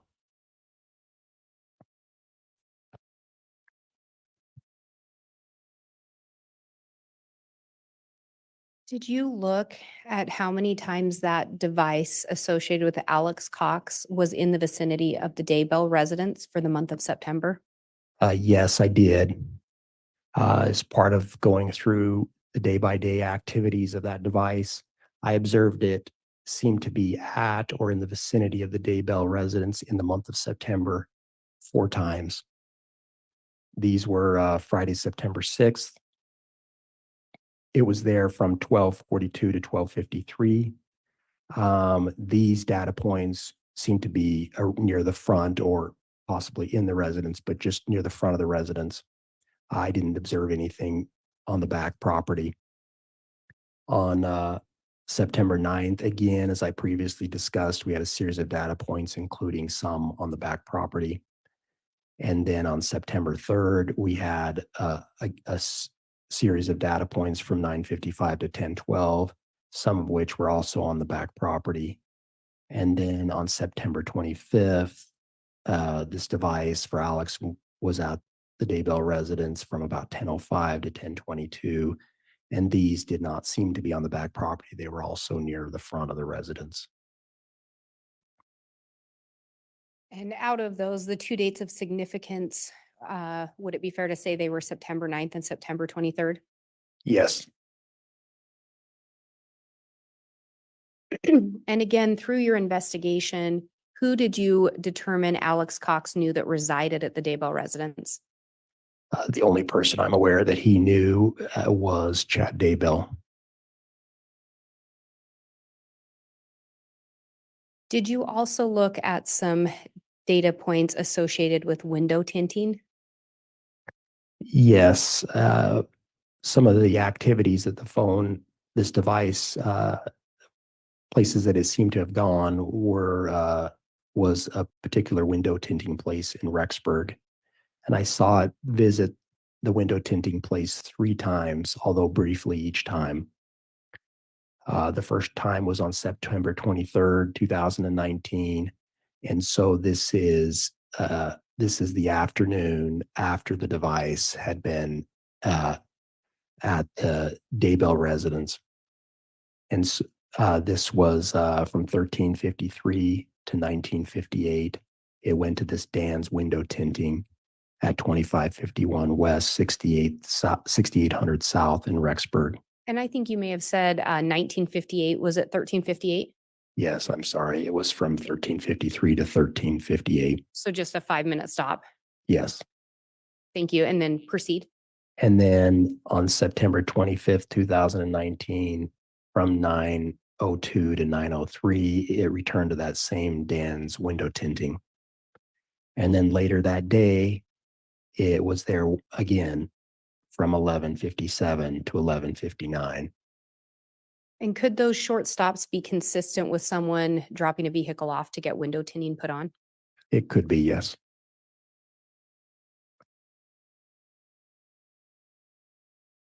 And you'd previously talked about being aware of an attempted shooting of Brandon Boudreaux. Do you recall that? Yes, I do. Do you know when that attempted shooting occurred? Yes, it happened on the morning of October 2nd, 2019.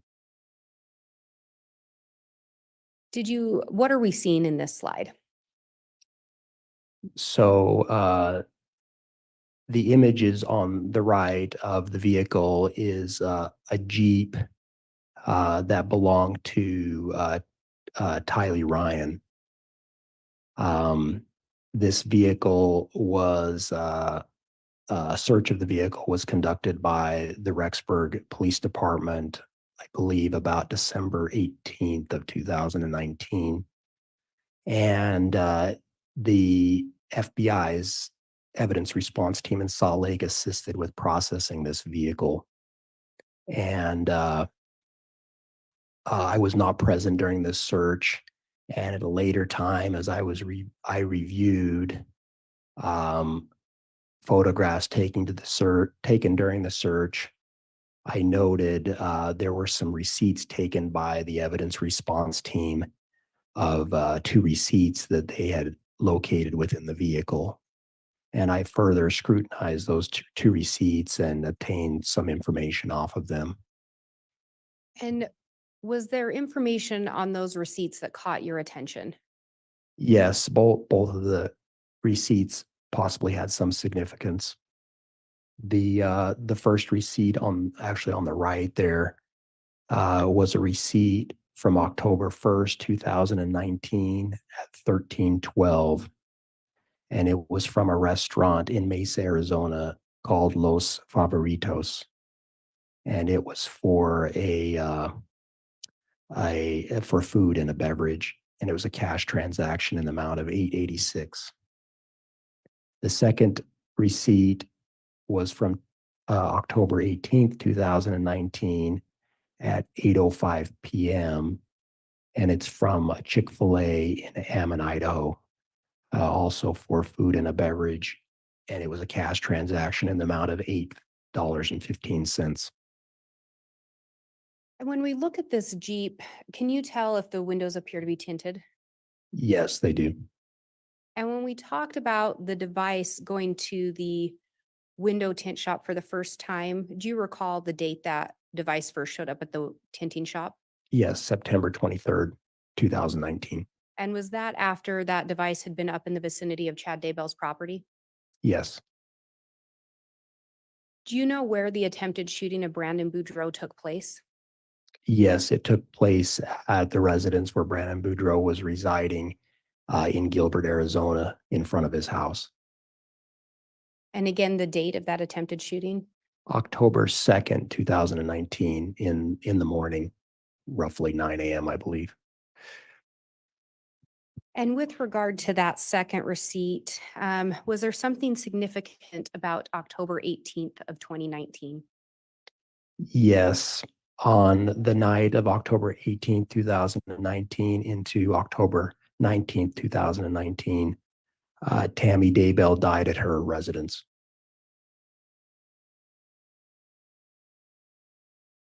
As part of your investigation, did you also look into some devices that were purchased? Yes, I did. So in the course of this investigation, we found additional devices that were associated with Alex Cox and others in this investigation. Two particular devices were possibly associated with Alex Cox, and I did some follow-up investigation to obtain more information on those two devices. And what did you learn in relation to those two devices? Yes, the first device was a track phone, and we found that it was associated with the same Homer J. Maximus as the Verizon phone that I was reviewing. So a person can associate multiple phones with their Google account. And so there was another phone number associated with that Google account. We obtained additional information from Track Phone regarding that device. And although we did not recover that device, we found that it was a prepaid cellular phone purchased from a Walmart in Idaho Falls on September 25th, 2019, and it was purchased at 1910. The phone number for that particular device was 304-960-5958. I was notified about this device and a second device by I don't recall if it was Nick Balance or analyst Nikki Heidemann who was reviewing these records. But this second device was a device that was actually recovered from Lori Vallow's, had been in Lori's Vallow's residence at Unit 175. And the Rexburg Police Department had obtained that device from the property management company who had disposed of items within her apartment after it had been vacated. So in approximately January of 2020, they were disposing of property in that location. Judge, I'm going to object at this point. I'm I've allowed a bit of a narrative, but this is becoming into levels of hearsay and speculation and I'll sustain that on a narrative objection. Through the investigation, did you learn that a cell phone had been recovered from Lori Vallow's apartment? Yes, And did you ultimately discuss that with other investigators? yes, And did you discuss the information they had regarding that cell phone? yes. And and what did you learn from them? That the device had, was given to them by the property management Judge, company. I'm going to object. It's hearsay. Your Honor, if I may respond. Respond. It's not coming in for the truth of the matter. It's coming in for why this investigator did what he did next within the investigation. On that point, I am going to overrule the objection. So you can continue. And what did you learn from the other investigators regarding that device? Just that they had located a device. Judge, I'm going to object. That is hearsay. That's sustained. Based on what you learned from the other investigators, what, if anything, did you do in relation to that device? I was given track phone records that we obtained that showed that the device had been purchased, that had been purchased from a Walmart in Rexburg, Idaho. And I went there for both of these two devices and recovered receipts for those, the purchase of those records. I mean, the purchase of those phones.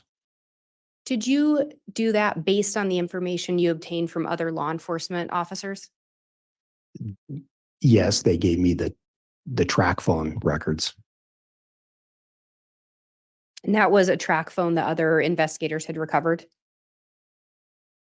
One of these two phones had been recovered by other investigators. The other one was just associated with a Google account. And the one recovered by the investigators was deemed to have significance or potential significance to this investigation? Judge, argumentative. So objection. Overruled. Could you ask the question again, please? Was the device recovered determined by other investigators to potentially have significance to this investigation? Yes. And was it based on that information that you then took your next actions? Yes. And what information did they provide you in relation to that phone? The records we got from track phone was just indicated that it was a prepaid phone from track phone and and where it was purchased and when. And you indicated that you recovered the receipts associated with both of these devices? Yes, I did. Your Honor, I have what's been marked as State's Exhibit 227A and 227B.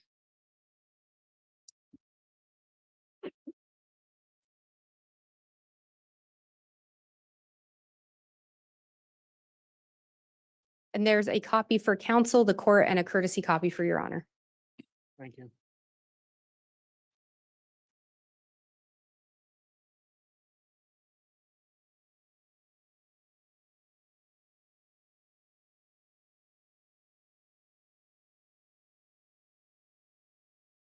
And Investigator Wright, if you could please look at those 2 pages.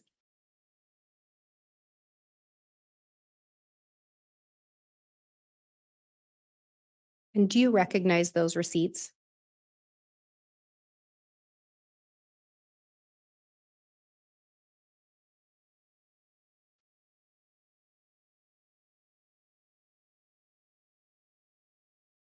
Yes, I do. And do those appear to be images of the receipts you recovered from Walmart? Yes, they are. Your Honor, the state would move for admission of State's Exhibit 227A and B. I believe they may have been stipulated to, but if not, I believe foundation's been laid. All right. Any objection to the admission of 227A? Judge, there was a previous stipulation regarding the business records with Walmart, and the agreement was that these exhibits would be stipulated to. All right. So 227A and 227B are both now admitted. Thank you, Your Honor. And if they can just be handed to the court. Thank you.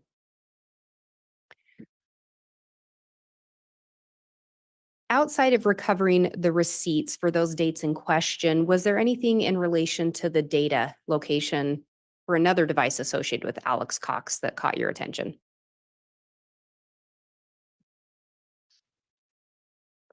No, I'm not sure Yeah, I'll rephrase.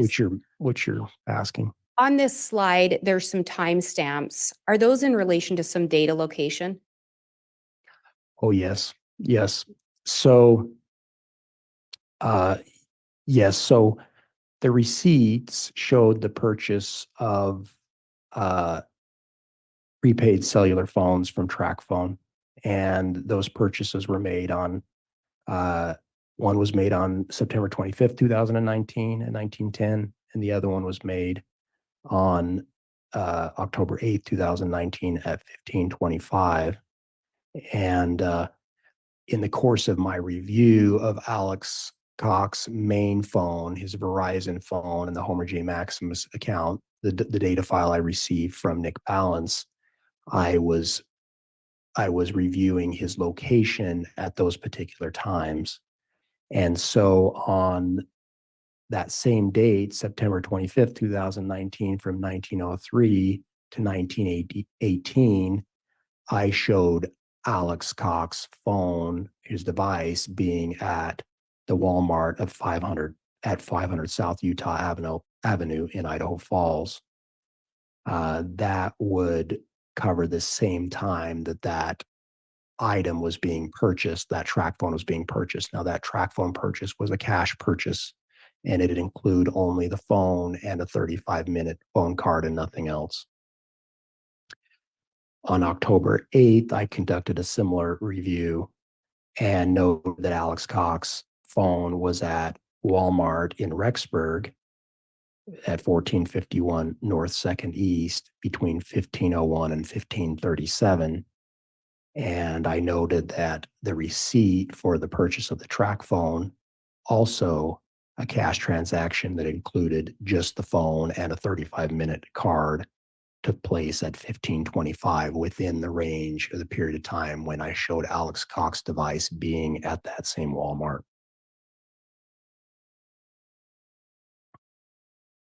And again, I know we've talked about this, but this was, did turn into a joint investigation. Yes. Did you look at some other data points associated with a device linked to Alex Cox for the end of September into the beginning of October? Yes, I did. And what did you determine in relation to that information? This was the data file that I received from Nick Balance for Alex Cox's primary device, and I continued that review until the end of that data that he provided me, which was the end of September. It actually ended in the evening of September 30th, 2019. At a later date, Nick Balance, a few months later, provided to me the month of October in a similar file for that same device. And I continued a review of that, and I completed that in September of 2020. So in the course of that review, I noted some activity on the device from September 30th through October 3rd. On the afternoon of September 30th, the device was in Alex Cox's apartment, or seemed to be associated with that, between 1317 and 1622. And then there was a period of nearly 3 days that the device did not return to Unit 107. So the rest of September 30th, October 1st, and October 2nd, it was not in Unit 107, or did not appear to go there at all, based on the data I observed. The device stayed each of those nights in Unit 175, though there was some movement of the device on at least 2 of those days, but the movement of the device was within Rexburg itself. On October 3rd, the device then goes back to 107 for the first time at 1420. And again, that was the first time it had been there since September 30th at 1632, based on the data I reviewed. Was there any other occasion where that device stayed in 175 all night? I believe that was the only time it was there all night, other than from the time the device first appeared in 107, which was starting September 5th. So from the 1st through the 4th, it had been in 175 at night. But after that, it wouldn't stay the entire night there. It typically stayed the entire night in 107.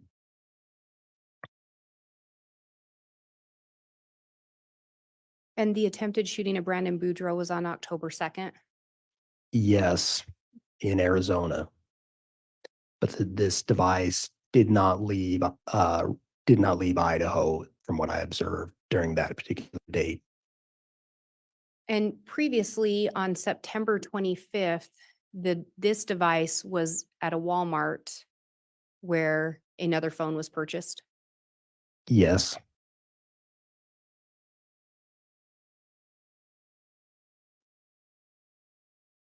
As part of your investigation, did you also look into data associated with the device and gun ranges? Yes, I did.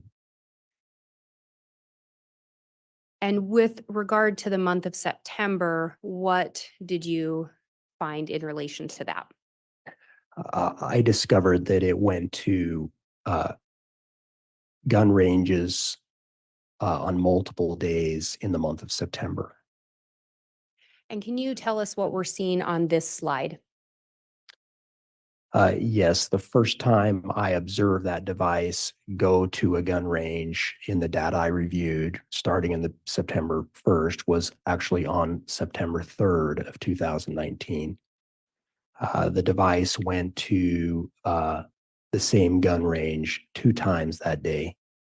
The first visit to the gun range, which is the Unified Sportsman's Gun Club in Rexburg, was at 13:45, and it left almost immediately at 13:46.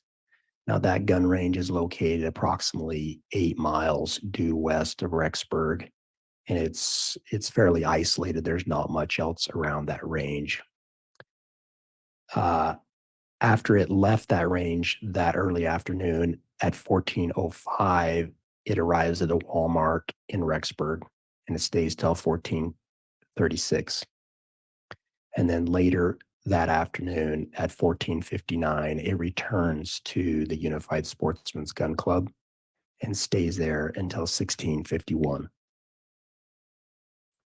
On September 26th, I saw it go to that same Unified Sportsman's Gun Club again, and it stayed there from 16:54 to 18:58.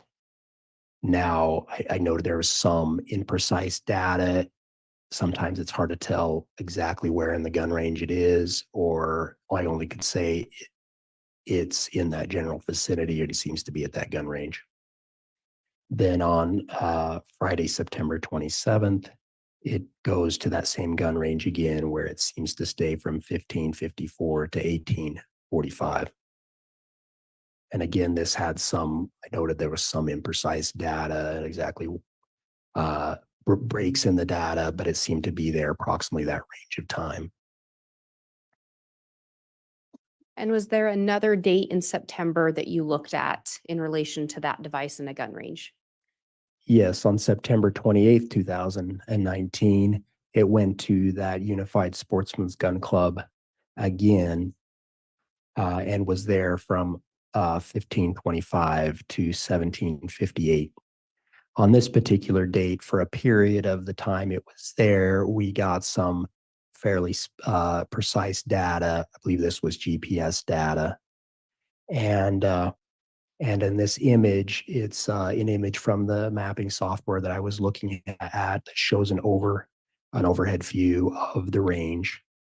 And it shows the data points for the device at the range on that date.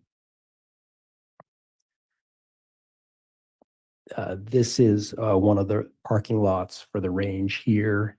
This is a firing line for this particular range. There's another parking lot here for another range. On this date, at least during a period of time when it was there, we had data points as the device went further deeper into the range, this would be an area that was likely would be something somebody walked. And there are shooting berms in this location. And typically somebody would place a target at a berm at a particular distance. And then when at appropriate time could walk down and either place the target, look at a target they'd been shooting at, or remove a target. And this seems to show the device going to this furthest berm, which I believe these are 100, 200, and 300 yard berms. But the device travels to the furthest berm and then returns. So would those be considered the long range part of a shooting range or the long distance part? Yes, people shoot at all kinds of distances, depending on type of weapon and so forth. But typically, at a distance like that, that's usually a long-barreled weapon, a rifle or carbine, that would shoot at a range that ranges more than 100 yards. And then if we look, you talked about another range in the corner of the image. What would that range be for? It appears to be a shorter distance range. I believe that's possibly a 50-yard range. Somebody could shoot rifle on that, or pistol. Most people shoot pistol at distances shorter than that. So where the location data is, it would be more likely linked to some kind of a rifle? Yes, that would probably most likely be a rifle range where it seems to be there. And Your Honor, looking at the time, I think we may be at a good place to break for lunch. All right, that makes sense. Thank you, Ms. Blake. We will go ahead and take the lunch recess. Since we're stopping right here on time, we'll go ahead and take the 1 hour break and resume again at 1 o'clock if we can, Council. Thank you, Your Honor. Thank you. All rise, please.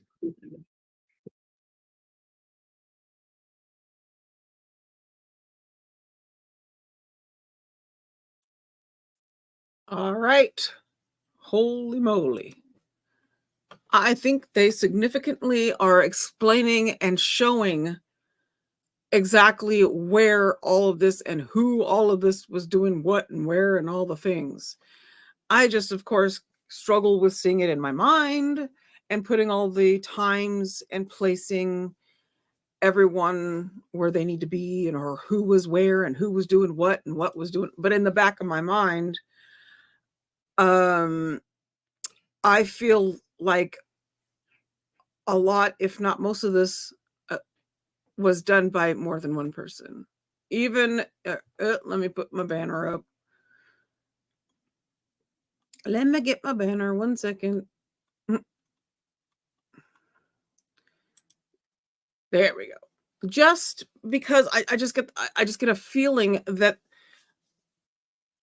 I don't think Chad acted alone, and I don't think I think that that prosecution is definitely trying to point that Chad had help in this, and I think that defense is going to try to point that it was all Alex Cox, or if there were two of them, well, then it was Lori and Alex. But I don't even know. I personally don't think that she had as much to do with this stuff as the two of them did. But that's just so that we know what's going on. There we go. Got back in an hour, so it's almost noon, so they'll be back at 1. That's just kind of how I see things. I don't know. Maybe I'm just stuck on my biased opinion. Hey, Aileen, good to see you. Let's see what y'all are saying. So, oh, there was one that I didn't see that one. I didn't put that. There's a couple that I missed on those. Let me see. Did I get them? Well, you guys can go look at Nate's tweets and see all the numbers and stuff. But that timeline thing is just, there's so much that to piece together to try to get the moving parts to where they need to be to see who is where and what and all the things, that I get confused. So I was trying to put those up on the screen as best I could according to what was being stated, because I see it before y'all, and so at least it may have helped a little. But the one that I wanted to put up on the screen is, where is it? It's this one. Oh, that's the worst text message ever. I just that was sent to Tammy. I've seen people try to say all the things that they were thinking, Tammy's reaction to that and stuff. That they're trying to, kind of show. Let me see if you can see it. It says, you know what it says, but I just her response to it, or any of his texts that he put back and forth to her. I think that he was out to mess with her head when he sent that stuff to her.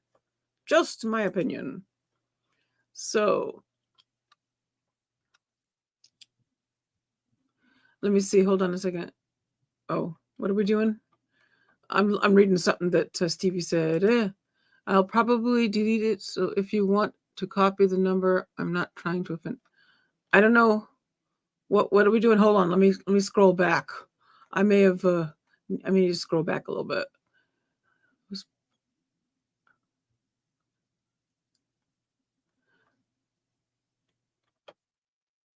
Oh, okay. Never mind. That's something personal. Never mind. Forget that.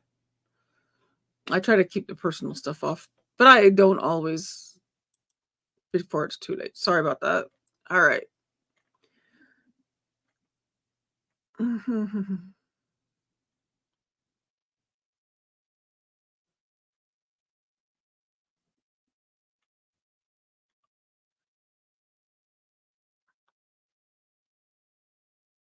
What comment was it? I'm sorry. I'm trying to follow Stevie. Wait, look. I'm missing something. Hold on a second. I think you guys are talking to Christy. Let me just read. There's going to be a silent thing because I don't necessarily want to put personal stuff on the screen, but I want to know what's going on.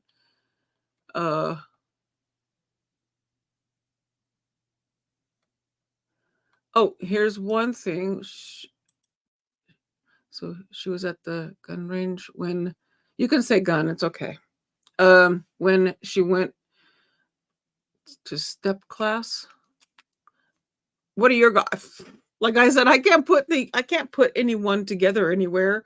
I normally will have to wait until Nate explains it because I can't. He puts it all together, and I then can see where, I can see it once he explains it. All right. But if y'all know, you can put it in the chat. All right. So let me see. I'm so sorry about what I'm reading, Christy. My heart goes out to you and the whole situation.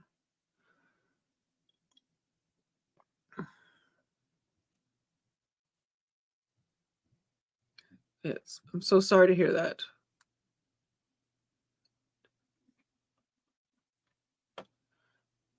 Not an easy subject at all.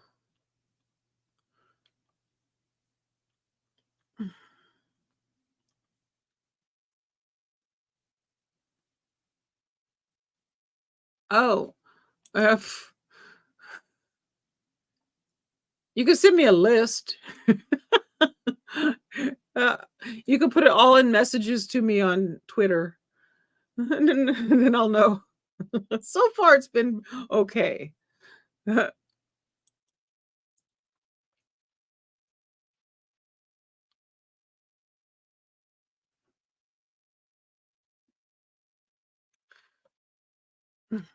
It's so good to see you back in with us, Luna. Very happy that you're here with us.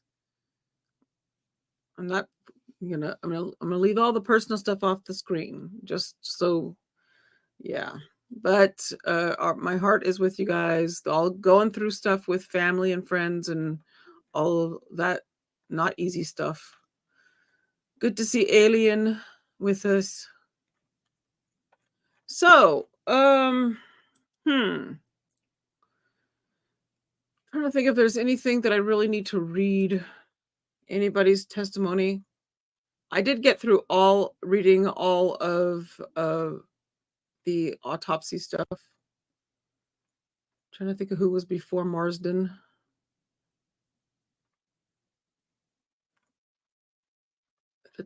Taking a look.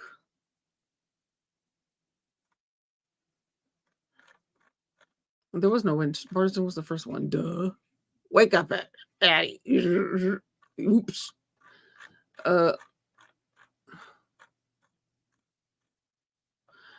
Oh, let me see.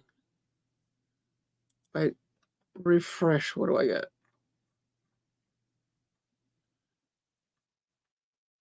It's so much easier to see all these different time stuff in the updates on the update page. They're all nicely put out there. But of course, when you put them on into a banner, all of that lovely way of keeping it all organized gets squished together. So they're not organized. Oh my goodness. These pictures. Okay, I'm going to just the pictures of them at Yellowstone and Alex standing behind him. Ugh.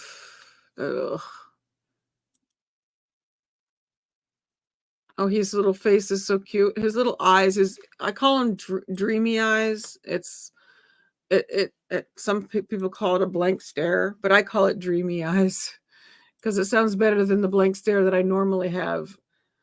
Or resting witch face is another one. But when I see his eyes, little JJ's eyes, I can see my son's and my eyes in how our facial expressions are.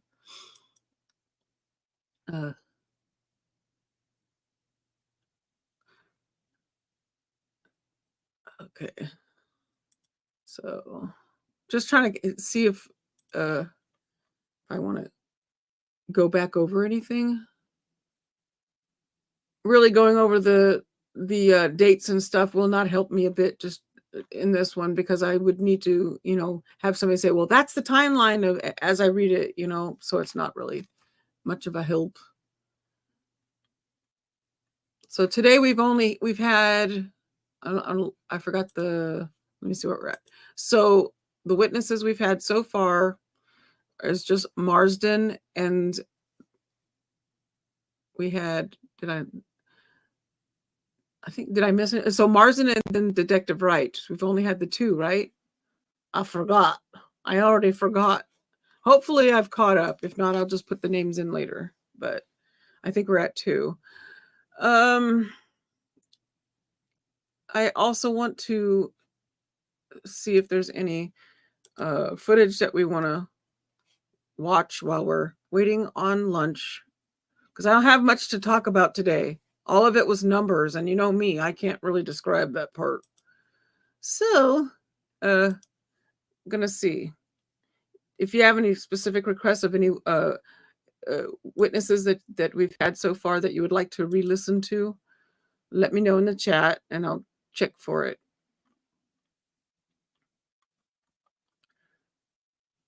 So, I'm gonna take a look and see what I got here. That was the okay. What was it from yesterday? Let me see. Yesterday's was, we had seven of them. Let's see.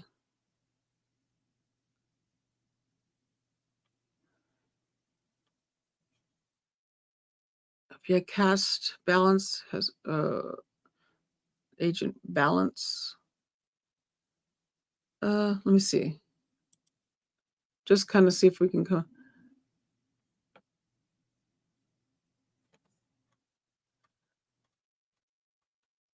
Trying to see what Linda's talking about in the chat. Was that something that was said? Or no, see, no. What's Linda says? Where'd it go? Linda said, the attempted shooting of Boudreaux was right in there. The detectives traced everything. Yes. Yeah. See, you're my helper. You're the one that can help me see the timelines and where everything is placed.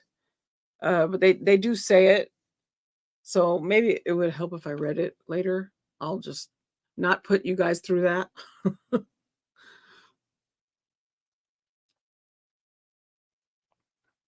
And then let's see.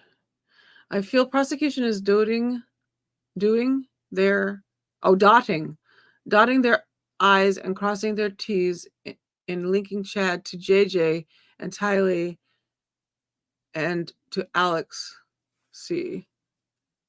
Yeah. I think they're making sure that he doesn't get left out of the equation, which is what you're basically saying. Also, they're making sure that the jury sees what they need to see to keep him in the mix.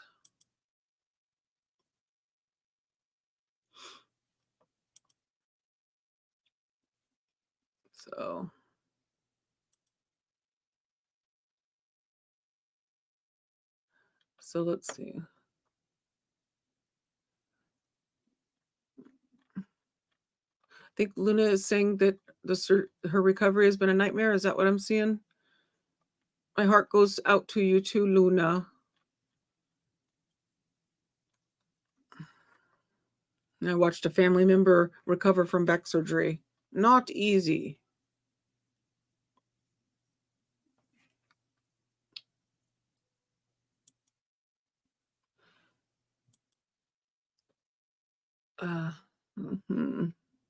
Trying I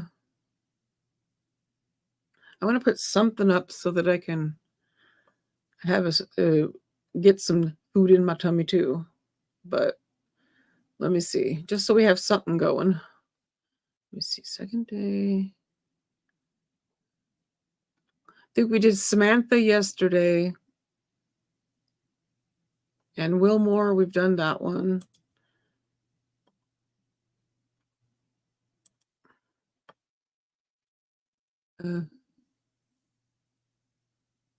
Continue direct cross being I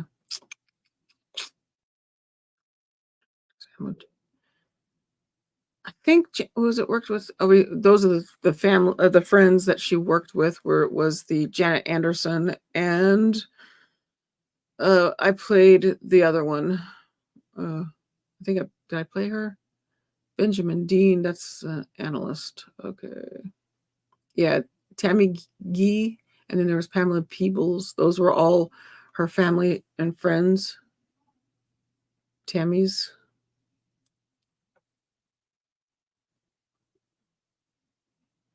And and then I did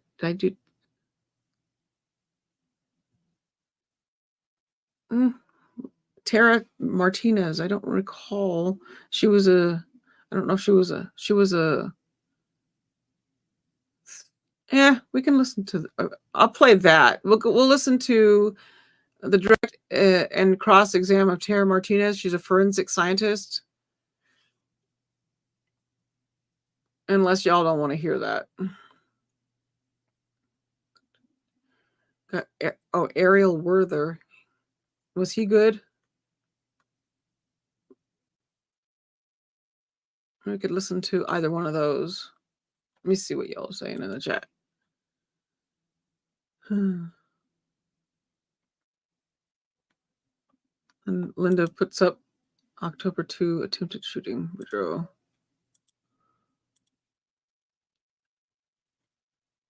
Here.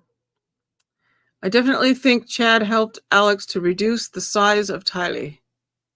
But was there a reduction in when you're saying that, you're talking about the I don't know what. Well, we've already said it, and there was no dismemberment. So unless you meant during the process, because there was no dismemberment. There was a lot of like the person said, there are a lot of hacking, but no actual dismemberment. I don't know if that meant they were trying to and failed, or they weren't trying to. That, I think, was not something that they were able to figure out. Okay, I'm gonna do that. Yeah, I'm gonna play that what I said, whatever the heck it was I said. I'll do Tara Martinez first, or we'll just do her. Okay, give me 1 second.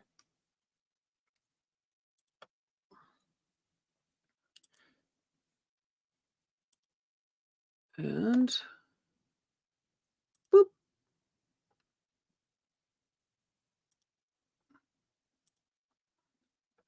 And okay, let me get her bigger. So let me take that down. Sorry. And then okay, so I will get it going, and then I'm gonna take the time to get some All right, sustenance. Ms. Blake, we discussed proceeding with a different witness right now while you work on the technical issue on this, and I believe the state does have another witness we could call. With that, are you moving to allow this witness on direct to step down and have another witness start direct at this time? Yes, Your Honor, that would be the state's request. Okay, any objection to that, Mr. Pryor? No objection, Judge. All right, Detective Werther, you'll still be under oath clearly and under subpoena, so don't discuss your trial testimony with anyone during the recess. At some point, you will likely be recalled to continue in testimony with your direct examination, but in order to keep things moving, I'm going to permit the state's another witness to be called at this time. Thank you, Your Honor. Thank you. Your Honor, the state would call Tara Martinez.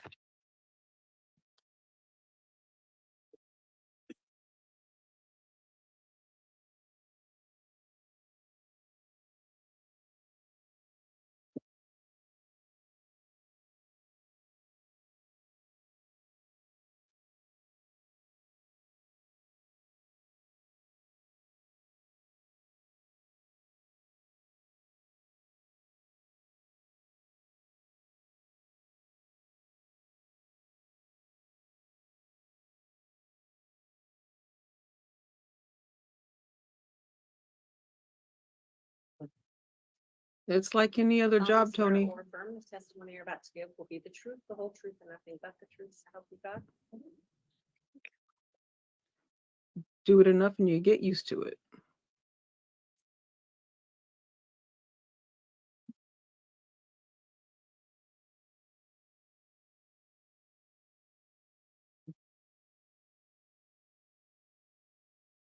Thank you.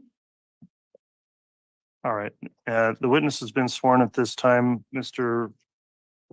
What is this witness subject to the exclusionary order? Your Honor, I guess there'd be an argument that she is not. Having said that, I don't believe she's watched any trial testimony from this trial. Okay, and again, that's sometimes not all that easy to figure out who or would or wouldn't be subject to it, but I will inquire. Have you been watching any of the trial testimony since this case began? No, sir. You haven't viewed it on the online feed or in the courtroom at all? No.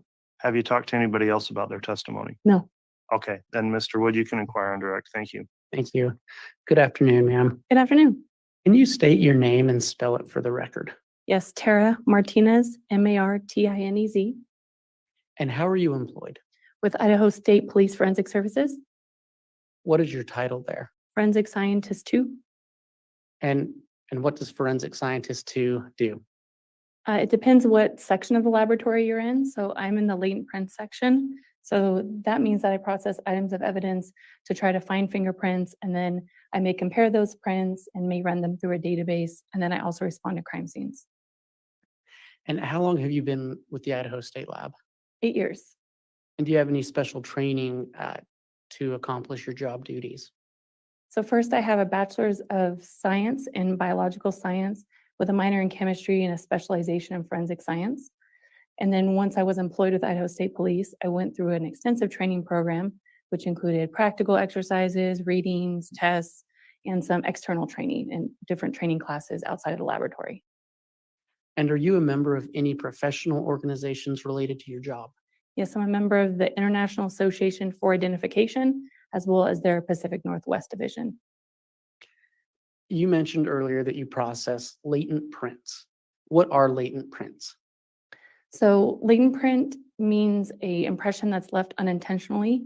So I may touch this desk here and I may be able to leave an impression behind. Generally, these impressions aren't easy to see. They need to be enhanced or processed in some way to be able to visualize them. And what is the process used to develop a latent print for purposes of your examination? It really depends on the item. So when I receive an item into the laboratory, I'm first looking at the item to try to decide which methods I'm going to use.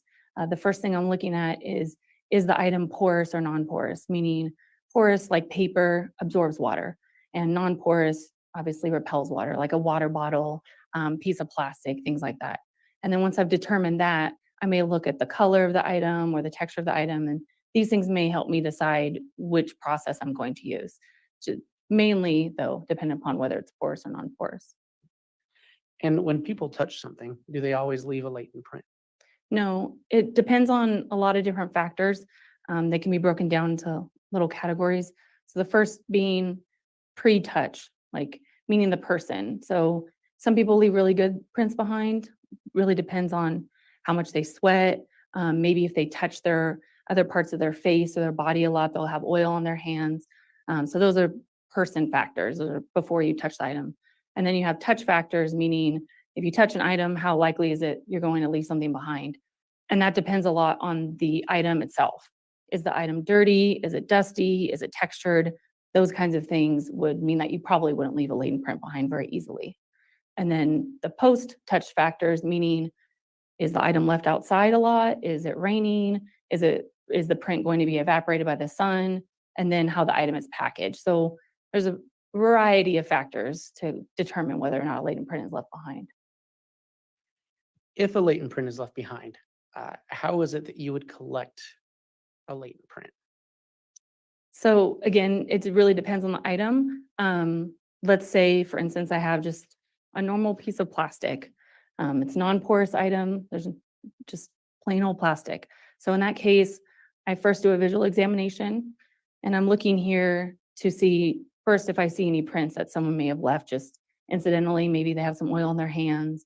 So maybe they have more skin cells on their hands and they just left a print. So I'm first looking for that. I'm also looking at the item to see if there's any other forensic evidence that might be important. Like, are there hairs on the item? Is there a lint on the item? And those things I'm collecting at that point. Then I move on to a different visual examination where I'm using different colors of light to try to see if I can see any prints that may be fluorescing. If you touch other things and then touch an item, you could leave a print behind that is fluorescent. Makeup, for instance, is fluorescent. So I'm looking to see if I see any of those kinds of prints. After that, I move on to super glue fuming. It's very similar to what you may have seen on CSI. It's super glue. It goes in a chamber, and the chamber controls the heat and the humidity. And basically, the super glue just comes into the air and attaches to any moisture on the item. And because latent prints are made of a lot of water, it will attach to latent prints. And this is helpful because the glue makes the prints more visible because it's white now, and it also makes them less likely to be wiped away. And then I move on to a dye stain, which stains the entire item, but will more adhere to those prints that I previously glued.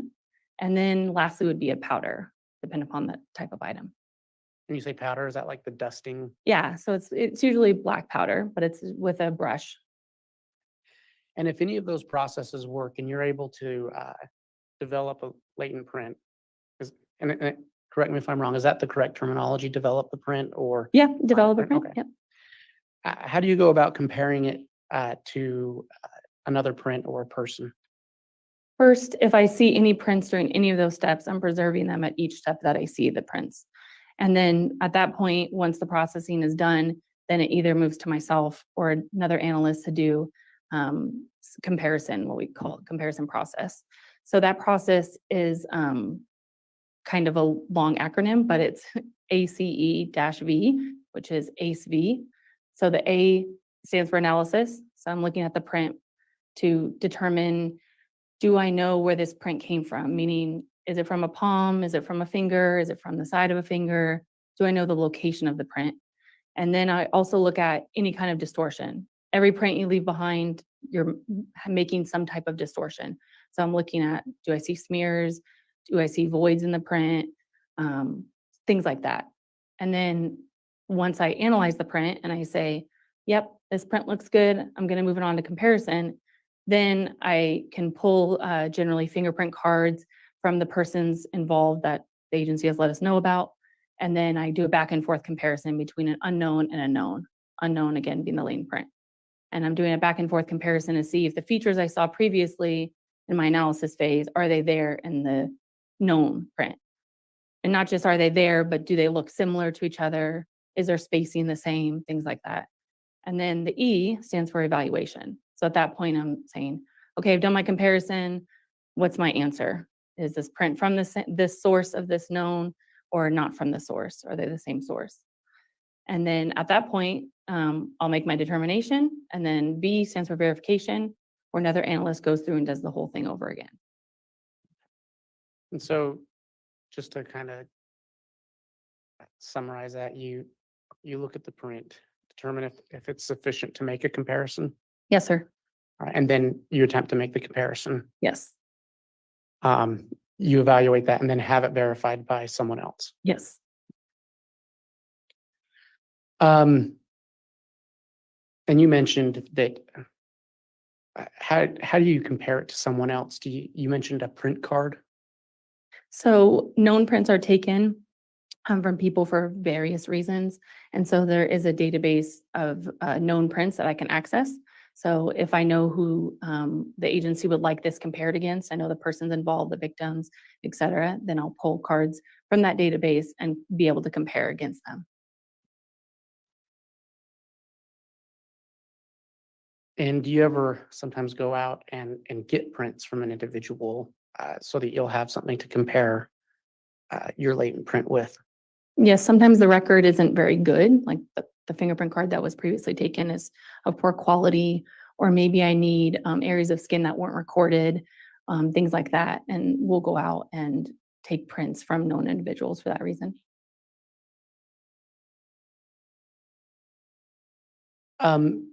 Are you familiar with, for the year 2020, lab number 2233? Yes. What is that lab number associated with? It is the Lori Vallow and Chad Daybell case. All right. And did that involve JJ Vallow and Tylee Ryan as well? Yes. What was your first contact with that lab number? My first contact was taking prints at the coroner's office. I assisted Rexburg Police Department with that. And what did you do at the coroner's office? I took known prints from the victim, JJ. And did you have any other contact with that case? Yes, I did some processing of that, of different items that were submitted in this case. And then I also took known prints of two other people, Lori Vallow and Chad Daybell. All right. And did you collect any other samples from them besides known prints? Yes, I also took buccal swabs. That's a swab to obtain cheek cells and saliva in the mouth for DNA. And did you collect any hair samples? Yes, I also did that. Did you obtain any known samples for an Alex Cox? Yes. What were those? I got two different samples.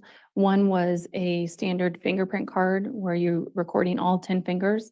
That was from the Federal Bureau of Investigation database. Like I said, you can be in there for a variety of reasons. And then the second cards I received were from the Gilbert Police Department that they submitted to me.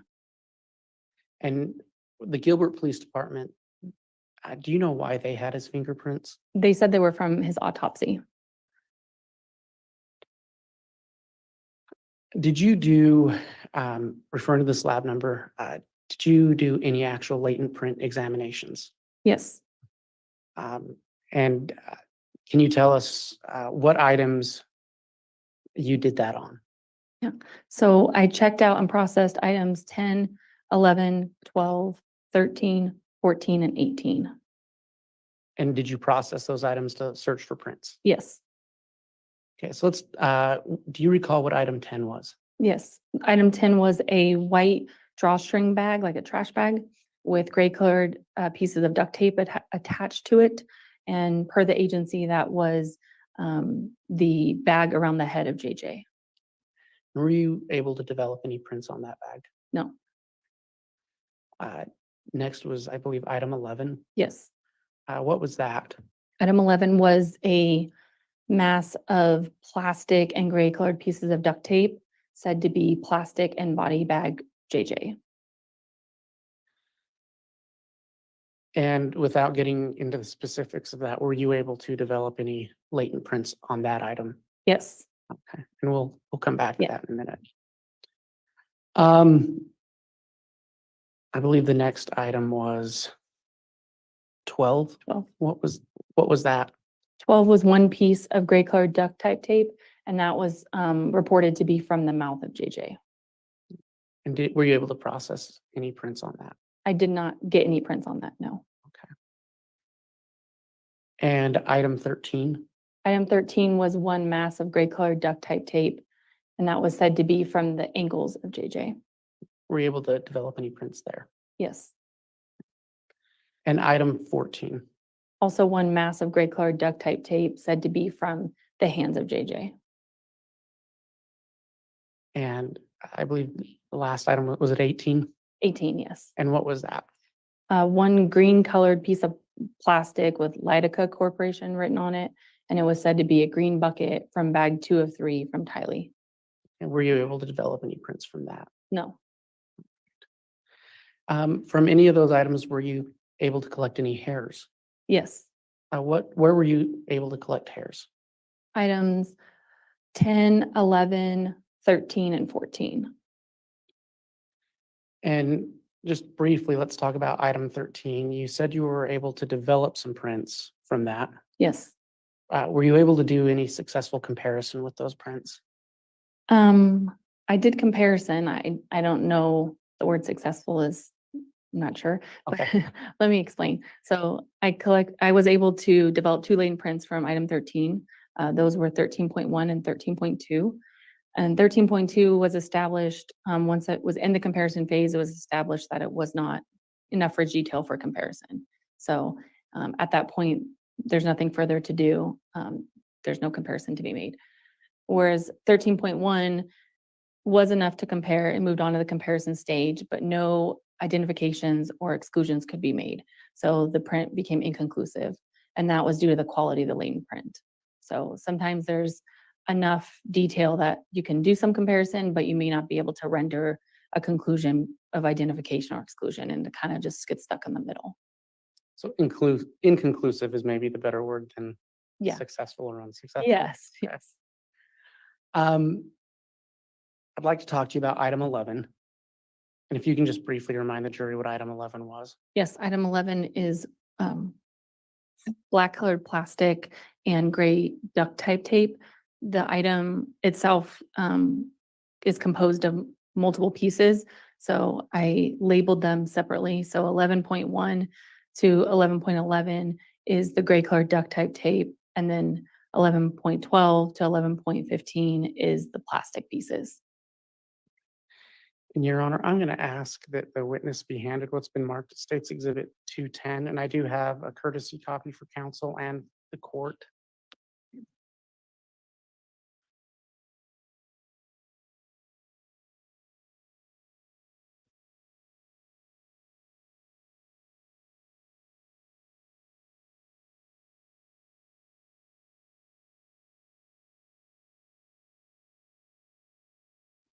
Ms. Martinez, are you familiar with Exhibit 210? Yes, When you, in anticipation of testifying before the jury today, did you prepare this exhibit? yes.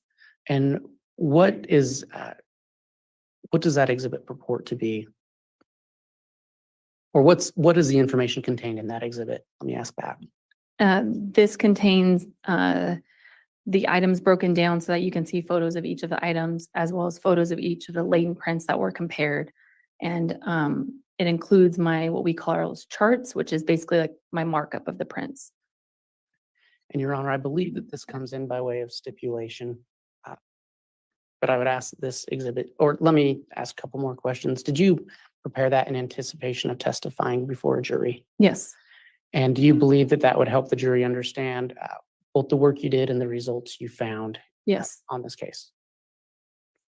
Your Honor, I'd ask that State's Exhibit 210 be entered into evidence. Any objection? Judge, it's entered by way of stipulation of the parties. All right, then 210 is admitted, states 210. And if I may publish, Your Honor. Yes, you may.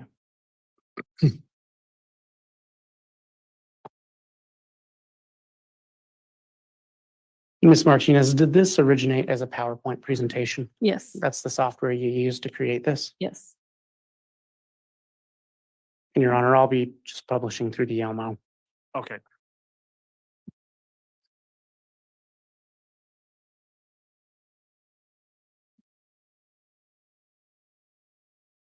Can you tell the jury what they're looking at on this page of the exhibit? Yes. So on the left, you can see underneath it says item 11. So there's two different areas, I guess, of plastic on this photo. So the one on the left is what was processed, and the one on the right is what the one on the left came in. So it came in as this giant bag with bags inside. So the one on the right was not processed. And then on the right photo, where it says item 11.12, this is just 11.12, so being one of the pieces of plastic that was in that bundle. And then if you look at the top, right there, you can see it says 11.12.1. So that's just an indication of where the lane print was on that item.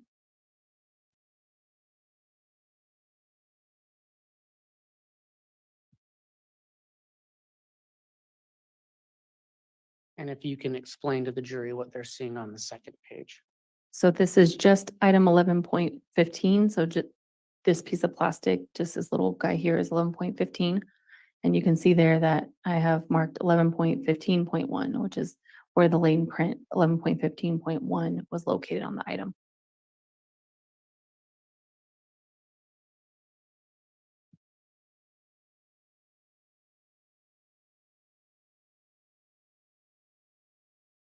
If you can tell the jury what they're looking at here. So this is lane print 11.12.1. This is it developed. So this is the way the photo, this is the exact photo that I took at the time when I developed the print.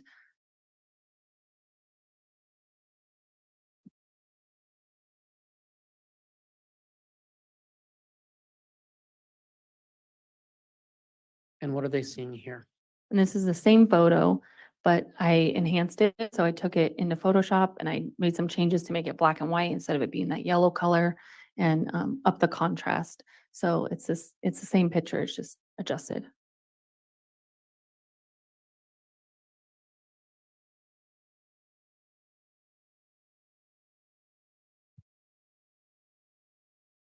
And this is the analysis of the lane print. So I mentioned the charts earlier when I'm marking up the print, and analysis being the A of the methodology. So you can see here, there's a bunch of different dots on the screen, these yellows and these greens here. So those represent what I'm seeing. If the dot is green, I'm very confident at what I'm seeing. If the dot is yellow, I'm less confident, meaning I see features there. I just may not be sure what kind of feature it is, or maybe not exactly sure on the location. So this is my markup of the print.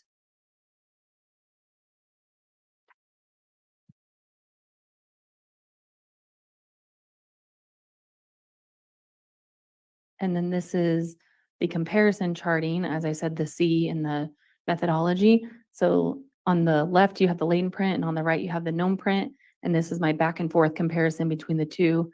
You can see the dots that are blue, and then I numbered them for court reasons to correspond. So you can see the correspondence between the two. All right, and I see it says comparison of latent print 11.12.1 to known print number 5 Cox. Is that referring to Alex Cox? Yes, the conclusion at the end of this comparison was an identification to the card bearing the name Alexander Cox to number 5, meaning the right little finger. And again, when it says item 11, it's referring to the black plastic that JJ's body was found in. Yes.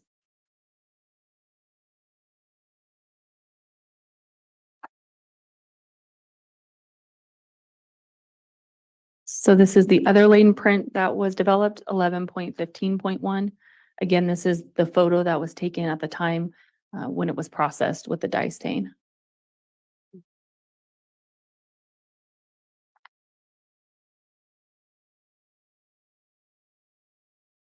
And this is the same photo, but obviously enhanced, changed to black and white. And is that, can you tell what body part that print is from? In my analysis, I believe that I wrote that it was likely a palm. That is based on the flow I'm looking at here. You can also see that it's much larger than the finger we just looked at. There's also some creases here and some other indicators that it's likely from a palm print.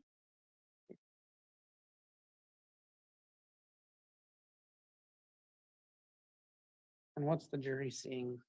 And this is, again, close up, and this is my analysis chart. So you can see here, there's some greens and some yellows marking up this print. So this is what my analysis markup looked like.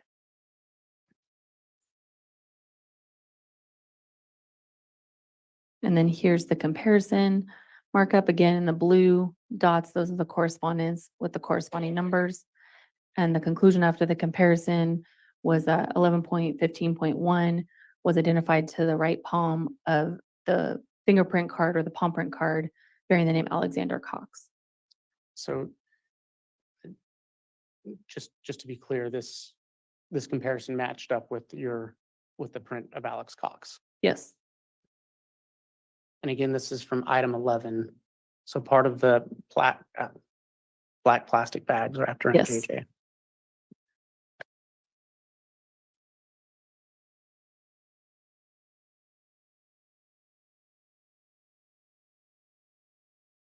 Ms. Martinez, were you able to verify any other fingerprints from anyone else? Oops, I'm sorry. On any of those items? I was not able to identify anyone else. Right. And you mentioned that you collected some hairs. Yes, What did you do with those hairs? I collected them using adhesive notes. So usually I use like something like a Post-it note. And I collected them and repackaged them in coin envelopes, and then they were returned with the item inside the item's original packaging. And was that for other people to do different types of analysis? Yes, I don't do hair analysis, so anything that I see that could be used for somebody else may want, like hair, lint, fibers, things like that, I will collect and save. Your Honor, I have no further questions at this time. Right.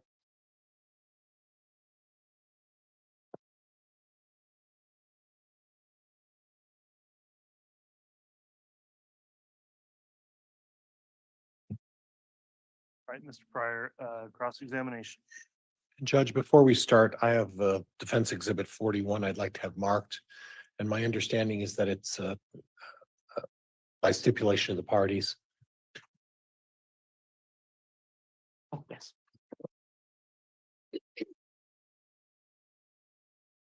All right, can you explain what Exhibit 41 is, please? That would be part of the report that Ms. Martinez prepared as part of this investigation. Very well. If that's being offered, I'll just take that up at this time. Is the state been able to review Exhibit 41? Yes, Your Honor, we have no objection. Very well. Defense Exhibit 41 is admitted. Judge, may I proceed? Yes. Ms. Martinez, would it be fair to say that plastic is a good conduit to obtain fingerprints? Yes, It's because of the nature of how plastic is manufactured. It has an oil-based production, which would allow for fingerprints to be easily placed upon that kind of a surface. Would that be fair? Yes, it's a very good surface for lane prints, mostly just because it's non-porous and it does have a nice coating on it. And in this particular case, you were clearly able to identify a fingerprint of Alex Cox. Is that right? Yes, And the bottom of the heel of the hand of Alex Cox on this plastic. Is that right? it wasn't the bottom, but yes, a piece of the palm, yes. The piece of the palm. of Alex Yes, Cox. under the two fingers right here, the middle finger and the ring finger, so higher up in the hand. Okay. And then I don't know if I saw this in your report. You collected hairs in your process of going through all of the plastic that you were provided. Is that right? Yes, Do you have a recollection of how many hairs you collected as a result of your analysis? I have to look at my notes. It's written down in my notes, but it's not something that was reported at the time. Do you have your notes with you? Yes. Are they at the table with counsel? Yep. Mr. Bailiff, could you provide the witness? And Judge, could she use those to refresh her recollection?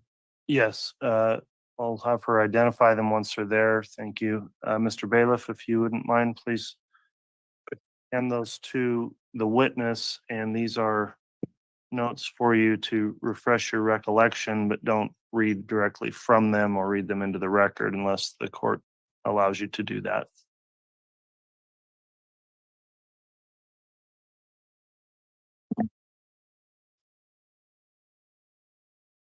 Just to clarify, sir, just item 11 hairs, is that what you would like? All of the hairs on that were located on all of the plastic that was submitted to you, All the plastic, okay. all of the plastic.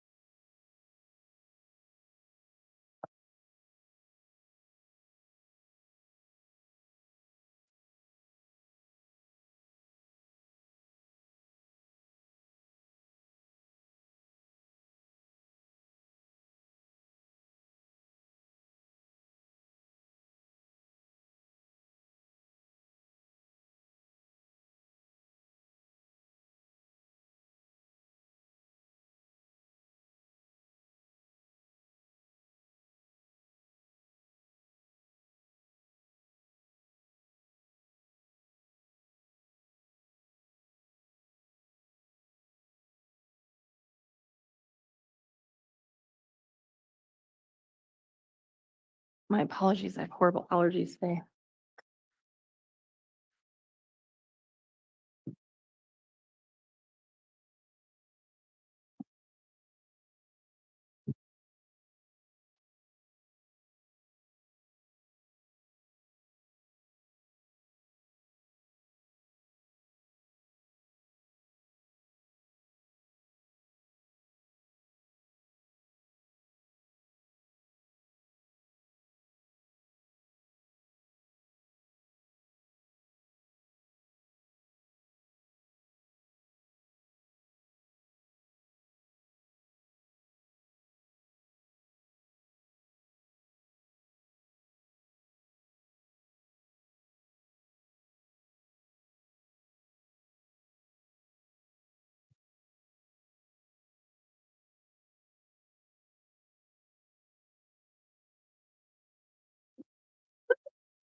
And again, do you have a recollection of, after refreshing your recollection, do you recall how many hairs you sent off to the laboratory? It's hard to say exactly how many because I collected them kind of as bundles and not every hair was collected individually, Okay. but it looks like about 50 different adhesive notes were used to collect them. And that's between items 10, 11, 13, and 14. Okay. So there were a significant number of hairs that were located on Yes, on all the plastic that was submitted. and those hairs were sent off to Bode Laboratory, is that right? I don't know where the hairs went. I just repackaged them. Now, at any time, did you find all of those hairs on the first run through, or was that over a process of time that you were examining the plastic? It looks like over a process of time. So some of them were right away during the first visual, and then others were seen after multiple processes. And after multiple processes, you were able to identify these two latent prints of Alex Cox, is that correct? Yes, And obviously, you've already noted that you are not, it's not within your department to deal with the latent prints, is that right? it's within my department to do with the latent prints. I do latent prints. I'm not. Do you I'm mean sorry, DNA? DNA. I am so sorry. No problem. Yeah, no, I don't do anything with DNA. And I don't have allergies, so I don't have an excuse.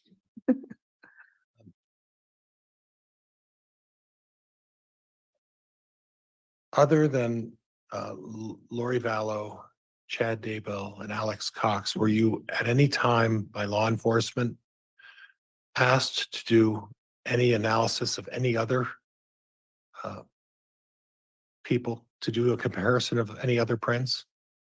No, I was asked to just do the comparisons for the people that were involved. So JJ, Lori, and Chad were the only people that I compared against. Okay. And law enforcement determined who were involved in this, is that right? Yes, and that's pretty standard. We don't know their investigation, so they let us know who they would like us to look at. They set the criteria as to who you want to have hairs and prints tested against, is that right? Yes. Okay, Judge, I have nothing else. Thank you. All right, thank you, Mr. Pryor.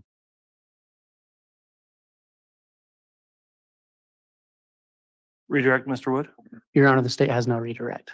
All right, Ms. Martinez, and that will conclude your testimony. Does the state intend to keep her under subpoena or recall her? Your Honor, I believe she can be released from her subpoena. From the defense? Judge, I'm sorry, I didn't hear Mr. Wood's response. The state would allow her to be released from a subpoena and not recall her as the defense. And Judge, I'm sorry, I also subpoenaed Ms. Martinez and I'm going to release her today as well from the subpoena I had served upon her. Okay, thank you. So that will conclude your testimony. Thank you for appearing this Thank you. afternoon, and you can go ahead and step down.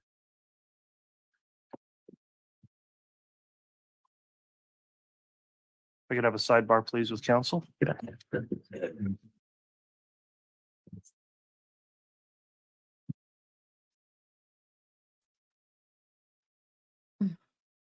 So they took that, they took that witness out of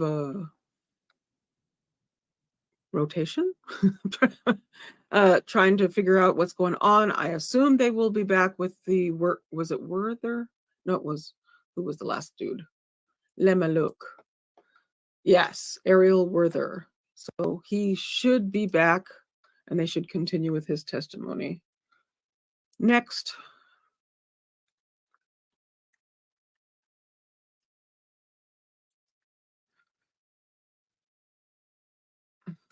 What time is it? Oh, they very well may not continue with his testimony. Just realized what time it was. Wait, no, it's only, no? Oh, no, it's, they got time. I think, right? Yeah. Yeah. Tomorrow, I think they said that they have to be done by 2 because they have stuff to do in the court. All right, thank you, counsel. We are going to take a mid-afternoon recess here to allow jurors to use the restroom, et cetera. So we'll take about 20 minutes and then the state does have another witness lined up after that. So I'll please rise for the jurors. All right, please.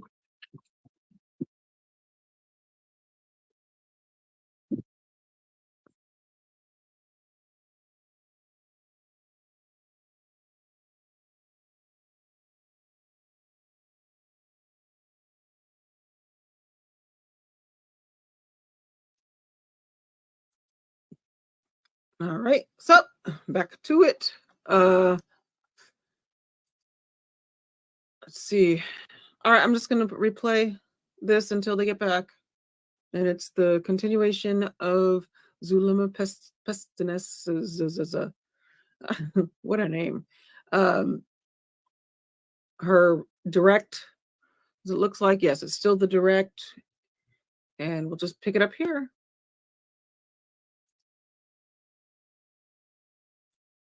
Cast out, burn, scorter and sealed.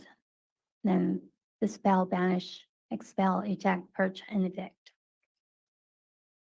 So was this all part of the casting or was this an order of things that you'd try first? This was done during the casting.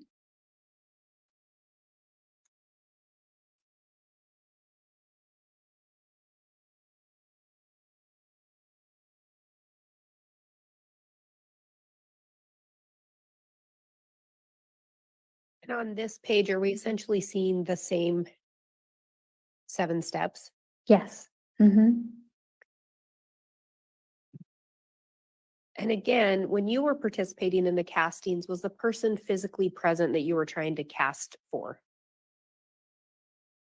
No, we were all, we were in Arizona. Lori was in Texas and Charles was in Texas.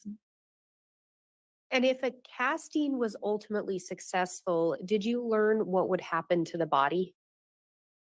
The body will die.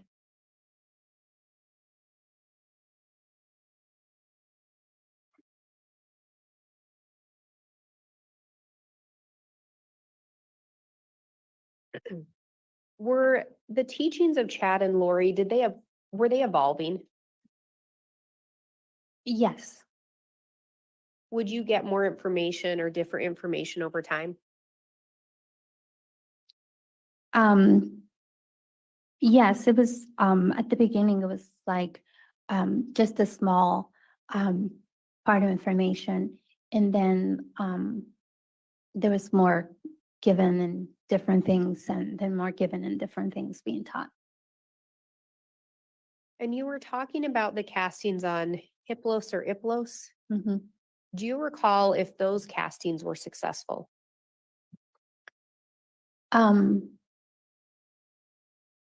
They never were.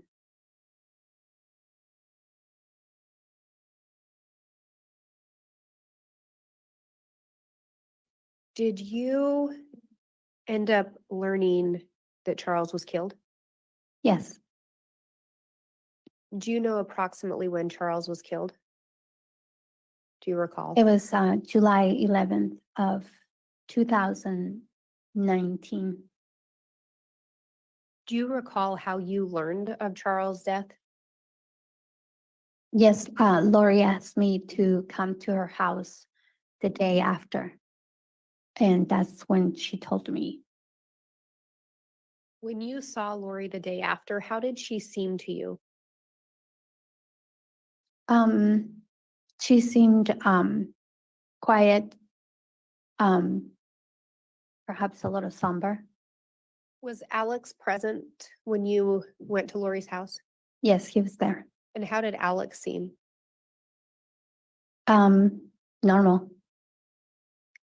When you say Lori seemed somber, did she seem sad? No, Did Lori or Alex tell you what had happened? yes, Lori told me that Charles had come over to pick up JJ to take him to school. And when he went to put him in the car, he had left his phone inside of the house. And Lori picked up his phone and started looking through it. And Charles came back inside and demanded his phone.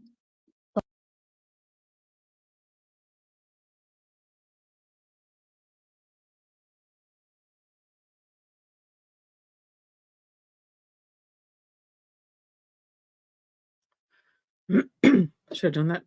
Reverse that. Sorry, I should have cleared my throat, then turned the sound. Sorry. Woo. So we are getting ready to come back from lunch soon. So I didn't realize that that was going to take that long for me to feed myself and my animals at the same time. So it kind of went into a little bit more than Martinez, or whatever that witness. Yes, that one, Martinez testimony. So, oh well. So, anywho, we should be back shortly.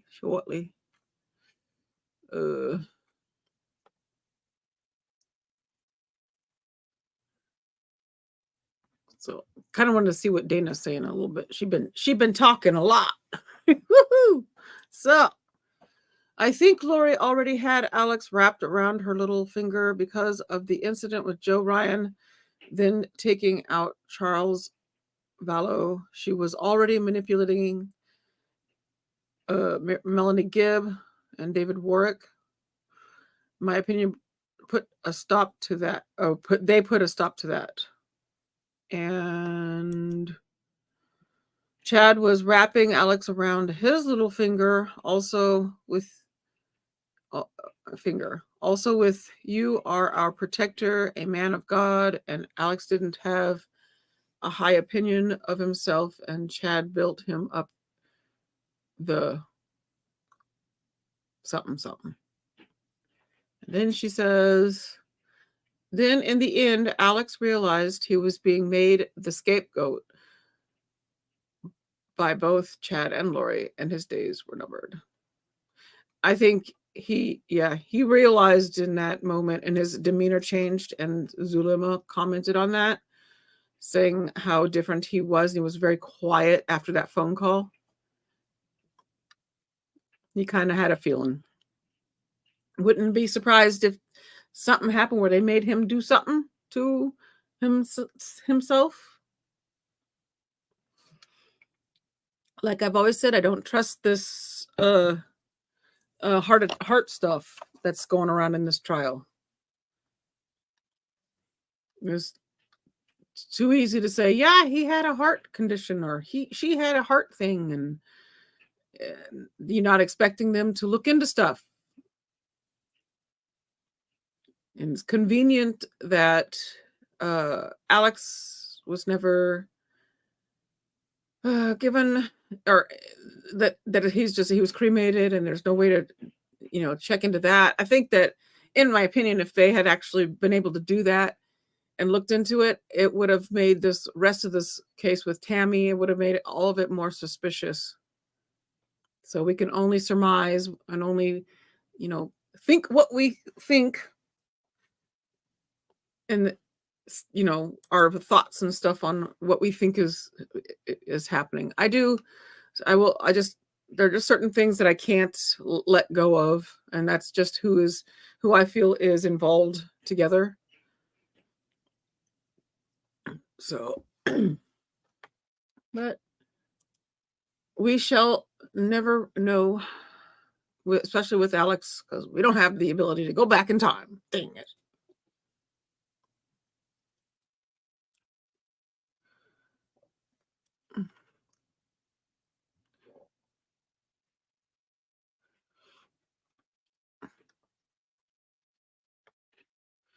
And Beanie says, great theory, Dana, makes perfect sense. Yeah. I have, like I said yesterday or whenever it was, I have no issue with us thinking outside the box in this, because what is the box? Lemon says, Chad is a 21st century Charles Manson, manipulating everybody to do his will and do the deeds for him. He's too clean cut to be like Manson.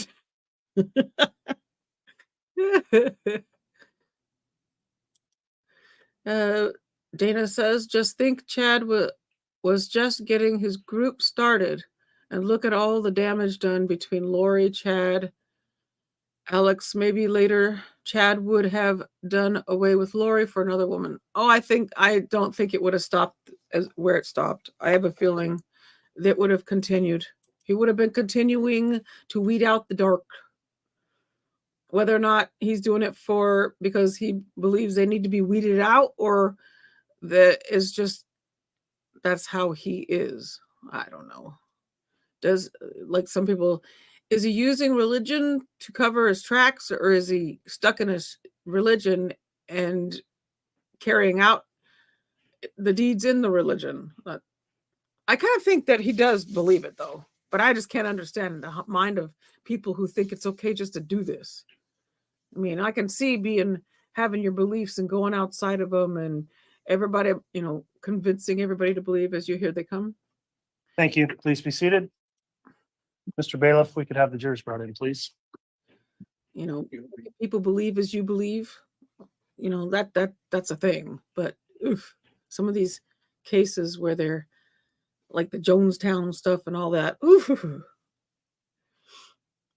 And Lemon says, I wonder if they have gotten away with this, who would have killed who first? Like, I think there would have been a trail of bodies. I mean, zombies. Waiting for the phrase, Waiting. Get it ready, Stevie.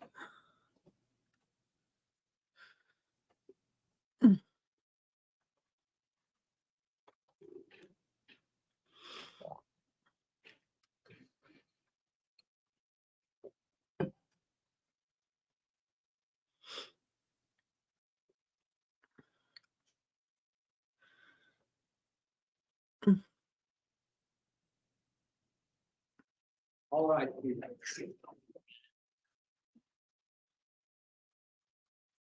put down.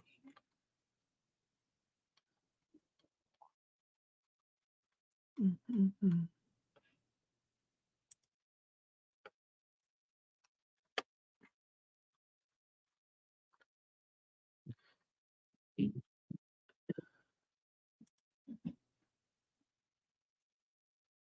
You're present and accounted for. All right, thank you. Please be seated. I didn't say it. I forgot. Sorry. I got to deleting stuff. Okay, we're back on the record on CR 2221-1623, State of Idaho versus Chad Guy Daybell. We just concluded the lunch recess. Jurors are back and properly seated. Investigator Wright is on the stand. I'll remind the witness you're still under oath for your testimony. Ms. Blake was going through, we just concluded with a couple of those receipt exhibits, 227A and B, and still, I believe, reviewing exhibit 299. So if you'd like to continue with direct, you may. Thank you, Your Honor. And may I publish States Exhibit 299 again? You may.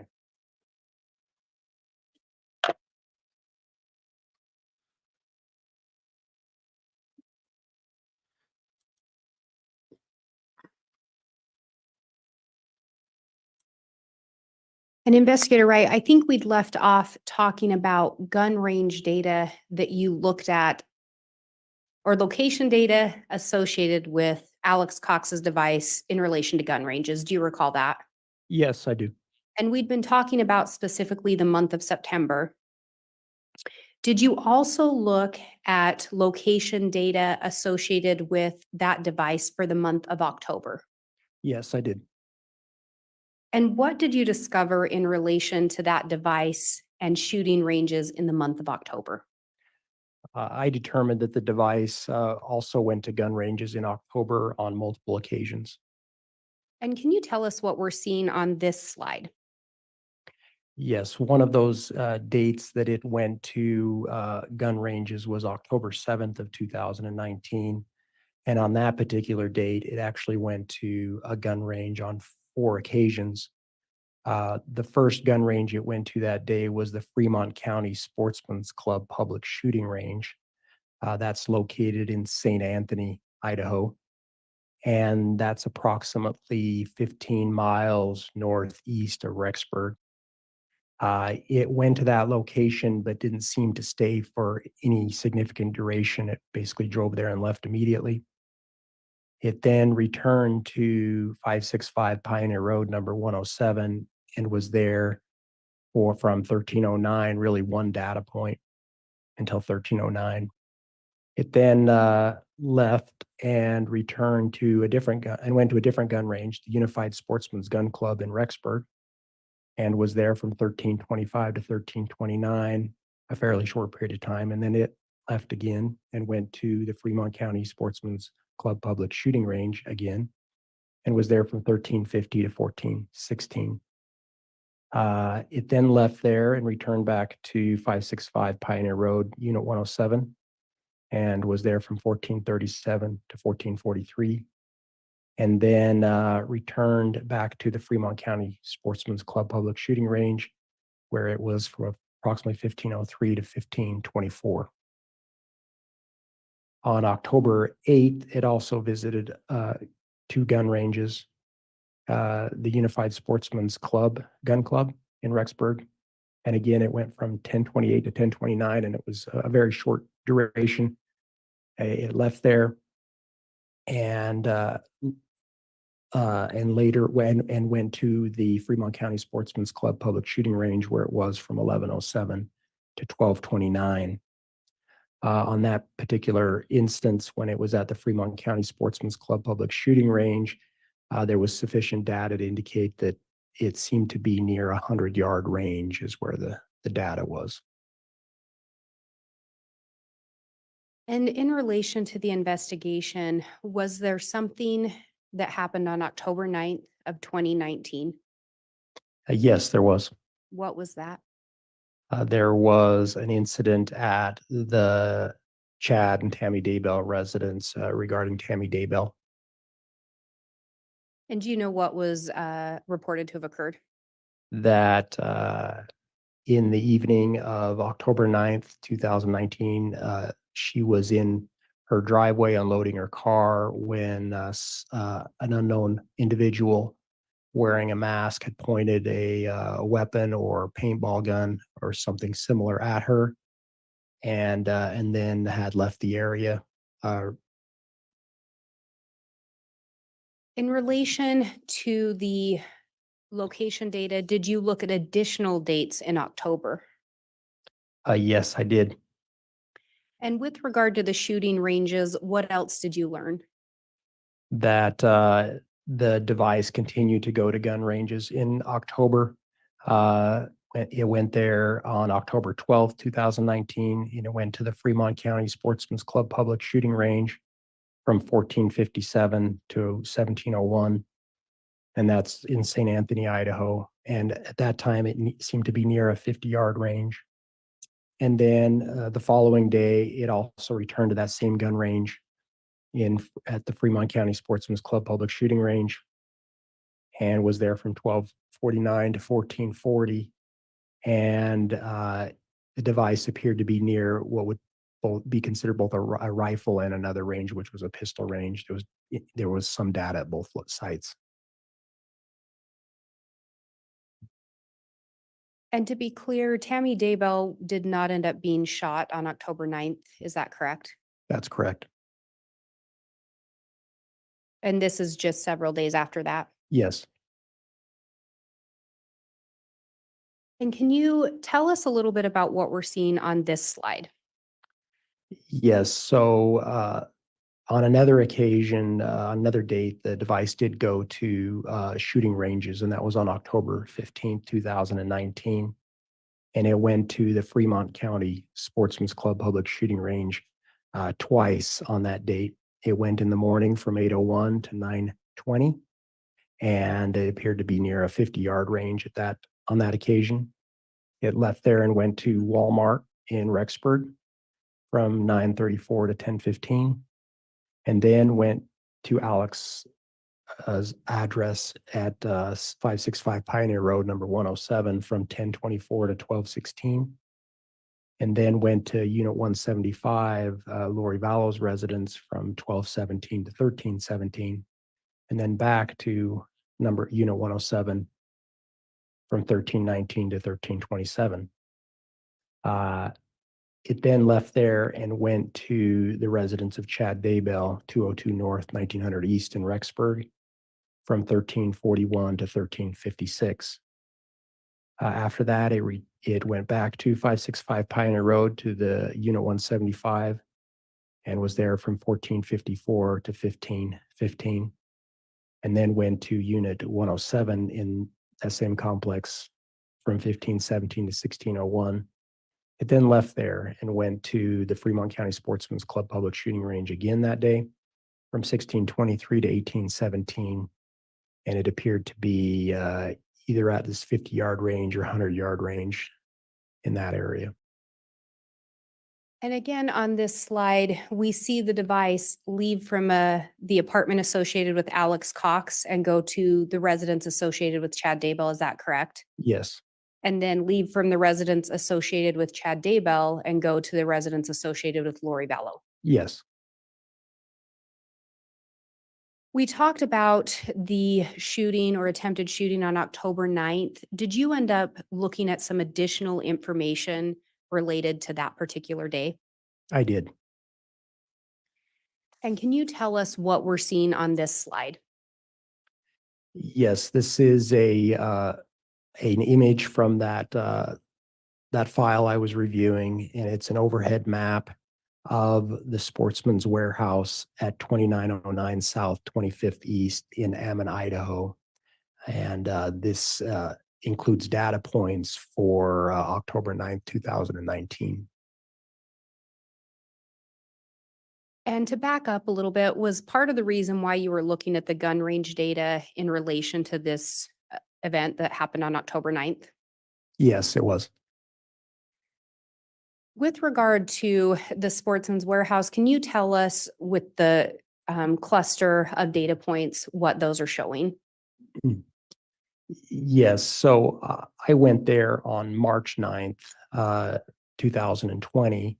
This was actually before I started my own review of this particular data. This was when Nick Balance was reviewing the data, and he had provided this information to me about a visit there by Alex Cox, and this same information we're looking at now. So I went to that location to see if I could conduct some follow-up investigation. The data points showed that the device was there in the vicinity of the Sportsman's Warehouse from 1534 to 1612. Some of the initial data points are up in this upper left corner on the outside of the on the back part of the parking lot. And of course, there's other businesses in that same area. So I couldn't necessarily say it was at what business it was at based on those data points. These data points here on this map are all Wi-Fi data points, and the range, the margin of error or the radius of them was between 15 and 87 meters, depending on the point. And, but then I observed these additional data points that are within this building here, which is the Sportsman's Warehouse itself. And for a period of time, the device seemed to be closely associated with that location. Based on that information, did you do any additional follow-up? Yes, on March 9th, 2019, I went to that location and spoke with employees of Sportsman's Warehouse and attempted to do some additional investigation. Did you end up requesting receipts for a specific period of time? Yes, I obtained receipts for a period of time that overlapped this time period that the device seemed to be at the store. So I actually asked for receipts from 1530 to 1615 for a 45-minute period. And they provided me every transaction that they had during that time period. It was almost 60 transactions, I believe. Did you review those transaction receipts? I did. I actually reviewed them before I left the area, and then made additional inquiries into a particular receipt that I observed. With those receipts, did some of them have a payment form of a credit or debit card? Yes, they did. Were any of those associated with Alex Cox? No, they weren't. And you talked about a particular receipt that caught your attention. Can you tell me about that? Yes, there was one receipt for a cash transaction, and the checkout time for the receipt was 4:11 p.m., so just a minute or so before the device left the area. And it was for 5 items. And the receipt is a little difficult to read, but the 5 items are listed here on the right, and this is how they're listed on the receipt. One was something called M's Woodland Cam.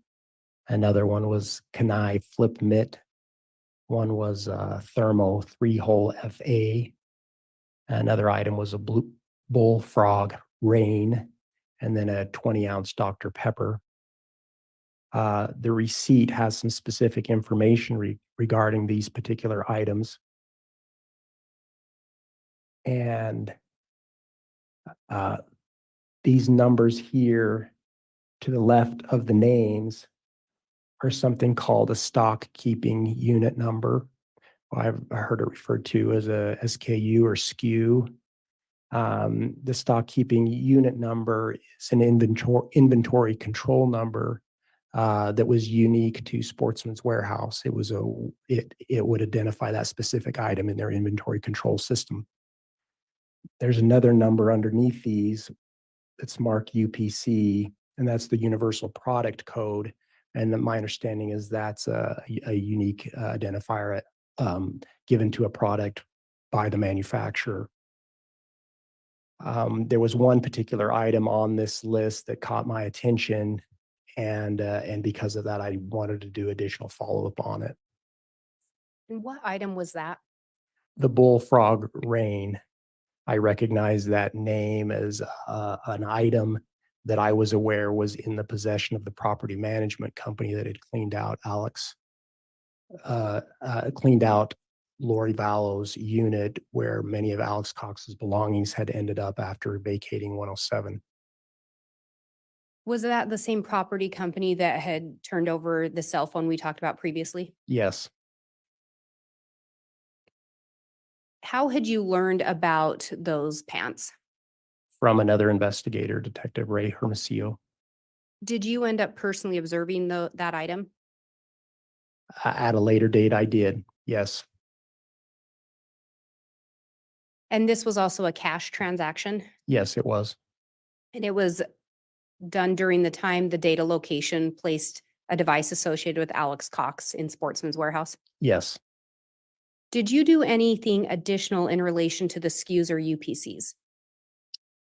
Yes, I requested additional information on site from Sportsman's Warehouse regarding these particular items and what they might be and whether they had any of these items in stock that I could look at.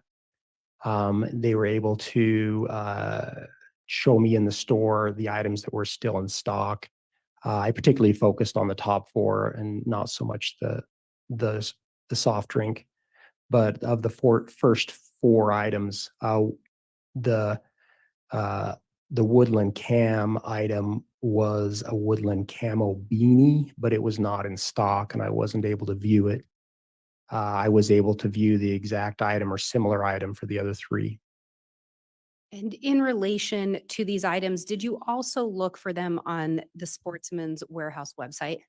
Yes, obviously the Sportsman's Warehouse sold many of their products online, and you could search those products by name, but also by the SKU and that stock keeping unit number, and you could look at their inventory there. So at a later time, I did look at that as well, just to make sure the items I had observed in store using that SKU were also the same item, or see if there was additional information regarding them online. Were you ever able to retrieve an image of the woodland camo beanie? No, I was not. Were you able to retrieve images of the other three items? Yes. What are we seeing in this slide? Yes, so that item that had been listed on the receipt as a Kenai flip mitt this is the item. It's a Glacier Glove Alaska River flip mitt. Now the SKU is size specific, and so the one that was purchased according to their inventory system was a large. They did not have a large in stock, but they did have a small of that, and that is me holding that there in the store, and I took photographs of that item. It's a set of gloves. It's a glove that is a fingerless glove, but also has a mitten portion that can cover the gloves and keep them warm when you don't need manual dexterity with your fingers. But then that can be peeled back to expose the fingers to do tasks that might require additional dexterity. And the SKU on this is very similar to the large. I think it was maybe off one digit, but the employee helped me determine that was the item. And I later searched it online and confirmed that the item on the receipt was a Glacier Glove Alaska River flip mitt, large size. And these would have been purchased in the month of October. Yes. And are you familiar with the Eastern Idaho area? Yes. Do Octobers tend to be temperature wise? Do you know how they tend to be? Judge, I'm an object at this time. It's reaching into speculation. Sustained. May I respond? I think it's just too broad of a question, Ms. Blake, so it's sustained. What type of tasks are these gloves used for? Or can they be used for? No, anytime somebody needed to keep their hands warm, but at times were doing tasks that required to use their fingers. Some maybe manipulating a cell phone or other tasks like maybe like tying a fishing knot or shooting a firearm.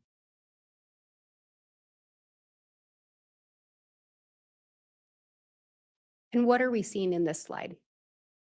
So another item on that receipt was this thermo 3-hole FA.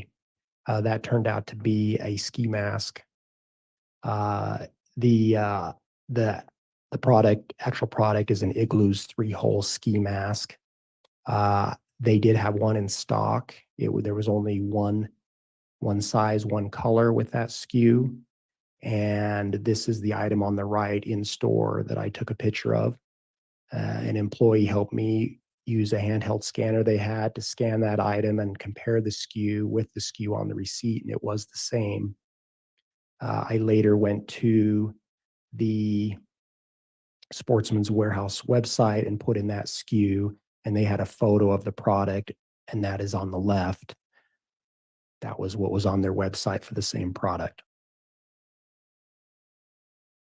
And again, in relation to the incident involving Tammy Daybell on October 9th, I think you previously indicated, or do you know if the individual that approached her was described to be wearing a mask? Yes, he was.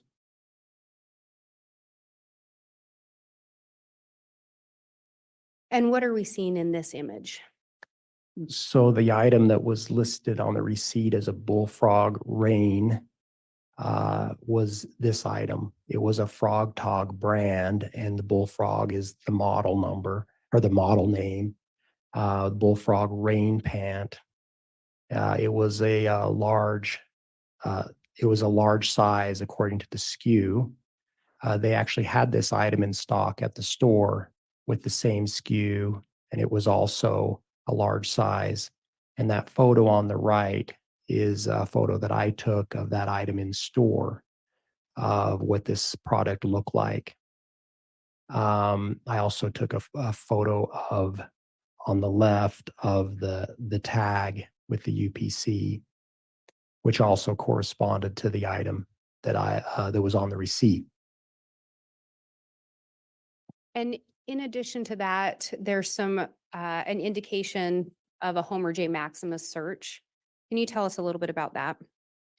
Yes, the Homer J. Maximus at gmail.com was the Gmail account associated with Alex Cox's device that I was reviewing. Google that maintains that Gmail account maintains a lot of information regarding the use of that Gmail account. And part of the records that we received through the warrants were searches conducted by the Homer J. Maximus account using Google. And one of the searches that was conducted by the Homer J. Maximus account on October 9th, 2019 was Frog Tog sizing for pants. And do the pants we're seeing here, are they similar or the same as the pants that the company had turned over, the rental company? Yes, I later went to the Rexburg Police Department and observed the pants from the property management company and compared them, and they were the same pants. They were Frog Tog brand Bullfrog rain pants. They were also size large. And the pants from the property management company still had the Sportsman's Warehouse tag on them. So I was able to observe that as well. And that had the same UPC on the tag. Did you look at additional location data linked to that device for October 9th? Yes, I did. Can you tell us what we're seeing in this slide? So when the device left the Sportsman's Warehouse on October 9th at approximately 1612, It drove north to Highway 20. It drove to Rexburg, but then bypassed the exit that would have normally gone to Alex Cox's residence. It continued north and got off at Salem Road, and then it drove to the vicinity of Chad Daybell's residence at 202 North, 1900 East.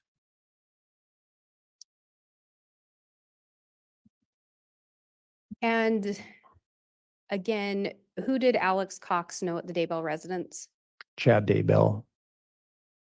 After being at the Daybell residence, were you able to determine Yeah, where? I'm gonna object. That's mischaracterization of evidence. You want to respond to that, Ms. Blake? I can just re-ask a different question. Okay, thank you. Let me restate that. And actually, I want to back up. There's an indication of one particular GPS point. Can you tell us why that's noted in there? So yes, the device did not seem to stop at the Daybell residence on that occasion. The device arrives in the vicinity of the Daybell residence at 1650. It then turns eastbound on 200 North. It drives approximately 2 miles to Highway 20. It turns around and then drives back by the Daybell residence, approximately 1703 and then goes back southbound on Salem Road. So there didn't appear to be a stop of any significant duration at the Daybell residence, although the device seemed to go by the Daybell residence twice. At 1651, there's a location on the first pass by the residence where there's a location by a canal where we get a data point, and that there's a parking pole out near that spot. After leaving that area, the device then returns to 565 Pioneer Road, 107, arrives there about 7:16. That device then stays there the rest of the night. The last data point on the 9th is at 23:53, and the first data point on October 10th is at 00:03, and it continues to stay in that unit until 11:28 that morning of the 10th. And moving to the next slide, can you tell us what we're seeing here? Yes, this is an image from the software that or the file I was reviewing. This shows those data points that I was referring to. And so in this lower left corner is Salem Road. And that's this yellow line running north and south. This yellow pin in the corner there of that intersection is the Daybell residence. And this road here is 200 North, and this is Highway 20. So as it's coming from, it had been at the Sportsman's Warehouse. It had progressed to this point by 1649 and was driving north or traveling north at driving speed on Salem Road. Here's a data point at 1650. And then there's another one there at 1651 and another one at 1652. The device then travels to Highway 20, and just past Highway 20, it actually turns around here, appears to turn around, reverse course. The final data points are one here at 1701, and then another one in that area at 1703, as the device travels south out of the area and returns to Alex Cox's residence. And can you tell us what we're seeing on this slide? So this is a zoomed in image of that same location. The yellow road here on the left is Salem Road or 1900 East. This road is 200 North, and then the yellow pin marks the Daybell residence. And This just shows those two data points at 1651 and 1652 that are by this irrigation canal, which runs under 200 north. The first data point is a GPS data point, and although the next one appears in the same spot, it's a cellular data point with a wider margin of error. So the device could have still been moving at that location. That road, I have been to that location. It is, that road is fairly narrow. There aren't a lot of locations for anyone to have parked a vehicle. And except for at that right here, there is a spot where there's a pull off where a vehicle could park. And I believe there's some controls for the irrigation canal there. And there's also a gate into this pasture near that location. This location to the northwest corner of the Daybell residence, I believe near the corner of the garage, is approximately 625 yards. And talking about that road being narrow and the pull out there, is there anywhere else along that road outside of private driveways where a vehicle could pull out? Really, not that I observed. So the road doesn't have much of a shoulder. It slopes off fairly steeply into ditches. If a vehicle parked along the road, along here, it would be tough to get the vehicle fully out of traffic. Nearby roads, the next one to the east is 2100 East, which is a mile from 1900 East, is my understanding. And then if you travel, say, by foot through the pasture, you run into another canal approximately a mile north as well. So there are a few locations where anyone could park a vehicle except that pull out. But I don't know that he stopped there other than he did drive by that location. And we talked about the device associated with Alex Cox after being in the vicinity of the Daybell residence, returning to the apartment associated with Alex Cox. Is that correct? Yes. Do you recall also talking about looking into some additional devices that were purchased from Walmart? Yes, I do. And was one of those devices actually purchased on October 8th? Yes, that one I pulled that receipt for was purchased on October 8th. And again, the device or a device associated with Alex Cox was at the Walmart at that same time. Yes. And what are we seeing on this slide? So that it indicates that device that was purchased at the Walmart was purchased with a cash transaction at the same time that Alex Cox was at the Walmart. That device, which was a track phone, was not activated till the following day for the first time. It was activated on October 9th, 2019 at 1:20 p.m. I've reviewed the transactional records or the call detail records for that particular device.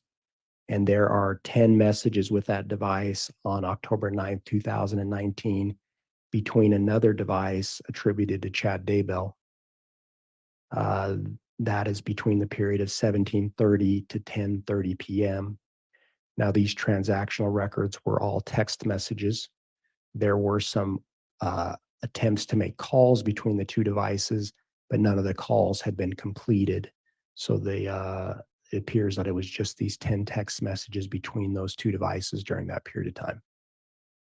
And when you talk about the transactional data, were you able to recover the content of those messages? No, there's no text message content that was retained by the carrier at that particular time. And would these messages have been around the time of the incident involving Tammy Daybell? Yes, it would have. That incident happened in between that time. Were you able to recover any location data associated with that new device? No, it turned out because it was text messages, the carrier had not retained, did not retain cellular data for that. And likewise, we were not able to get any other data such as GPS or Wi-Fi information. So we had no location information for those devices. And so we don't know where those devices were when they were these transactions were taking place. As part of your investigation, did you look at additional days or focus on additional days in October? Yes, I did. And can you tell us what we're seeing in this slide? Yes. So the device I was reviewing for Alex Cox, his primary device, it takes a trip out of Rexburg on October 16th, 2019. It is last in Rexburg on the 16th at 1339. And it had been at 565 Pioneer Road, number 175, between 1307 and 1339. It then leaves that location and begins to travel south from Rexburg and eventually onto I-15 through Utah. And by 22:29 that night, it arrives at the Comfort Inn and Suites, Zion Park area in Hurricane, Utah. The device appears to stay there overnight. So the last data point there was at 23:55, and we on the 16th, and then on the 17th, we started. The next data point was 0005, and it stayed there at the Comfort Inn and Suites until 11:11.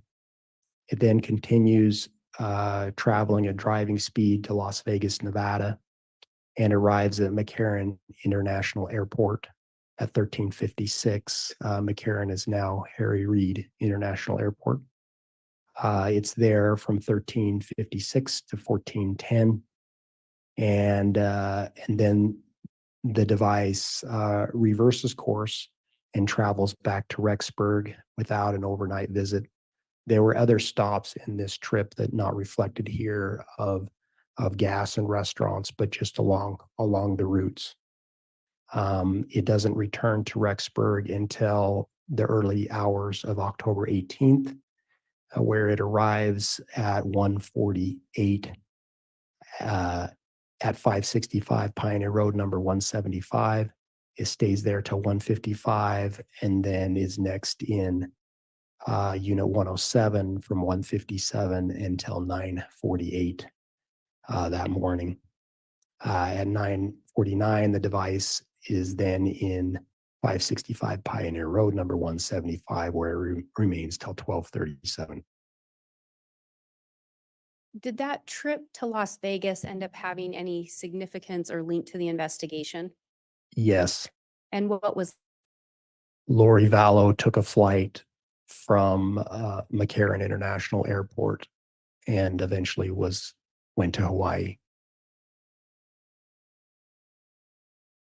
did October 18th have significance in this investigation? Yes, it did. And why was that?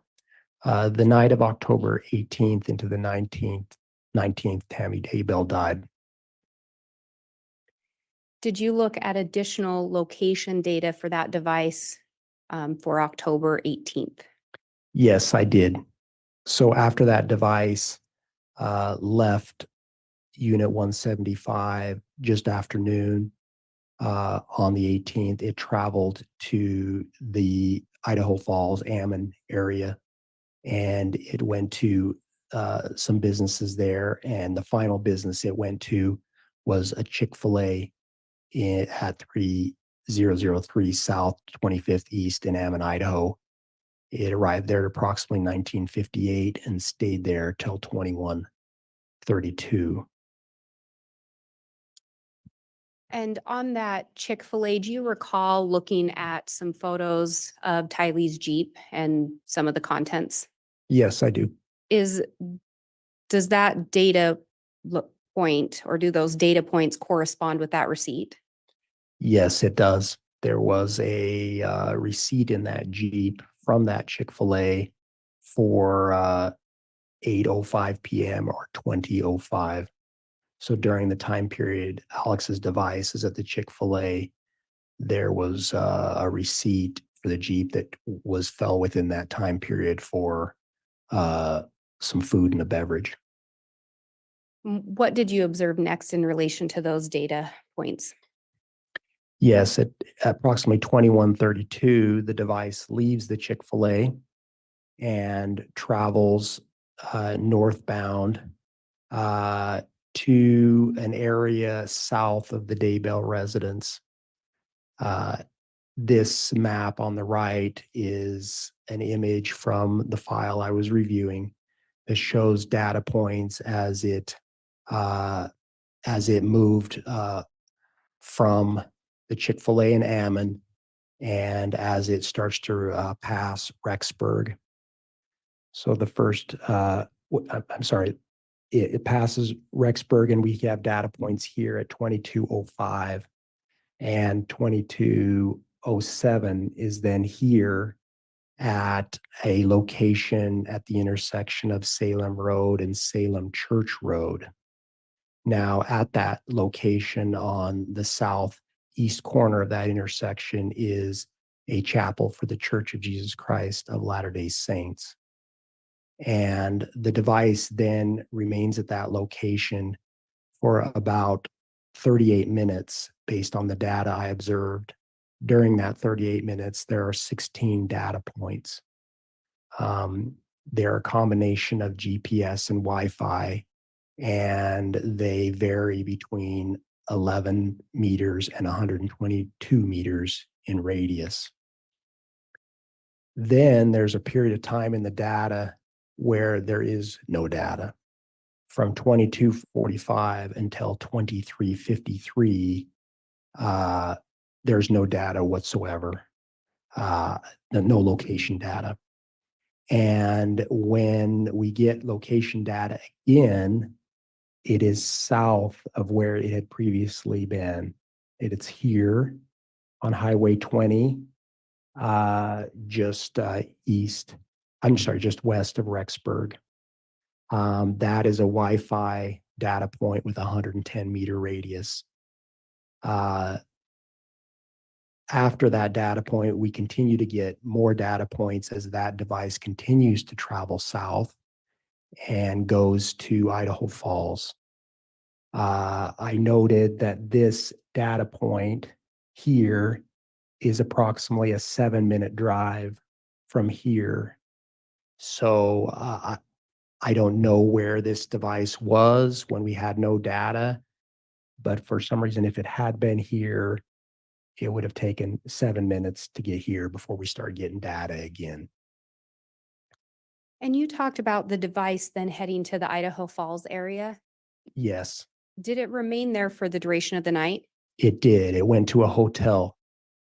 Are you aware if Alex Cox still had an apartment in Rexburg during that time? Yes, he was still using Unit 107 and used it after this particular date as well. And can you tell us what we're seeing in this slide? So this is a portion of that image that we were just looking at. That shows the intersection at Salem Road and Salem Church Road. The church I was referring to is here on this southeast corner. The Daybell residence is marked with this yellow pin here. The distance between these two locations, I believe, is about 2.6 miles. From the data that I reviewed, I did not see any data that had the device going any closer to the residence, the Daybell residence, than this location.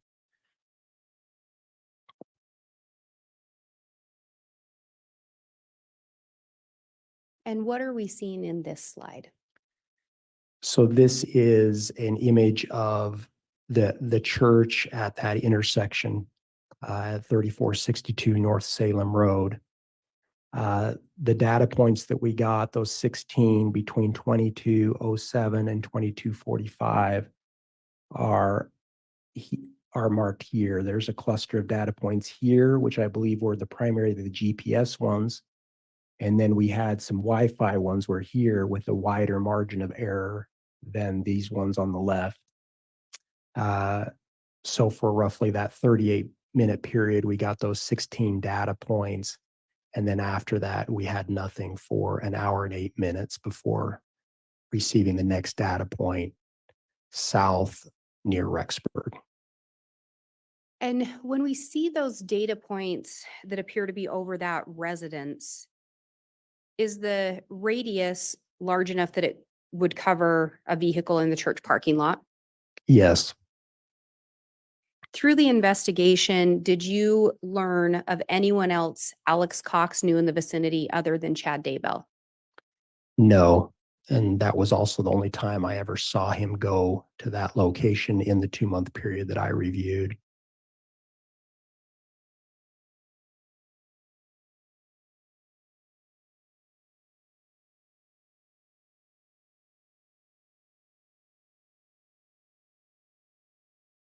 And can you go over what this slide is telling us? Much of this I've covered already, but this is just indicating the time period from 2207 to 2245 when we received data, and then from 2245 to 2353 there was a gap in data, location data, and then at 2353 on US Highway 20 is the first time data starts coming in again, and then it comes in regularly after that. And that distance from the church to where we got that first data point is a 7-minute drive. So if it had driven from the church to that point, it would have left the church about 2346.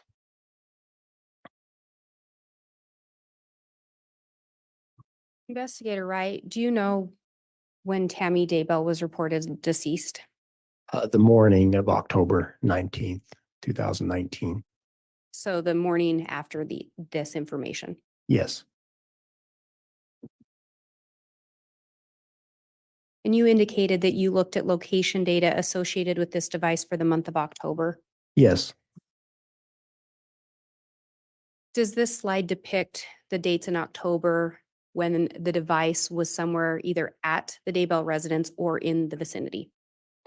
Yes, I observed it go to in the vicinity or to the Daybell residence 3 times that month.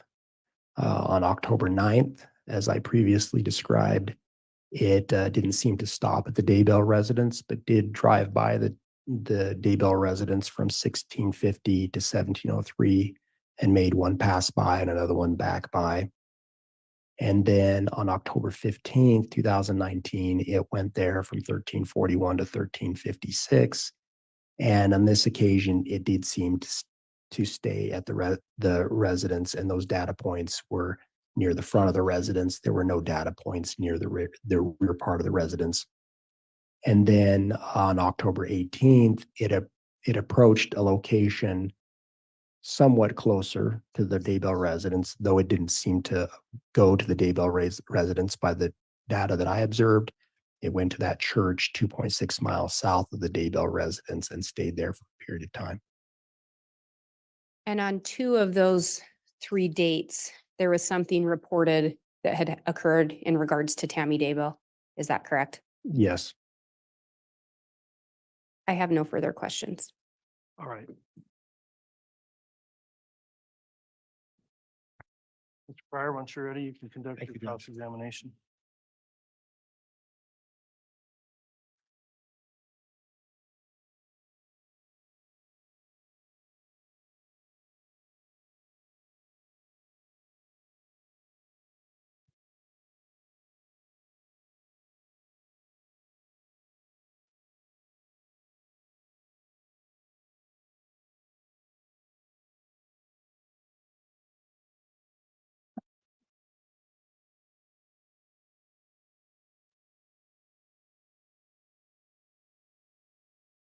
And Judge, could I have Exhibit 7,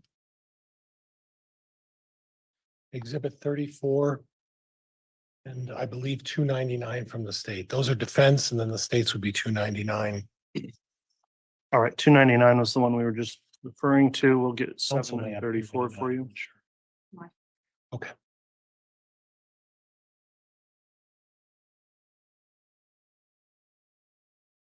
And Judge, could I inquire, the state provided me paper copies of 299 for ease of purpose and fluidity. I'd like to use these through the Elmo device, if that's acceptable to the court, for having the witness address each particular slide. Otherwise, we may have some delay in going through each of the slides with the officer.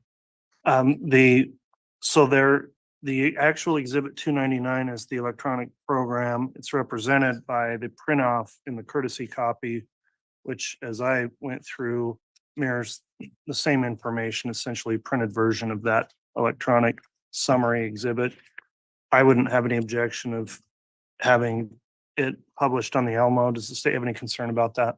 No, Your Honor, they are identical. The state has no objection. All right, thank you, Ms. Blake. If you'll give me a moment on these other two exhibits, we'll make sure we have those for you, Mr. Pryor. And to clarify, were those defense exhibits? I think he said defense exhibits 7 and 34. Yes, Judge, I believe that's it. Thank you.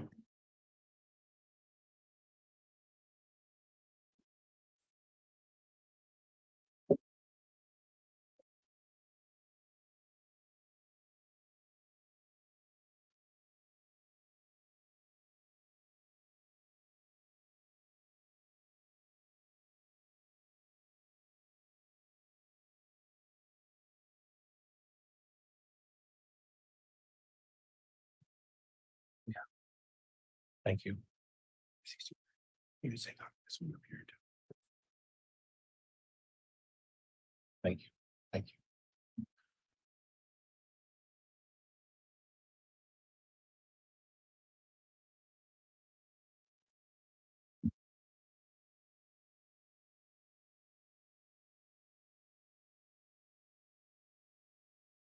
Judge, what? I'm ready, Judge. That's Okay, once you're ready, go ahead and let us know if you're going to publish any of those exhibits. not quite yet. I've just got some preliminary questions for the, may I call you Mr. Wright, or what's your? Yes, that's fine. Thank Mr. you. Wright's acceptable? Yes. Mr. Wright, your involvement in this case involved a number of different duties. Would you agree with that? Yes. You were involved in a search in January, is that right? Yes. And who was present with you at that search? Do you recall? There were numerous officers at that location. That was at the Daybell residence when the Fremont County Sheriff's Office executed a warrant there. The FBI's evidence response team, they were the primary individuals documenting the search and handling and supervising the search. So other investigators were assisting in searching various rooms for items that were on the list of items that could be seized. And you were present for that search as well? Yes, I was. Were you advised of all of the findings and the evidence, if any, that was obtained, or information that was obtained as part of that search? Yes, the evidence response team did they did a report on their findings, though the evidence, I believe, went to the Fremont County Sheriff's Office, seized the actual evidence, but there was a report that was produced that I had a chance to review. And then in addition, was it at that time that there were use of some dogs to search the property as well on that date? I don't believe there were, I'm sorry, you're talking about January 3rd? Yeah, I don't believe there were any dogs present on that date. Were you present at any time when there were use of dogs on the property? Yes, I was. When was that? On June 9th, 2020. Now, as far as the search of the apartments of Alex Cox and Lori Vallow at 575 Pioneer, were you present for those searches as well? I was not. And the information that you're obtaining was from Officer Ray Hermosillo? Oh, which piece of information? Well, just Sorry. the frog tog suit, the mask, and that information. Yes, the information I obtained regarding Frog Talk purchase, I did that at Sportsman's Warehouse. And then the item that was seized by the Rexburg Police Department, I wasn't there when it was seized, but I later went there and observed observed that in their custody by the Rexburg Police Department and made that comparison. Okay, so from your information, it was Officer Hermosillo who was in charge of the search of the apartment in the garage at 107 and 175 Pioneer Road. So there was more than one search at those addresses. So when I was first notified about the missing child, JJ, that was on November 27th, 2019.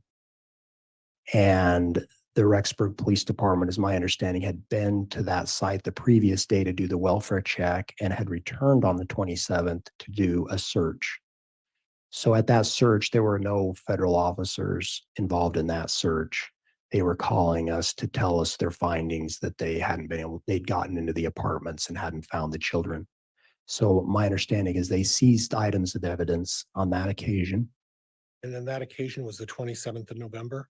I believe so. And your contact person who would have the information relating to the items that were seized as a result of that search, would that be Officer Hermosillo? Yes, I understand he was the lead detective on the case. I spoke with him multiple occasions, and his supervisor was Lieutenant Ron Ball. They had another detective that assisted with the case, but he also seemed to be the primary evidence person, and that was Randy Reese, I believe. That often when questions of evidence came up, Randy seemed to be the person in the know about that. But the lead detective and the one who would be apprised of all of the information would have been Officer Hermosillo. Yes. Okay. Now you spoke a little bit about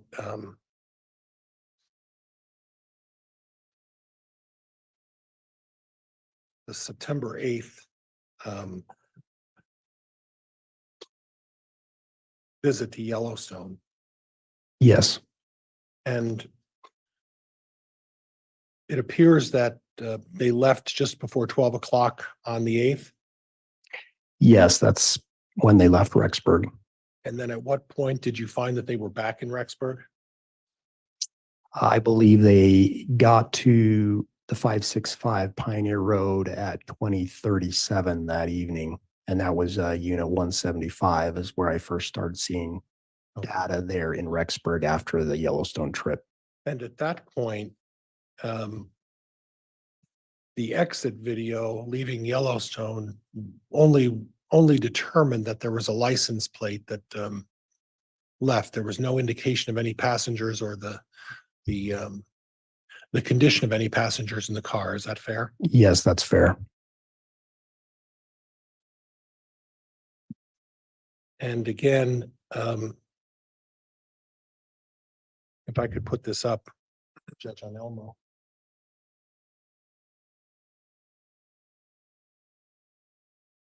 Publish, Judge. We can publish that, yeah.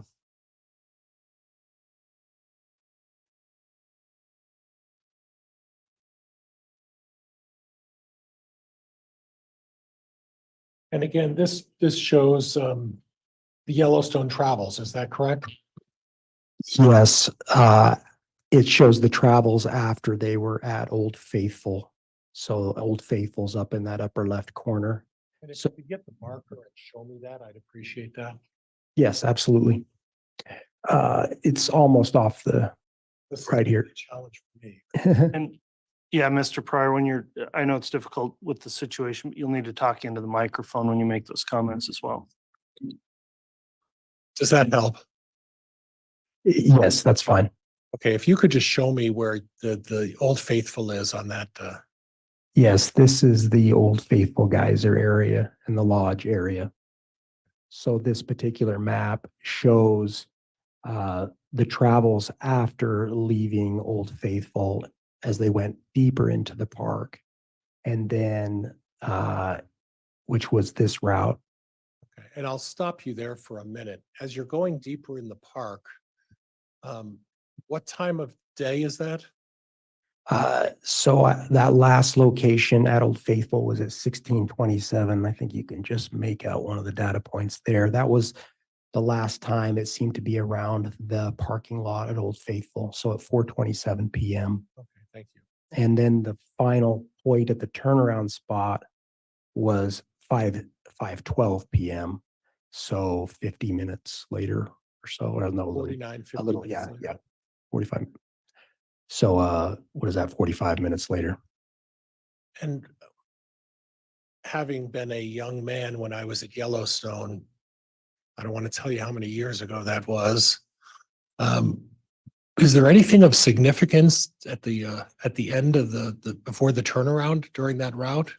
No, there didn't seem to be anything there of significance, a lookout or something that would attract people. It appeared that it really made a turnaround in the middle of the road, at least from what I observed. There didn't seem to be anything in there to look at. And as I mentioned, the data was frequent and precise, and it really, if it made a stop there, at least according to the data, it couldn't have been more than a minute or two because it was already within a minute heading back north again. So it appeared that it was some sort of a driving trip. At least that portion was. There were really I only observed 2 stops from the time it left the Maverick in Rexburg. That was at Old Faithful, and then at the Buckaroo Bill's barbecue on the exit from the park after they went out of the park after this in West Yellowstone, Montana. There was a stop there, and then they drove back to Rexburg. So it was a long drive with 2 stops as best I could tell. But again, as far as the purpose, there's no way to determine whether they were sightseeing or whether or not they were just driving down this road with no purpose. Would that be fair? Yes, And then at some point during this trip, they turn around and head back towards the exit, correct? yes. They reverse course, drive back, and this time they do not stop at Old Faithful. They just continue past it, and then they would have continued to the west, and then the road turns north before it goes west again out the west entrance of Yellowstone National Park. And based on your assessment, can you say with reasonable certainty that at no time they stopped during that, between the points, at no time they stopped for any length of time? I can't say that. I can only say that it appeared, based on the data points that I had, that it seemed to move at driving speed. And when because there are gaps in data, but between the gaps in data, it seemed to cover those gaps in what would be consistent with driving speed. I don't know if I can see an example on there, but Well, I don't need an example. What I wanted to clarify is that you can't say to a certainty that at no time during that trip there was a stop of any kind. Is that correct? Objection asked and answered. Overruled. no, Okay, I thank cannot. you. I would expect it had some short stops of some kind. Well, I really didn't ask a question there, but you I'm can't. sorry. That's okay. You really can't say that the length of any of these stops that potentially could have taken place during the trip down this why they traveled down this road. Is that right? Objection, Your Honor, asked and answered. Sustained. You can't say to a certainty that they were short trips where they stopped, correct? Objection, Your Honor, misstates the testimony asked and answered. Sustained. Without me asking you a question, you made reference to the fact that Objection, Your Honor, argumentative. There was a question. Well, overruled. There was a unsolicited comment by the witness at one point. So if that's where the question is, I'll allow it. and the unsolicited comment referenced something about short. Is that right? Yes, I was trying to clarify my previous answer.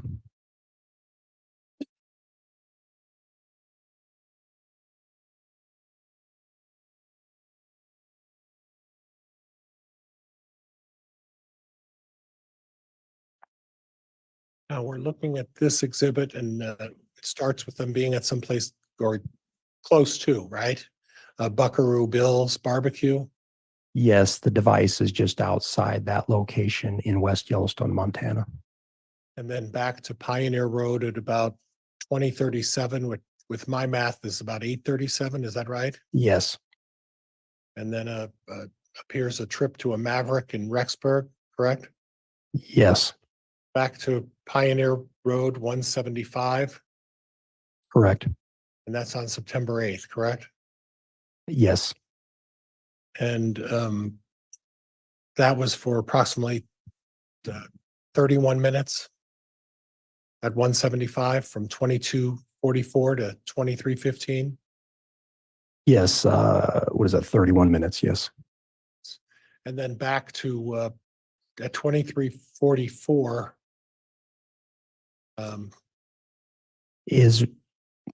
Go ahead and answer, No, you go ask ahead. your question. I'm At 23:44 is when I get data consistent with it being in unit 107. okay. And that's one of the questions I had, is I see a gap between 23:15 and 23:44, unless I'm reading that incorrectly. No, you do see a gap, and that's because that was fairly common, actually. There would be gaps in data, sometimes a few minutes, sometimes it could be an hour or more.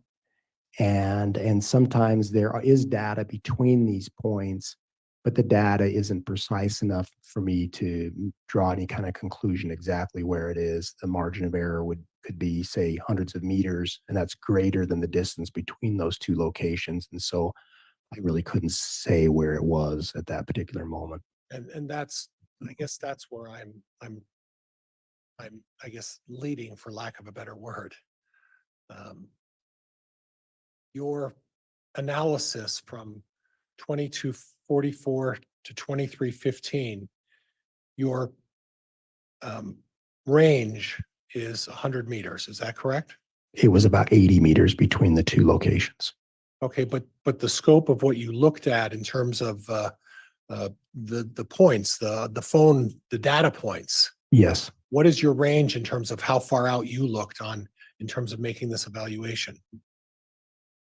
So the data points, each data point had a margin of error given with it, and that came from the carrier or from Google. They were the ones that determined how precise the estimate of these locations was, and that's really what they were. They were estimates based on their technical capability. And so the most precise types of data points were GPS, and then we had also Wi-Fi and cellular data. So these three types of data points were mixed in what I was looking at. They were all clumped together, if you will. And so I had to review each data point to see how much they could be relied upon. If in this instance where I gave a range, there were multiple data points between that range that were most closely identified with that particular location. And the margin of error on them was less than the distance between those two locations. So it was consistent with me drawing a conclusion about where it appeared to be. Okay, so, and maybe I wasn't particularly clear. When I'm talking about the range for these devices, it's possible that at 23:15, Alex Cox traveled somewhere else or into a different location outside of the range that you were using to determine location. Would that be fair? Well, partially.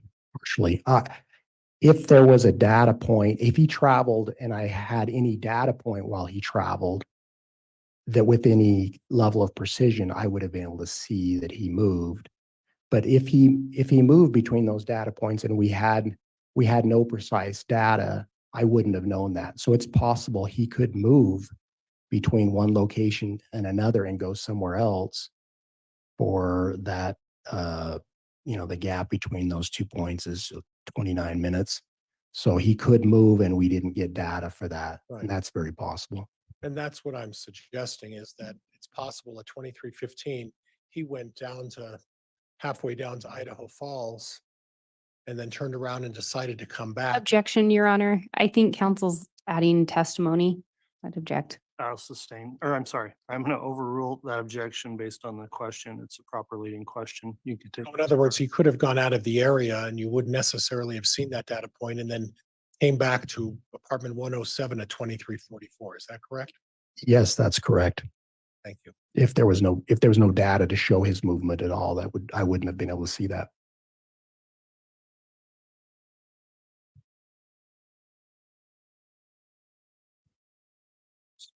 I skipped one, Judge. I'm sorry. All right, in the next little bit here, Mr. Pryor, we need to take an afternoon break. I don't know when a good stopping point is. So, Now? okay, Anybody now? Now, Judge. all right. We'll go ahead and take the mid-afternoon recess, 25 minutes or so. So about 20 to 3, plan on coming back on for additional evidence. Thank you. Thank you, Judge. All rise.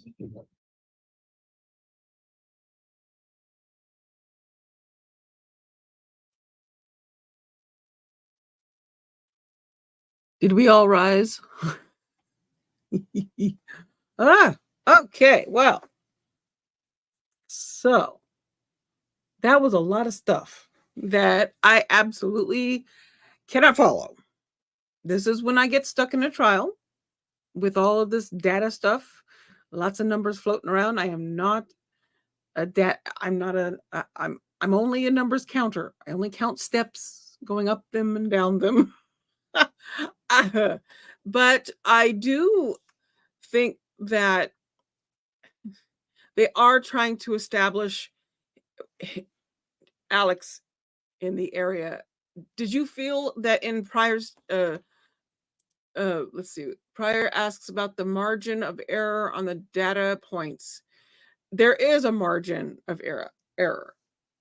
And especially in GPS, because I can say that there are many times we have that a GPS for all of our phones, and my husband's will say he's across the street at the neighbor's house when he's in the living room. So there is a margin of error, and that they do have to put that in front of the jury because the jury has to take that into consideration. I heard him say that the Salem church is 2.6 miles away. And how long did he sit in that parking lot at the Salem church, if that's where he was? I mean, what's the margin of error? What's the difference? It's not 2 miles. I doubt it's 2 miles away. But what's he doing over there 2 miles away at the Salem church in the parking lot? That's my question.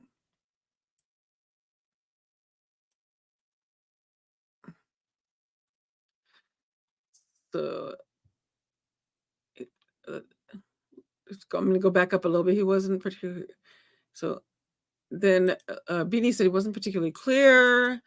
Then Lemon says yes, and he does it to it prior to asking questions, and then after asking them. I would hate to be on the receiving end of that.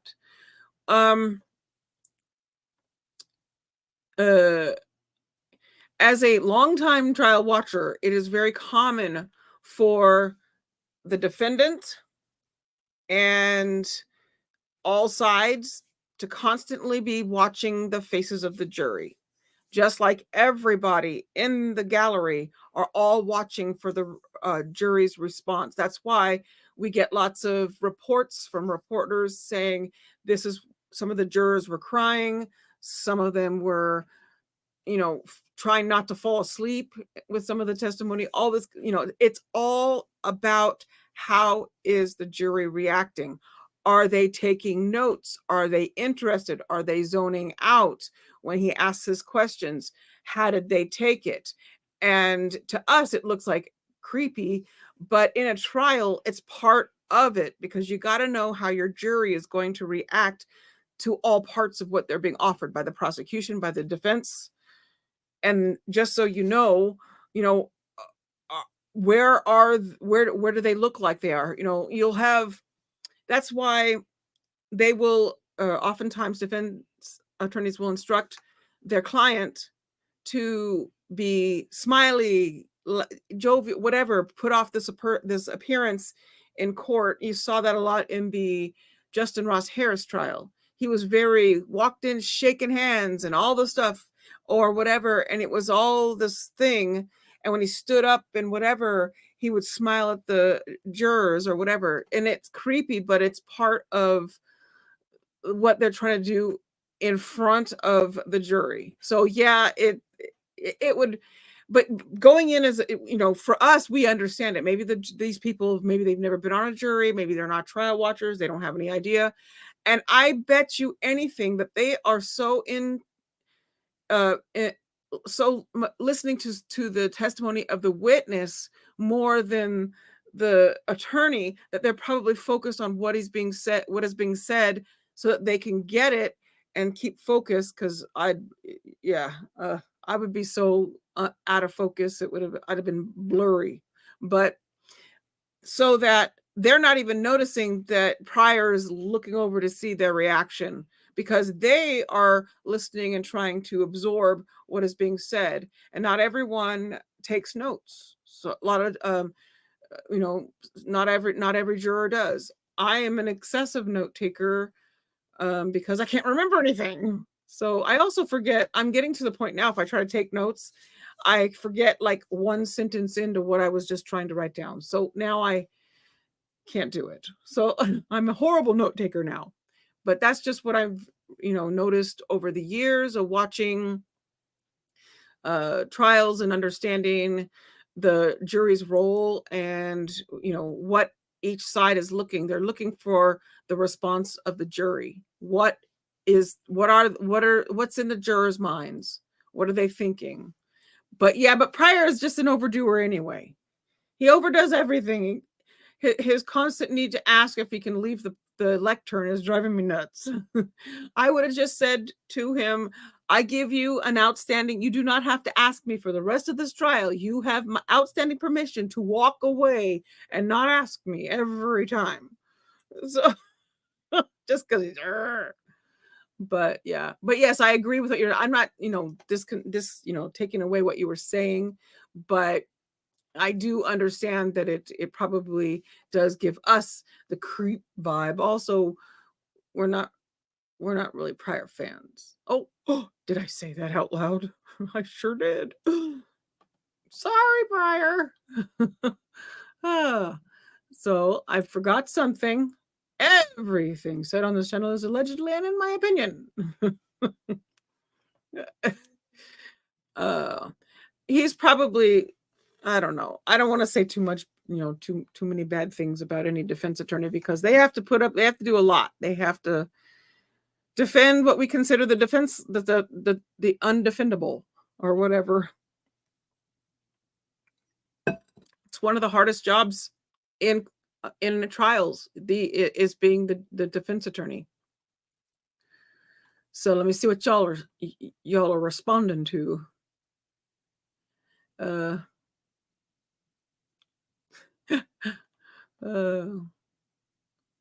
Okay, now I'm gonna put this up because I didn't see what he asked about the margin of error. Oh yeah, we did that one. Okay. And Stevie says, oh, I lost it. There it goes. Pryor tipped his hand a bit, but I don't have a clue the significance. And Stevie says, I actually hadn't noticed Pryor pandering to the jury until you said it. I was watching closely for it, and Pryor gave a textbook performance of what pandering looks like, in my opinion, and allegedly. I want to look up, is that like a, let me look that up. Hold on a second.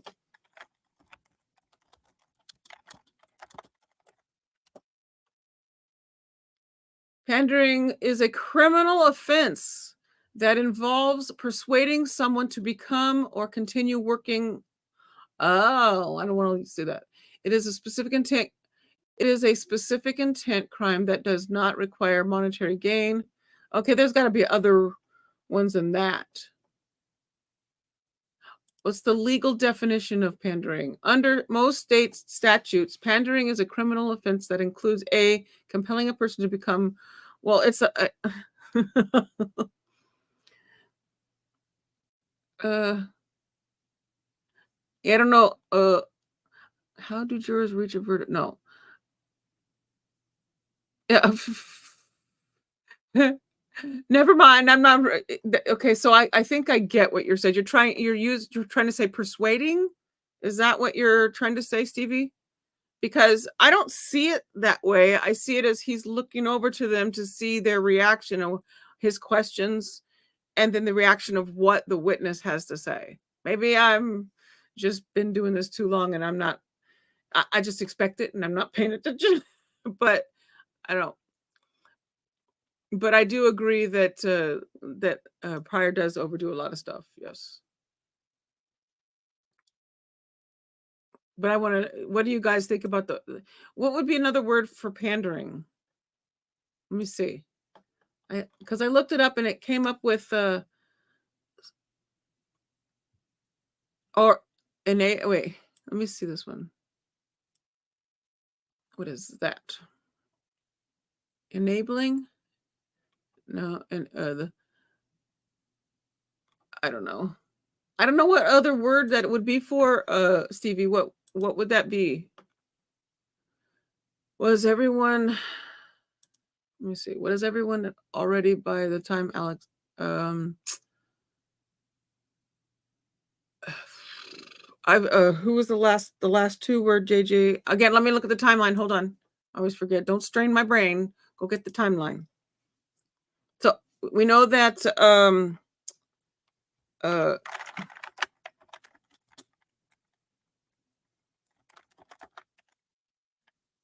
December 12th. So December 12th, 2019.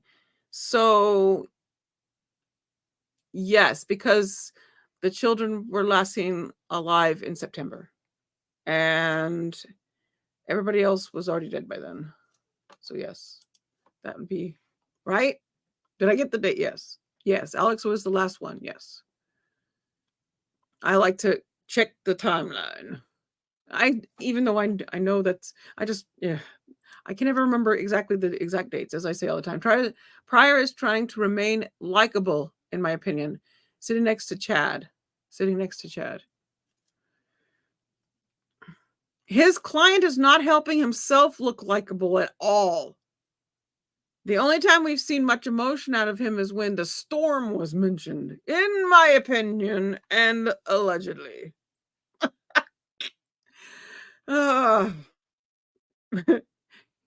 It was just enough. It was just enough of a difference if you're zoomed in and you watch him when those words are being spoken from those texts. You see them both kind of go. You can tell there's a reaction. Normally, I'll when somebody says, "Oh, I see this person just reacted this way," and then I go back and look. Sometimes I can't tell or see what the person said they saw.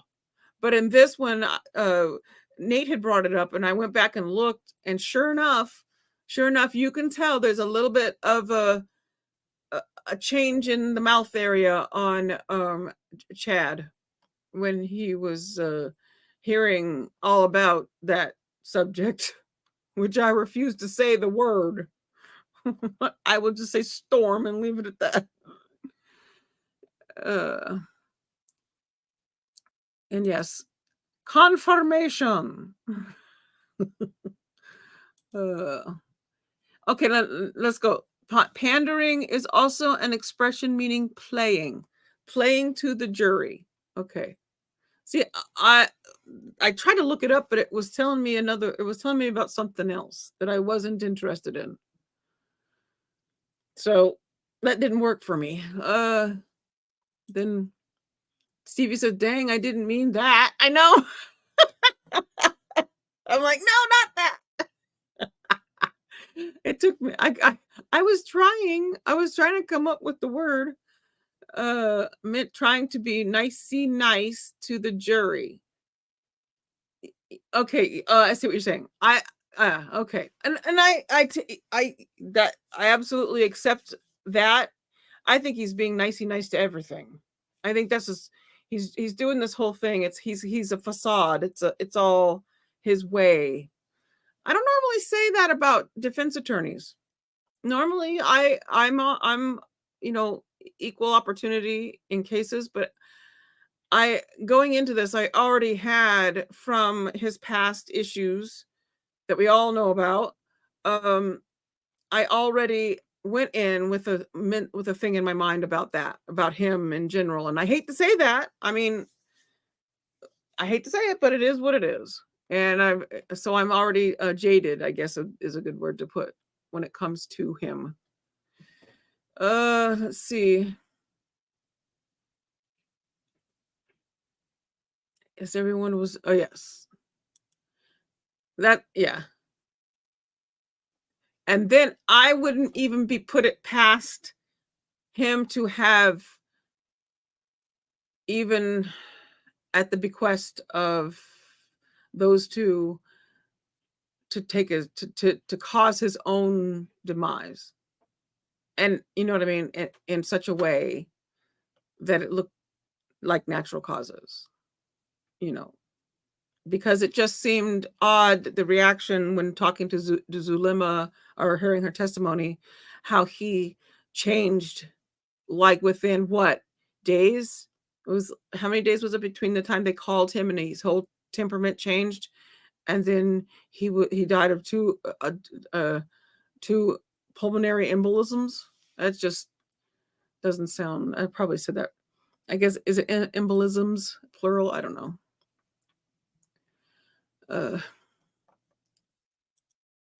Oh yeah. Yep.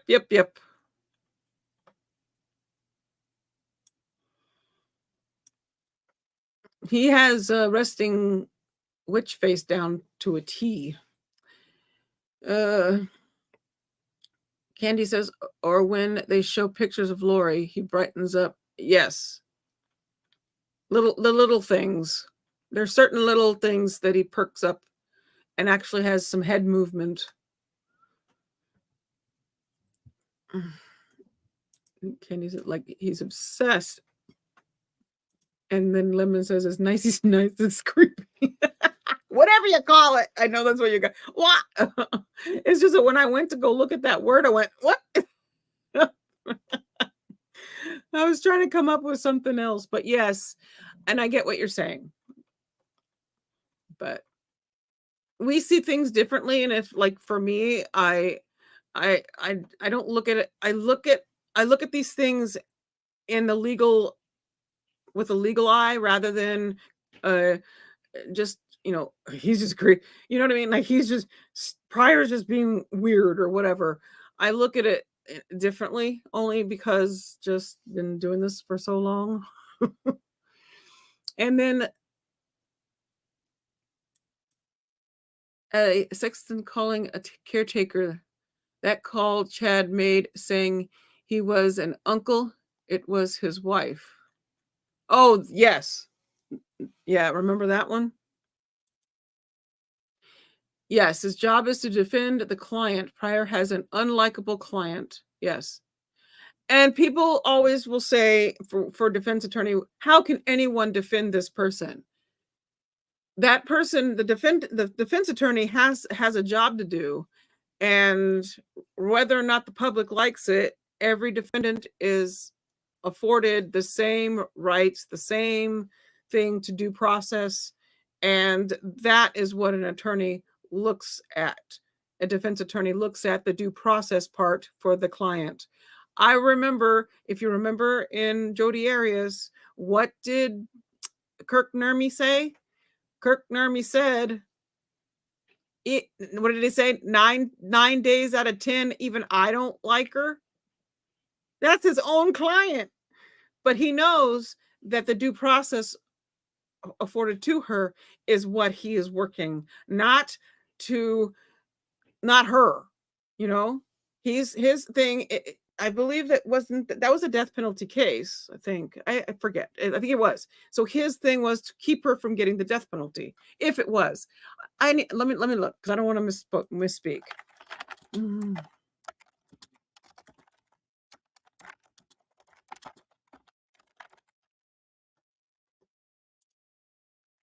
I can't remember. Was that a death penalty case? I forget now. It's been so long that I forgot. But I think so, right? Yes, Jodi Arias. case, the jury was 11-1 for DP. Yeah. So he knew he had to be on, on that. He had to defend her. His goal was to keep her from getting the death penalty, like it or not. And that the whole due process stuff. So yeah, we'll have defense attorneys that are not happy with who they have to. Yeah. Yes. I thought it was. I couldn't remember. That was an Idaho. Wasn't that an Idaho? Idaho? No, was that an Idaho case? Where the heck was it? Oh my goodness. Man, it's been so long. Was it? No, it was Arizona. That's right. Sorry. Arizona. Wrong state. But yeah. So that's where we sit.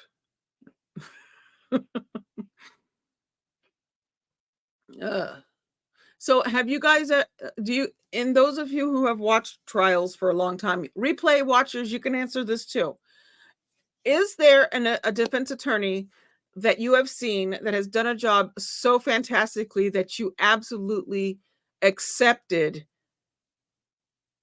it when his or her client was deemed not guilty or acquittal or got an acquittal? Have you ever had or seen a defense attorney that you believe was accurate? I do. If Jose Baez in the Casey Anthony case, no. In that case, no.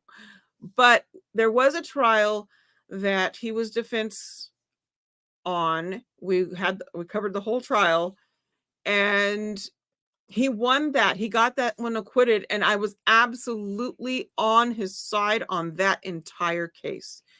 I cannot even remember the name, but I can see the courtroom.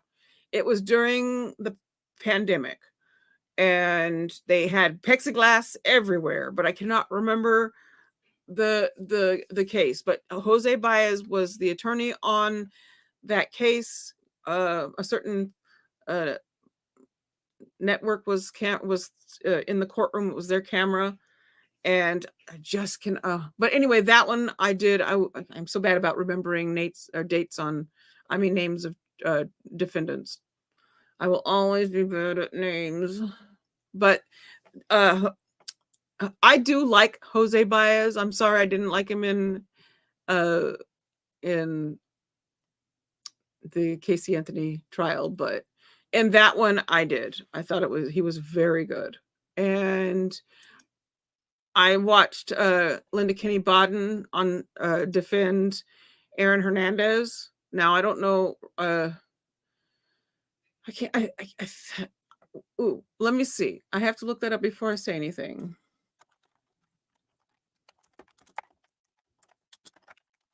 Actually, she's one of the best defense attorney, not just because I got to know her as a person, but she was really good. So the only other case, okay, so Stevie says the only other case was the O.J. Simpson. Oh, well, yeah, I would never been on the side of that one. No one's going to be on the side of this one either, because it's been out there. It was 4 years getting this one to to where we're at. And yeah, it's 4 years is a lot of media coverage, a lot of stuff being said and everything, and lots of talking and all the stuff. And then, like with OJ, that was another one of those cases where we're like, yeah, no. The whole acquittal glove thing really irritated me. But I was going to look up, yes, Linda Kinney Bodden.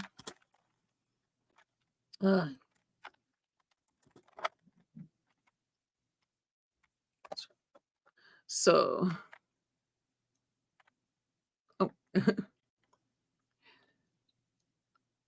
so I can't. Okay, so can you discuss? Let me see. I forgot. I'm going to look at Linda's site. If y'all don't know who Linda Kinney Bodden is, here, I'll put this up real quick. We got time, because I said like 5 minutes till the hour, I think. I'll put this up real quick. Let me see if that helps. No. Yeah, this is Linda's website on the case for Aaron Hernandez. There's my Linda. She calls me my Addi, and I called her my Linda. Another my Linda. There's two of them. Linda, there. Where's the words? Where did it go? Oh, it's okay. To discuss the murder, one guilty verdict in the juror found that the murder was committed with extreme cruelty or atrocity, that Hernandez showed extreme indifference or took pleasure in death of Odin Lloyd, the degree of suffering to the deceased, the amount of injury to the deceased, the manner of force, the nature of the weapon, and other concepts. Did his lawyer defend him properly? Did they make a big mistake when they admitted he could have been holding a gun in his house instead of bringing in an object from the house that would look like what he was holding? Did they fail from the beginning by letting him appear with tattoos and handcuffs hanging over the jury rail? Did they wait too long by waiting until summation to say Hernandez was at the homicide scene? Should Hernandez have taken the stand? Okay, so there it was. So that one, I wanted to know so one person found him guilty, right? That's what it says. Boy, 2015. 2015 is when I first started this channel. I created it in 2015, around this time. But Linda Kinney Bodden is a fabulous attorney. Fabulous. So, but she's so, and by the way, she's friends with Jose Baez. Just saying.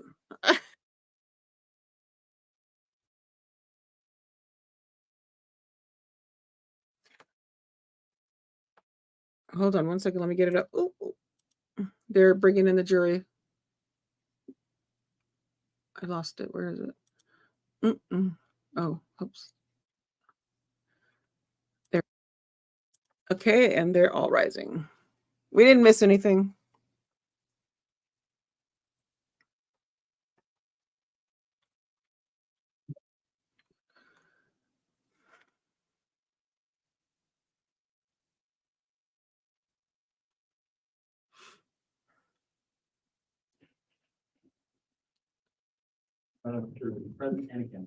All right, thank you. Please be seated.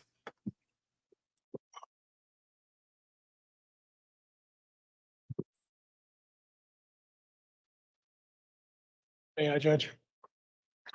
Yes, we're back on the record on CR 2221-1623, State of Idaho versus Chad Guy Daybell.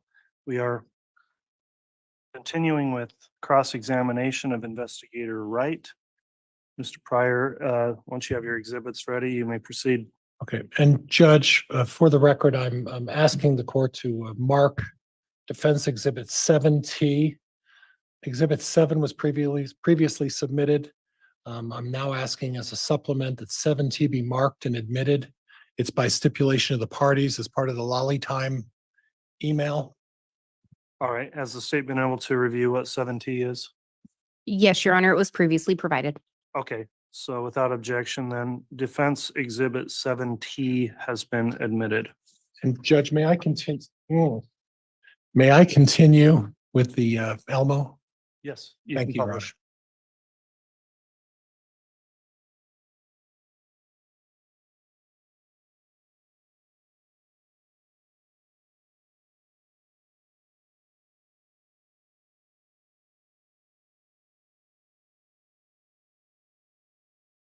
Getting there. Okay.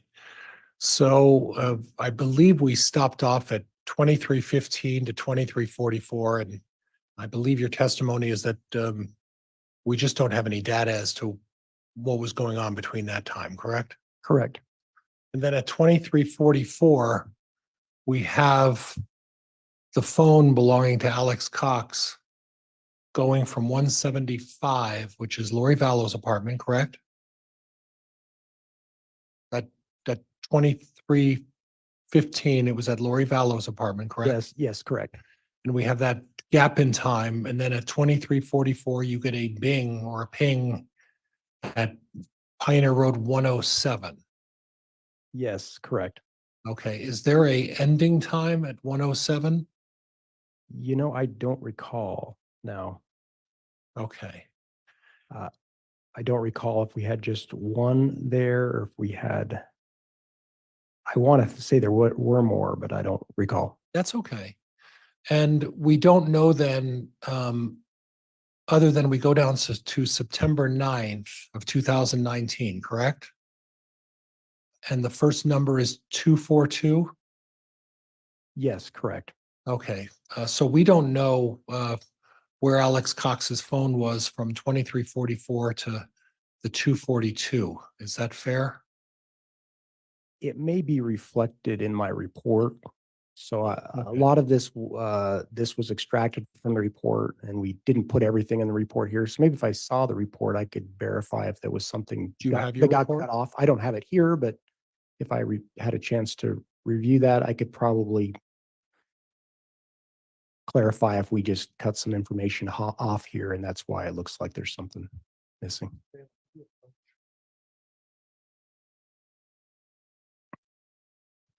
Thank you, counsel. No, just show, to refresh his recollection. And this is just, officer, to refresh your recollection. When you're done, just to turn it down and just testify from your memory of what you refreshed, okay? Yes, of course. Thank you.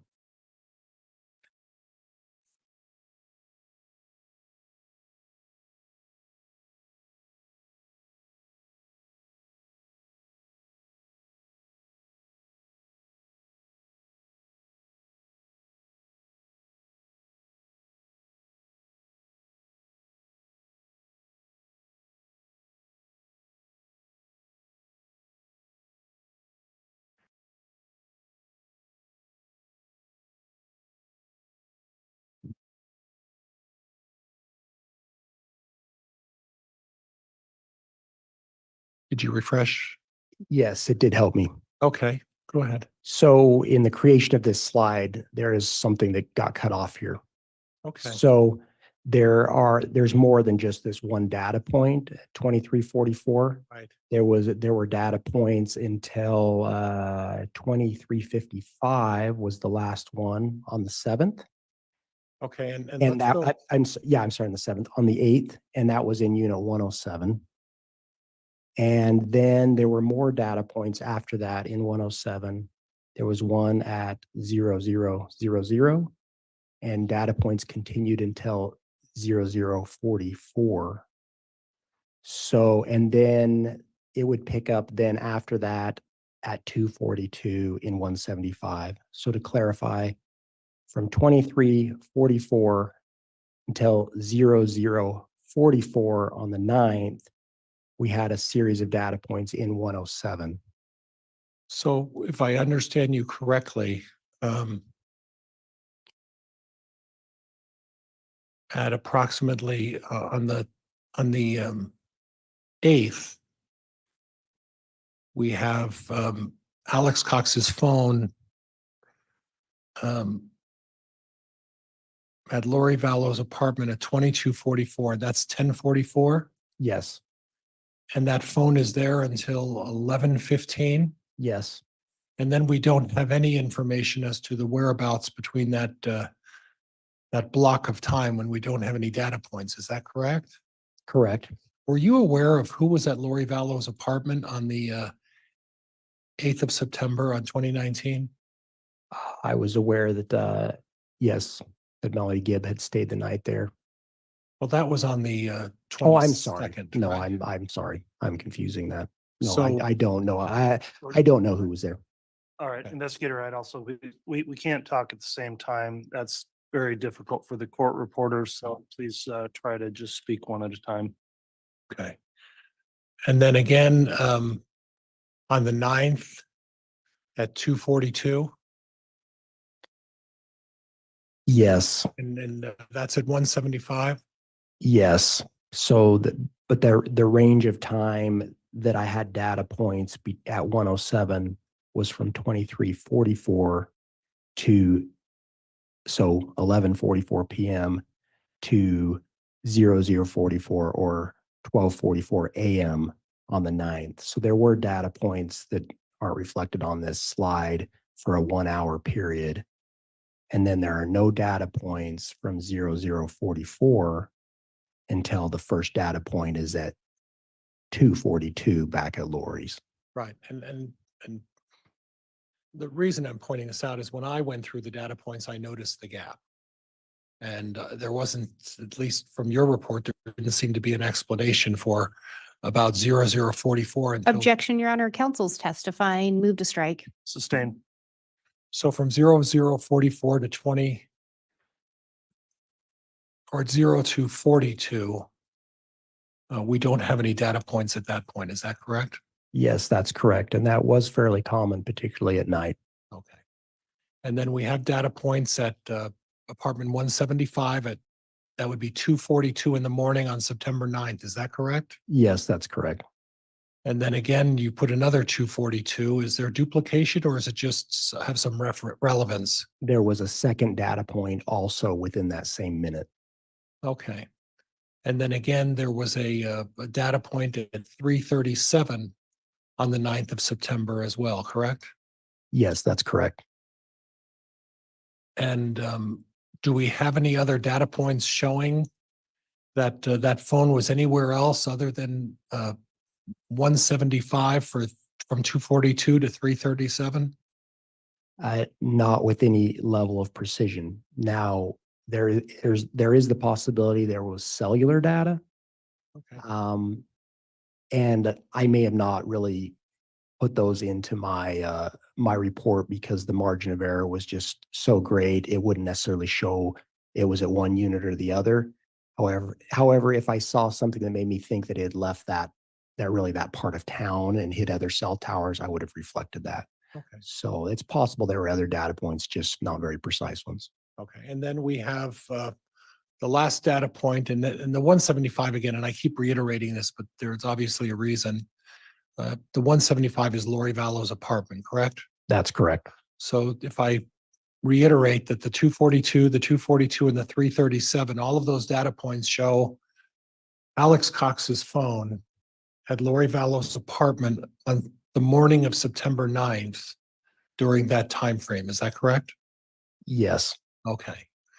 And then we go down to the bottom line and we're showing, and I'll read these out loud just we're showing a 437, a 439, a 441, 514, 647. I am going really fast. I'm going to start all over again. I apologize.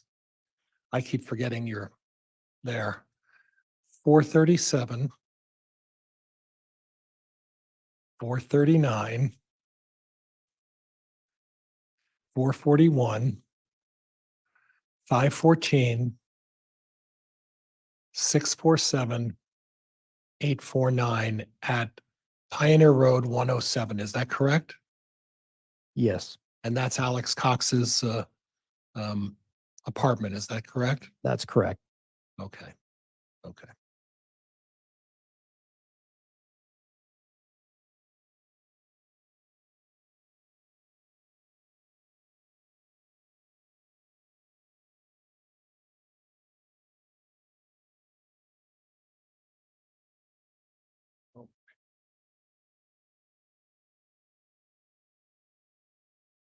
Eventually, I'm going to get the hang of this. Maybe. So then we have on September 9th, we have Alex Cox's phone leaving or at 565 Pioneer Road 107 at approximately 9 o'clock, correct? Yes. That's not a precise time though, is that? No, I would have to look at the individual data points, but that is as my best guess to within a minute of when it appears to have left that, and we start seeing additional data points that are moving from that site until it goes to Chad Daybell's residence. There would have been more data points between then. And at that point, you have the arrival at Chad's residence at approximately 9:15. Is that correct? Yes. And then you say 9:15 to 11:45. Yes. Do you have any information that would suggest that Alex Cox left that area at any time between 9:15 and 11:45? I do not. I think as I talked about earlier, there are these 4 data points specifically seem to put the device there. There's also additional less precise data points that show it hitting towers in that area. So no indication it went further away than it could not hit those towers anymore. But I cannot say that it is at the Daybell residence entirely from 9:15 to 11:45 throughout that entire time. I'm sorry, and I cannot say that it's there throughout that entire time Okay, because there's rather large gaps here in time between the specific data points, more than an hour on one of them. hour and 17 minutes, right? Correct. And we'll get to that. So you have a data point.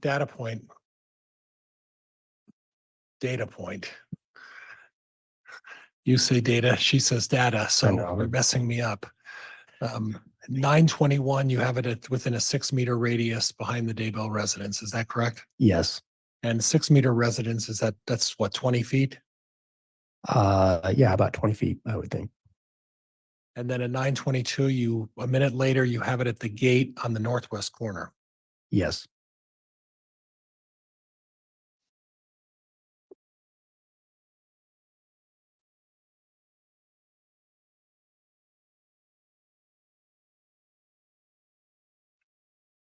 And if you could get the red marker and show me where you're talking about this gate. Okay, This upper left corner, there is a gate onto the property. At least it was, I observed when I was at the residence. Okay. And the data point is by that in that upper corner. And that's the data point at 9:22. and while we've got this up, there's a gate and you suggested that there'd be a way to drive along there's no road there, right? It's a pasture. No, I seem to recall there being even like some tire tracks or something like vehicles do occasionally get onto the property from that point, but I recall there being at least portion of this edge of the property being fenced as well as the border of the property being fenced. It's possible somebody could get a vehicle on the property, maybe here. I don't recall exactly. I think So there was a which one? gate there. Go ahead. I didn't think I did. There's a long driveway behind the residence, is that right? Yes. And if you would put the marker from the road, not Salem Road, but 1900, where that long driveway starts, could you mark that? This one off of Yeah. off of 200 North. Right. Yes. And then if you go up that long driveway, there seems to be a vehicle there. Is that what I see? Yes. Okay, and then to the right is where Tylee's remains were found. Is that correct? Yes. Behind this structure here. Okay. And you're not aware of anything that's stopping someone from driving down that driveway, are you? I am not. No. Okay. But up in the northwest corner, there's the need, and if you could go back up to the northwest corner, Here. yeah, and this is, you would, what you recall is you saw some tire tracks, you would drive around and then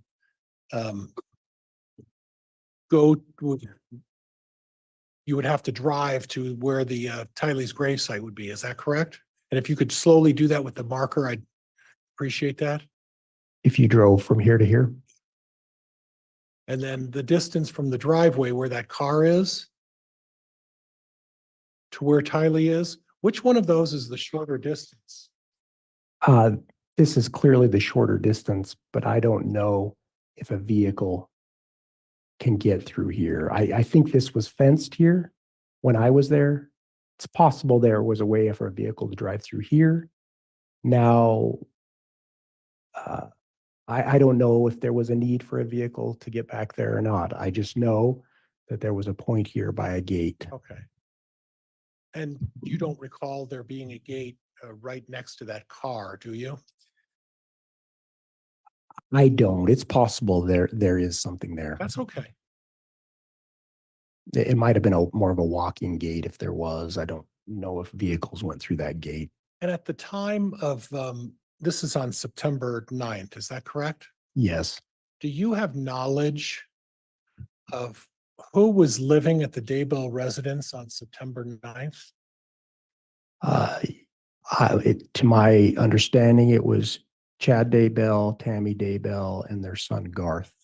So the three of them were living at the residence, correct? Yes. You're not familiar with what their work schedules were, are you? Not particularly. I was aware that that Tammy was employed at the school. Right. And worked more or less school hours on weekdays. Okay. And Garth, I believe, was also employed at actually maybe 2 different locations that I was aware of. And were you aware of Chad's habit of going to either the Salem Church or the BYU library in the mornings? No, not particularly, or specifically what his schedule was. Okay.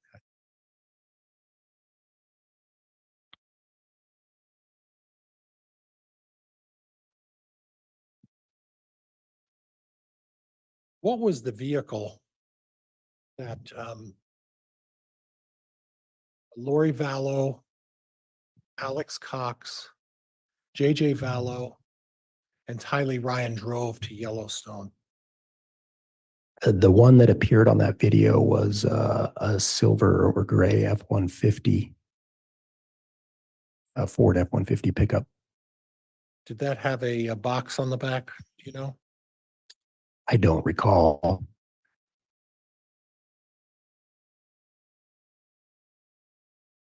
I don't think it had like a camper shell or anything like that. I think it had an open bed. It might have had a toolbox or something. Okay. Do you have a recollection of being involved in any chemical testing of Lori Vallow or Alex Cox's apartment?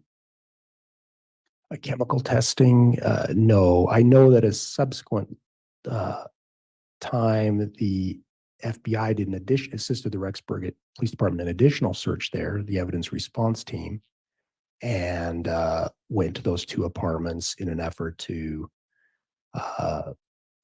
possibly see if there was potential crime scene there. And when you say that, you're talking about like a luminol substance that was applied? Exactly. And I know there were some swabs taken of staining and different things around the apartment of things that were just unknown substances. Right. And or that possibly have some reaction. And now that evidence would have gone with the Rexburg Police Department for any follow-up testing. Any of the result of any such testing, I don't know. You don't know what the results were? No. Okay.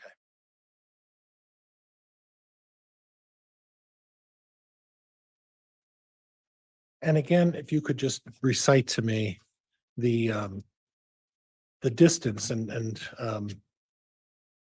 for someone my age, feet is better than Okay. meters or anything like that. I don't know You if could I do can that. convert them as best I can. Well, I will tell you from a million years ago in sports, and I understand what a meter or what a meter is. It's about 3 feet.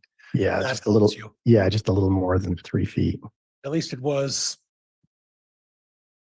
40 some years ago. So the meters in this case came from obviously the data we received. So to be consistent, I didn't make any conversions. I just kept what they gave us. Okay.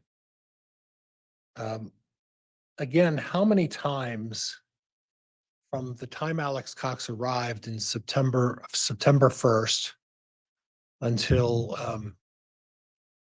the middle of November, was he on the property or near the property?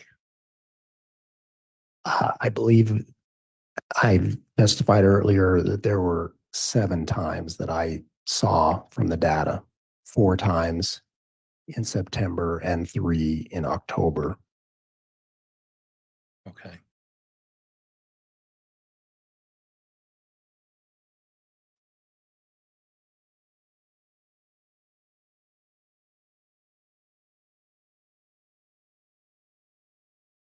Now, this has a stamp of 1153 UTC 6. To your knowledge, would this be adjusted to what time then? As far as I know, this is the time that appeared on the text, so I don't know if there's additional adjustment needed as of when this was sent. That's my understanding of when it was sent. Did you do any investigation as to determining the facts that are set forth in this particular text message? Could you clarify that question? Did you check whether anybody heard a gunshot go off that morning in the neighborhood? During the course of the investigation, investigators did attempt to talk to neighbors about things they might have seen. I don't believe there were any reports of anything like that, but some of that canvass of neighbors happened shortly after the investigation started. Now, by the time we received this was nearly, I guess, more than 8 months later. So I'm not sure any investigation was done about somebody recalling hearing a sound 8 months later before that. Okay. And you didn't verify about whether or not there were any other wild animals in the pet cemetery? So during the course of digging around the property and finding human remains, there were some animal remains that were found. Now, there was a forensic anthropologist on site that told us they were not human remains.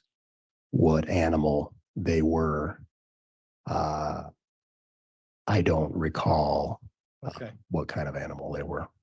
And you did confirm that there was at least at least some sort of a pet cemetery there, is that right?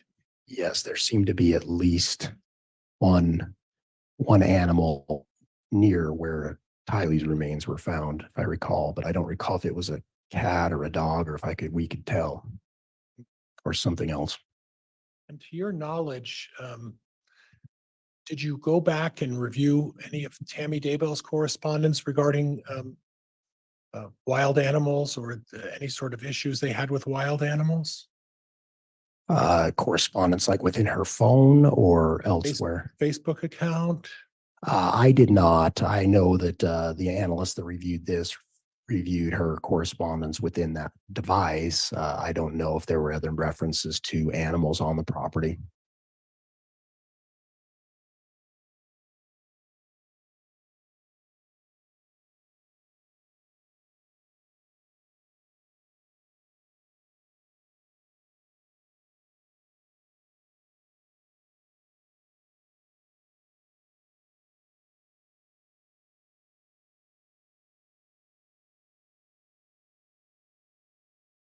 Now we move on to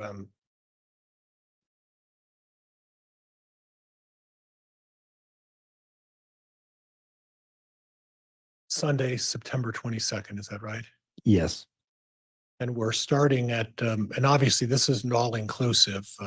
You're starting at about 4:26, is that right? Yes, this does not include the complete day. It includes just that afternoon Okay. and evening. Okay, and then you have at 4:26 to about 5:08, you have Alex Cox's phone at apartment 175. Yes.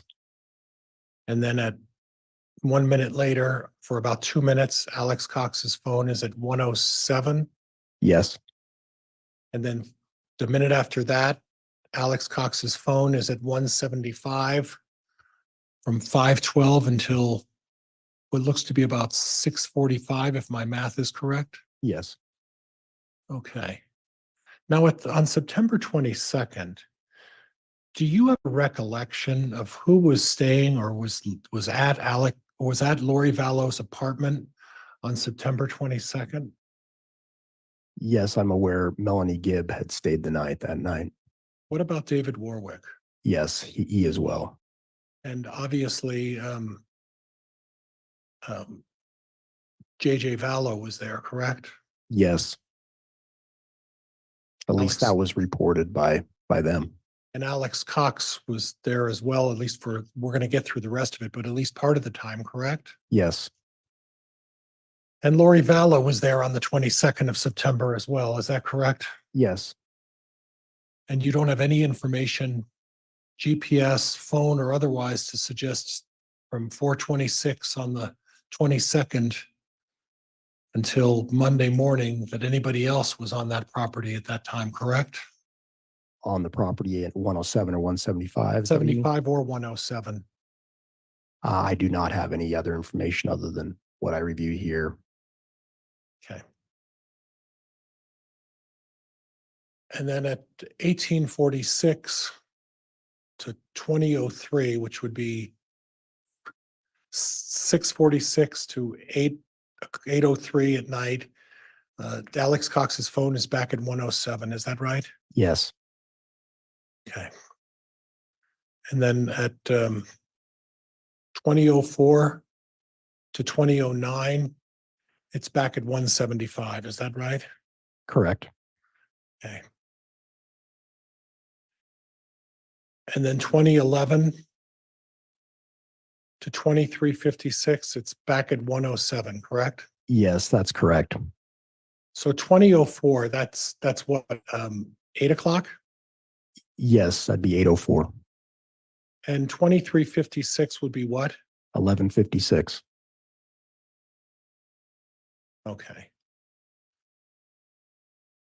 And I just broke out each individual day in my report. So the final data point of September 22nd is the one at 2356 within Unit 107.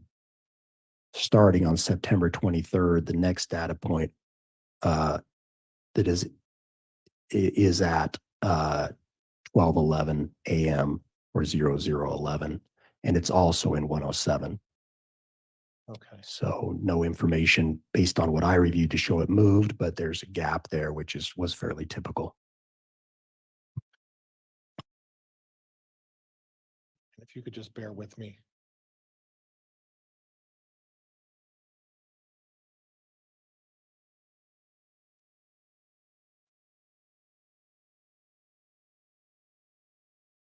And Judge, I submitted a 7T and I don't see that here.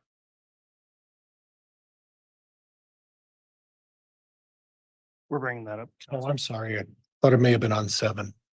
I misunderstood.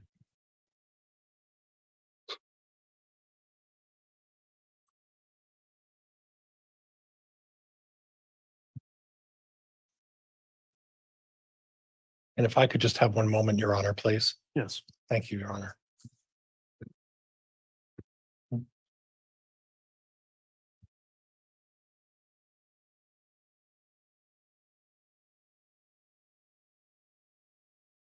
Now,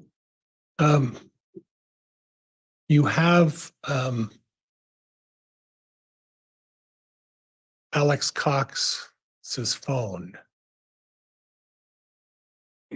at Lori Vallow's location at 2009. Is that correct? Correct. And again, that's 809. Yes, And then you have Alex Cox exclusively at Alex Cox's phone, excuse me, exclusively at his apartment from 2011 till 2356, correct? yes, and then on to the next day. So I don't have it going back to 175 the rest of that night or early the next morning. Okay. And then you,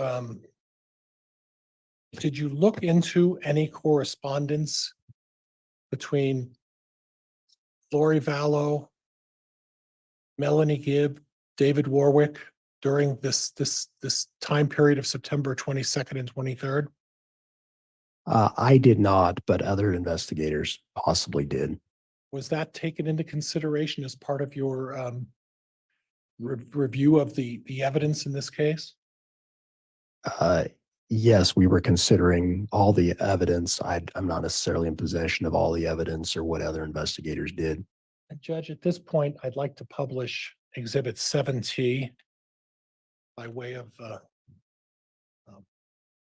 the HDMI, if I could, Judge. You may.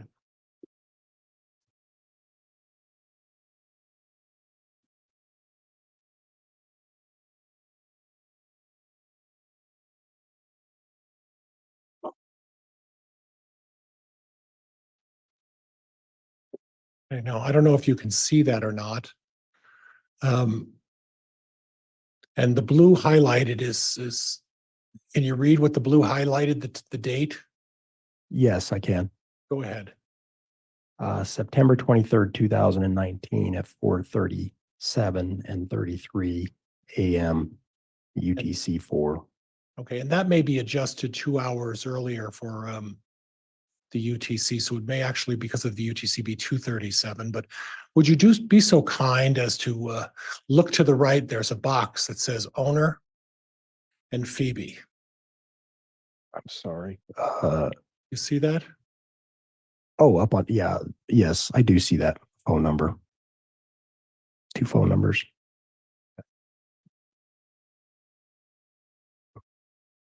Well, maybe not.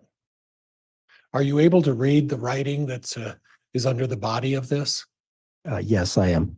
Okay, now I will represent to you that this has previously been admitted as Defense Exhibit 7T, and this is a communication between Lori Vallow and Melanie Gibb. Would you read that first sentence for me? We sent this to Chad about 2 o'clock this morning. David woke up with great pain and sorrow in his heart. And keep going. He felt something big was going to happen.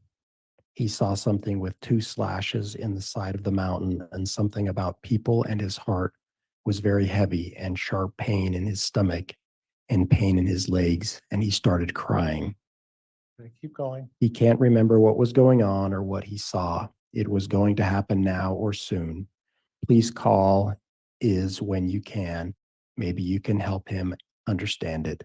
Whatever it was, this is immediate. There was nothing he could do, and it was a horrible feeling. He can't get to these people, and there was nothing he could do for them. He can't get to these people, and there's nothing he could do for them, correct? Yes, And that's Melanie Gibb writing to Lori Vallow, is that right? I am not sure Okay. who's speaking here to whom. And then there was to the left, back to the blue, at 4:37, there was a phone call from Lori Vallow to Chad Daybell, is that right? If you don't Again, know, say you don't know. Your Honor, I'm going to object to counsel testifying. In addition, I think the exhibit speaks for itself, and I don't even see the information being referenced as Judge, far I'm as a gonna move call. on. I'm gonna move on, Judge. I'll sustain the objection. Go ahead and move on. Thank you. And Judge, we can unpublish this HDMI at this point. And I'll give this back to the bailiff if I could.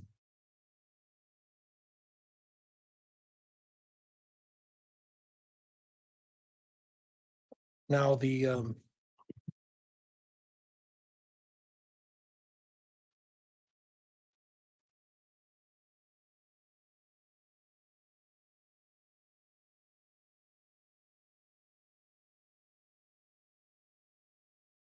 get Elmo back up. All right. You can publish on the Elmo. We'll Thank you, start it. Judge. And Judge, I don't think I'm gonna get through, but I'll get us close to 3:30. If the court wants to tell me when to stop, I'll obviously can defer to the court's wisdom. Yeah, if you want to just keep going, we'll end at 3:30. Okay. Now, officer. Oh my gosh, I called you officer. Mr. Wright, I'm sorry. I'm sorry about that. We have the Alex Cox phone at 175 from 2004 to 2009. Is that correct? Yes, that's correct. And then back again from 2011 to 2356, the phone is at 107, correct? Yes, And then again on September 23rd from 0011 to 941, the phone is back at apartment 107. Is that correct? yes. So there were data points really from 2011 on the 22nd until 941 on the 23rd, all at 107. So I didn't show it going to any other place during that time span. Okay. So I guess my question is simply this, is that at 2011, which would be 8 o'clock, right? Yes, 811. Until almost 10 o'clock, correct? 2356? That's 11, That's I'm sorry. 11:56. Says 11:56. I'm sorry. 11:56. Says 11:56. The phone is at 107, which is Alex Cox's residence, correct? Yes, And then the rest of, there's a little bit of a gap between 23:56 and 111. That's not reflected here, but on the 23rd of September, Monday, Alex Cox's phone basically from midnight until 9:41 in the morning on the 23rd of September. Is that right? yes, correct. Do you happen to have any information as to where JJ Vallow was that evening? I understand there were statements made by witnesses that were at the Lori's residence that they had seen him that night. And that Alex Cox carried JJ Vallow up to his room at 10 o'clock at night? Do you Yes. recall that? Yes, that he had put him to bed at some point. Okay.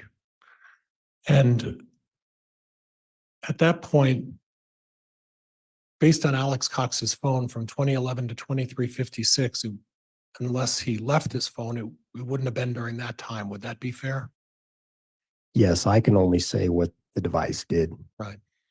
And the device was also on the 23rd from 11 minutes after 12 to 9:41 in the morning at the phone was at Alex Cox's apartment at the same time, correct? Yes.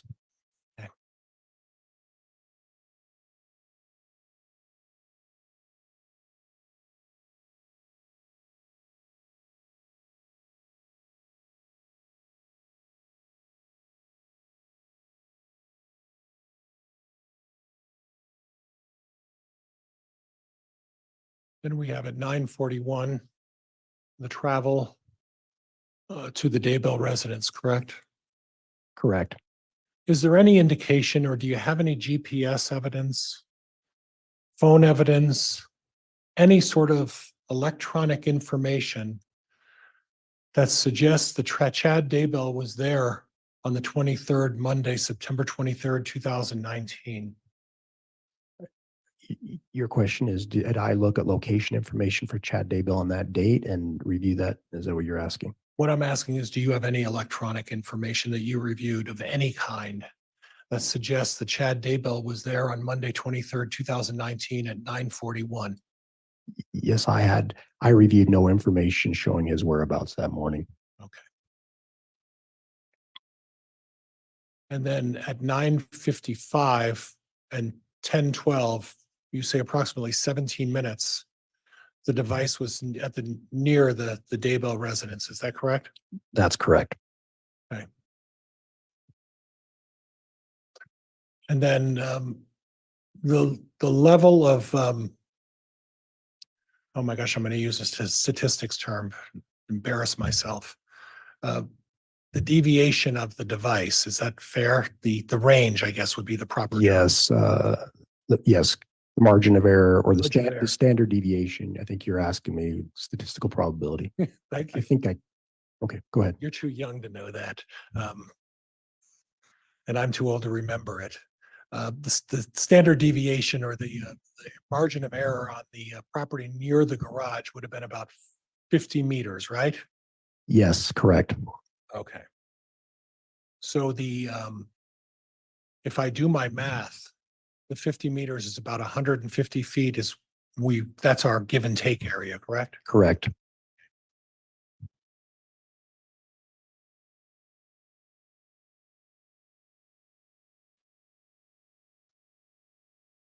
Would you point to the near the garage when you say at 9:55 what you're talking about? Just put a red mark there if you would. That you're talking about the data point from 9:55. 9:55 data. It's point, yeah. it's kind of this one was cut up, but it was That help? yeah, that helps. That data point here is on the map. There, I think it's kind of covered by this number, the red pin. And- When I said it was by the garage, I meant this attached garage. Okay, so the distance from that attached garage where you have the 9:55 to the barn in the back, how much distance are we talking about there? I think the distance, I don't know the exact size of the property, but I would estimate it to be At least 100 yards. Okay, And so 150 feet would be half that distance. okay. So this could be, I mean, that the radius could be out near that location. Near the barn back there. Yes, Okay. I believe it. It could be.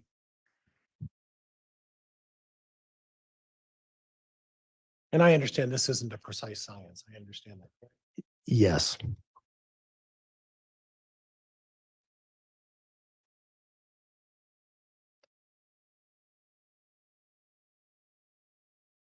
So near the Daybell, vicinity of the Daybell residence at 9:55 until 10:12, correct? Yes, correct. Okay. And are you familiar with the manner in which J.J. Vallow's remains were found? Yes, I did observe them when they were found. And they were in a, would you describe it as a shallow grave, Yes, I would. 8 to 10 inches deep? Yes, that sounds about right. Okay. And then you put Alex Cox's at 9:56 near that pond, correct? Correct. 10:02 near that Oh, pond. I'm sorry. Yeah, 956 near that pond. Correct. 10:02 near the pond. Yes, correct. Then 10:05, again, near the front door of the house, right? Yes, that's where the data point is, but these have a wider margin of error. And you're anticipating my my next question, because the margin of error at 10:05 is 68 meters, correct? Correct. Which could also encompass the barn as well, right? Uh, the barn or potentially even that pond as well. Right. And then at 10:07, you say near the front house, but then the margin of error is actually 92 meters, correct? Correct. And again, because of the margin of error, again, at 10:05, that could also include the barn, the tool barn back there, correct? Yes. Or anywhere else on the property within that, well, let's say 92 times what, 3? Yeah, or 276 feet. Yeah.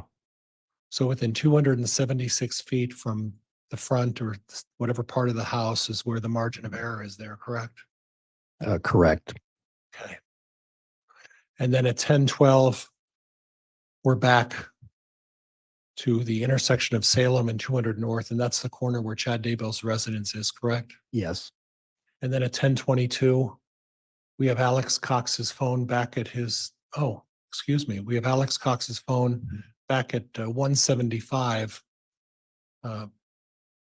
for what looks to be approximately 52 minutes. Is that right? Yes. And that's at Lori Vallow's apartment? Correct.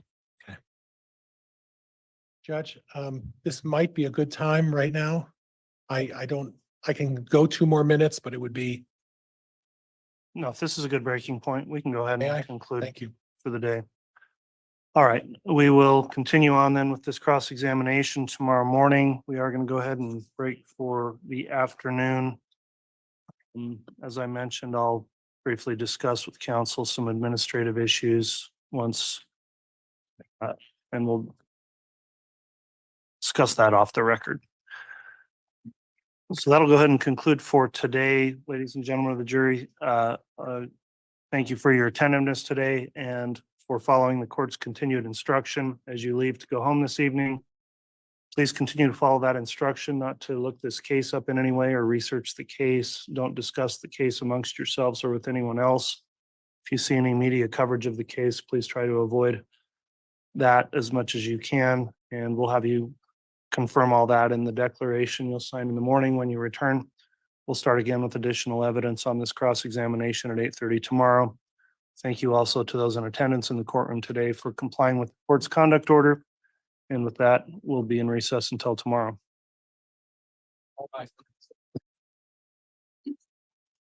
All rise.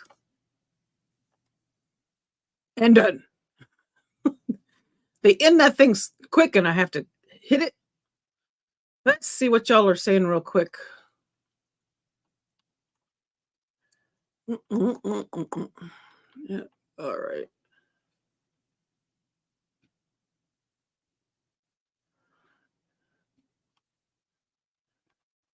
All right, it's all over, and they will be back with this witness under continued cross exam in the morning. I'll put that in the description. Remind myself, put it in the description. Oh, hold on. I got it. Oh, there we go. All right, so I was yanking on my hair on that side. So, anywho, really a lot of this is trying to place Alex there. That's what prosecution is trying to do, and then of course defense is trying to, you'd think that he would be trying to place Alex there too, but now I'm confused because of all the back and forth. I don't know. I'm gonna have to go back and listen to it or wait till Nate explains it. And I'm gonna definitely be listening tonight to hear what he has to say. Be sure to tune in to Nate at 6:30 p.m. Mountain to hear his explanation of this stuff that is quite confusing, because this was anytime we have these days, just so you know, anytime we're doing trials and whatever, any days where there's this kind of testimony, I will be lost and I will be like, oh. That's the bad part for me, the whole get lost in trying to figure out timelines. And this timeline is so involved because there's so many people involved that it just confuses me. So please forgive me for that. And let's see. So trying to see if I make sure I caught up with you guys. Sounds like, here we go. And Steven says, sounds like Pryor is going to blame Alex for everything. Well, I think yes. I think that he should. He should. He should try to steer everything away from his client, and put it all off on them. Now, that's me speaking like a defense attorney. So I mean, that would be that. I think that's the angle that they've been going for this entire time. It started kind of being the way it was, and we all know of course he's going to steer it away. He's going to, not try to get his client in there. It's all him. He did it all. At least Alex, but he hasn't really involved Lori as much as Alex, in my opinion, in this. I'm surprised. I really thought, he did it at the beginning of this, but towards the end, towards now where we are at now, I think that he is really placing Alex there. We know that at one point it was stated that Alex had to stay behind to help Chad. Now, I forgot who said that. Was that Lori or wait, I'm trying to think of when that was. That was the kiss. So it had to have been Lori had stated it. Oh, that was when he was supposed to go to Hawaii with them, and Zulema had asked. It just hit me. Then Zulema said, is Chad coming? And said, no, Chad's got to, not Chad, Alex. Is Alex coming? And he said, no, Alex has to stay behind and help Chad with stuff, with whatever it was. So that's what that was. So let's see here. Beanie says, huge thank you to Addi and Linda for all your work today. It's been very interesting. Take care, Beanie. Thank you for being here. I'm getting ready to wrap up. I just wanted to, try and learn, be able to say a little bit after instead of just automatically cutting off the stream as best I can. I'm trying to practice doing that, because my first initial thing was, okay, trial's done, shut it off. But we can, kind of discuss some of the stuff that we heard towards the end of these days, on days where we don't have this kind of testimony, because I'm struggling with this one. And Linda says, thank you, Addi and friends. Appreciate you all. Lemon says, thank you, Linda. Have a good night. Take care, Lemon. Take care to everyone who has left me already, not realizing that I'm sitting here yammering on. So Steven says Manson is still in jail. The dumb girl. I thought he died. He didn't die? Oh, I thought he died. Oh. Actually performed the M act. They're all out of jail, so I am leaning towards DP for me. I thought he did. No? I almost said Toby. Toy says, I'm in agreement with the Charles Manson thing. Alex probably did the dirty work, but he was directed by Lori and Chad. I think so. I don't think her hands are, I think her hands are in a lot more than we even realize, which is, I think the tape is very telling on JJ. Oh, I missed Brian saying bye-bye. Bye, Brian. We'll see you tomorrow. I'm gonna get through some of this. And Manson is still in jail. The influenced girl that actually performed the M. Oh. I thought he died. Take care, everyone, and be safe. Take care, Dana. I'm getting towards the end. I'm almost done. Hump day right around the corner. Hope you all have a most wonderful evening. Take care, Candy. If I missed you.